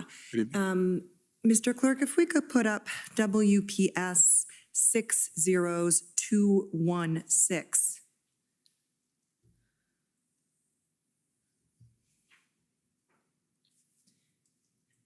All right, and if we could go to page 8, well, actually, let's just identify the document first. Oh, there we go. Deputy Chief, these are the scribe notes for the critical incident commanders during the period in question. Is that correct? These are the Windsor scribe notes, yes. Sorry, the WPS scribe notes, right, for the Windsor Oh, sorry, I CIC. didn't hear you say that. Yes, they're Yes. WPS scribe notes for the, yes. I may not have said it. It's late in the day, and Yeah, I thank hear you you. for that. And so these would have been scribe notes for you during what we're calling the midnight shifts and Inspector DeGraff during the day shift. Fair? That's correct, yes. Okay. And we've heard some evidence from the mayor this morning about him being reminded or advised at some point that he perhaps should not have made the concerns about making specific requests for additional resources public. And I just wanted to go to page 8 of this document first, just to situate us in time. Do you see the date there, Deputy Chief, February 9th? Yes. And if we could scroll down to page 11, it'll be still February 9th, but just to situate us. At timestamp of 11:35, please, Mr. Clerk, if we could scroll down. Do you see there, it says CIC, Superintendent Mike McDonnell, and he's superintendent with the OPP, correct? That's correct. And then it says comms, OPP liaison via phone, CIC relay message from him, being Superintendent McDonnell, to Chief and also to Mayor, not discuss any requests for additional resources, goes against / contrary messaging from OPP and our CMP, prompts protesters to gather strength and intensity, that should perhaps be intensify, presence. You see that? Yes. So I take it that Superintendent McDonnell from the OPP was asking the Windsor CIC to relay to the Chief of Police and to the Mayor their advice or their request that any request for additional resources not be discussed publicly. Is that fair? That's fair, yes. And if we scroll to the 11:35 timestamp, that message, I guess, was relayed, correct? I'm assuming this was a day shift, so I wasn't there for this, but I'm assuming it was relayed, yes. If it's in the scribe notes, fair to assume that It's it was fair. in fact relayed? Yes. Thank you very much. Those are my questions. Okay, next, call on the Government of Alberta. Good evening. Can you hear me? Yes. All right, thank you. My name is Stephanie Bose, appearing on behalf of the Government of Alberta. I just have a couple of questions today. You've already been taken to the letter that was sent by Chief Mizuno to both Minister Blair and Minister Jones. I don't intend to call that up again, but I understand from your responses to Commission Council's questions earlier that you were not aware of that letter. Is that correct? That's correct. And one of the requests within that letter was a request for tow trucks, including heavy tow trucks for large transport vehicles. Is it fair to say that you were not aware of this request for tow trucks as well? It could be. I don't recall, to be honest. I know that we were in need of those kind of services. We only had the one contracted service in Windsor, but I can't say that if I knew that or not. Do you recall if you received any assistance in the form of tow trucks? At the POU Action Day, we did receive help from the state of Michigan. They ended up sending a handful of tow trucks over to Windsor. They were staged at Micmac Park, which is approximately 4 kilometers from the bridge, but we did not use them. Okay.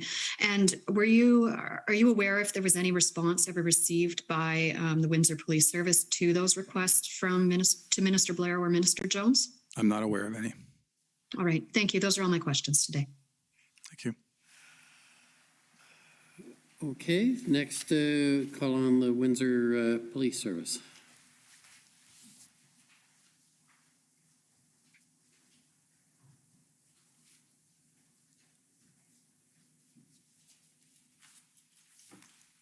Thank you, Mr. Commissioner. I am Tom McCrae for Windsor Police Service.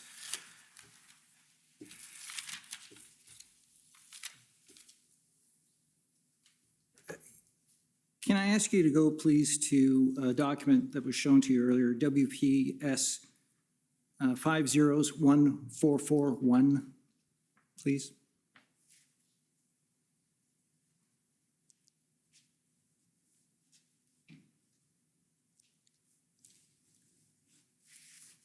Could you please tell us whose flashes are on that first page? That would be the Ontario Provincial Police, the Windsor Police, the London Police, and the flash of the RCMP. In addition to those police services, who else assisted Windsor Police Service in its operations at the Ambassador Bridge? We had assistance from the Hamilton Police Service, from the Waterloo Police Service. Off the top of my head, that may be it. Thank you.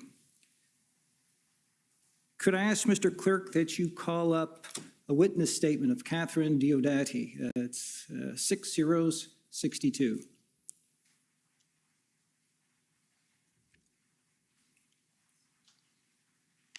For context, Ms. Diodati is a protester who is present in Windsor. I understand the Commission does not intend to call her, but intends to submit her witness statement in evidence. Could you go, please, to the third page, about halfway down? A little more. That's perfect. That's perfect. It says, at 7 p.m., the injunction came into effect. Ms. Diodati said that by 7:30 p.m., a young police officer was handing out sheets of paper which explained the terms of the injunction and the potential consequences for failing to comply with it, including fines and confiscation of property. Can you assist the Commission, Deputy Chief, by advising us as to the best of your knowledge, what other efforts were made to inform the public of the terms of the injunction and generally the legal consequences of the protest? Certainly. So we utilized mainstream media. We utilized social media. We printed the documents, put them on telephone poles, jersey barriers, anywhere we could. We handed flyers out to the protesters. We made every effort we could with every source of media that we could to educate people on the existence of it. And the consequences would be, of course, charge of a criminal charge of disobeying a court order. Thank you. The statement continues, Ms. Diodati said she asked the officer, what does this mean in terms of legality of protest? Will someone arrest us? She observed that the officer was shaking, which surprised her. She said that she thought that the officer must have heard that the protesters were violent, so she told the officer, you're safe, it's okay, none of us have ever been violent. Was there violence during the context of, or during this blockade at the Ambassador Bridge? Yes. The next paragraph, it says, on Saturday, February 12th, Ms. Diodati went to Huron Church Road near College Road. Ms. Diodati said the area was barricaded by police and the intersection looked like a war zone, which did not fit with the joyful atmosphere. Ms. Diodati recalled that she also spoke to a police officer from the East Coast. She said, look at these heavy armored vehicles and firearms. What are you planning to do with us? On the 12th, were there armored vehicles in the neighborhood of the Ambassador Bridge? Yes, sir. What was their purpose? Well, they potentially have numerous purposes. They can be used to block intersections to assist us in that capacity. In this state, on the 12th, they were there to, you can imagine the unpredictability of an event of this kind at this point. So, in critical incident command, there's a saying that would rather be looking at it than asking for it. So typically those are held for a higher ground. An officer can be at the top of, it's a very high vehicle, can see the crowd from a better perspective. And also it is essentially sat back in case we need it for crowd control or anything worse. Other than these policing purposes you described, was there any other purpose for these vehicles? No, not at all. You told my friend, Mr. Michikowski for the Ottawa Police, that the chief and the deputy chief did not get involved in your critical incident command.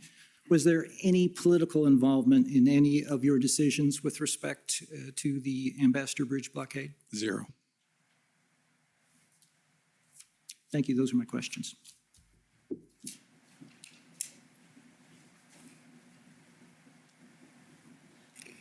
Any re-examination? None, Commissioner. Okay, I haven't got much. I just, one thing I'm confused about, and that arises from the videos that were shown by Citizens for Freedom, and you saw in the arrest of the person who was on the ground.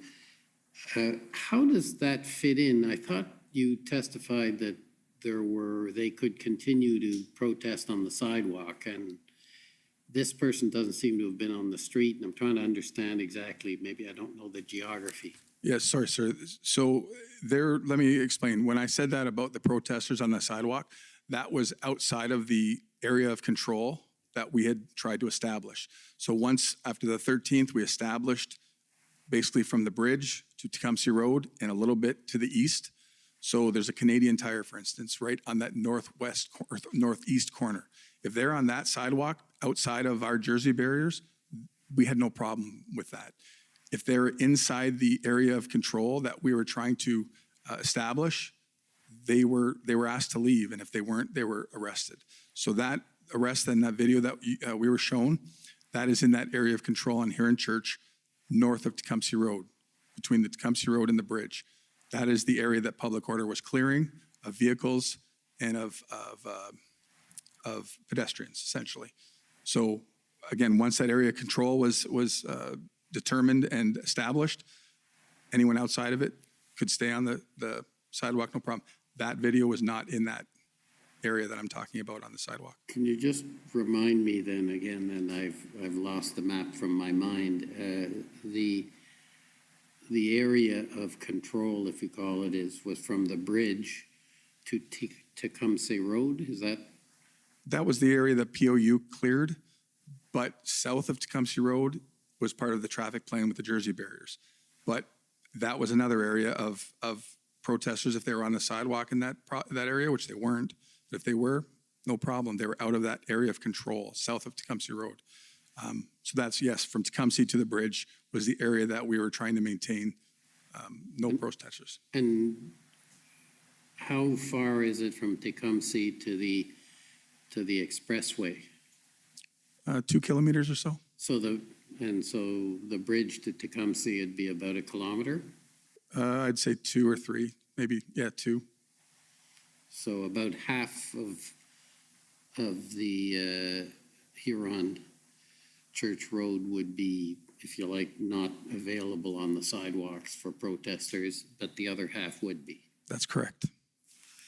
Based on their areas of protest for that week, because they had areas at Tecumseh Road, at the south side of the bridge, and the north side of the bridge. That was the area we were trying to clear.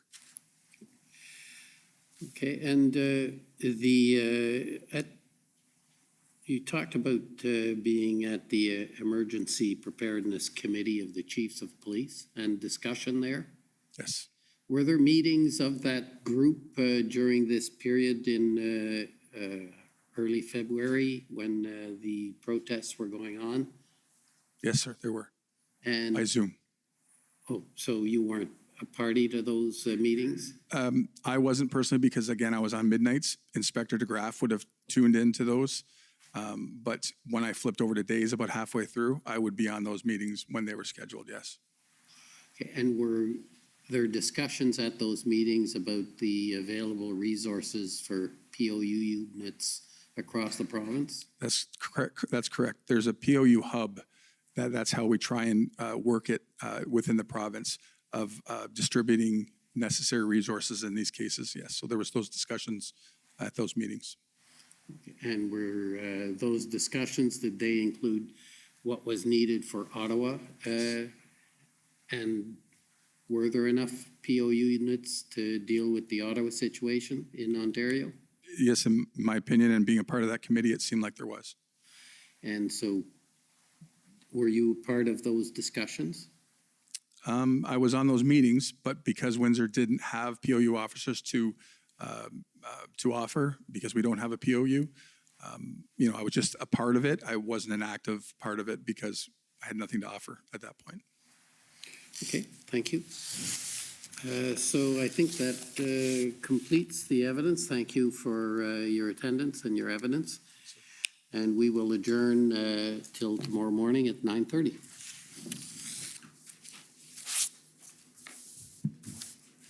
The commission is adjourned. La commission est adjournée.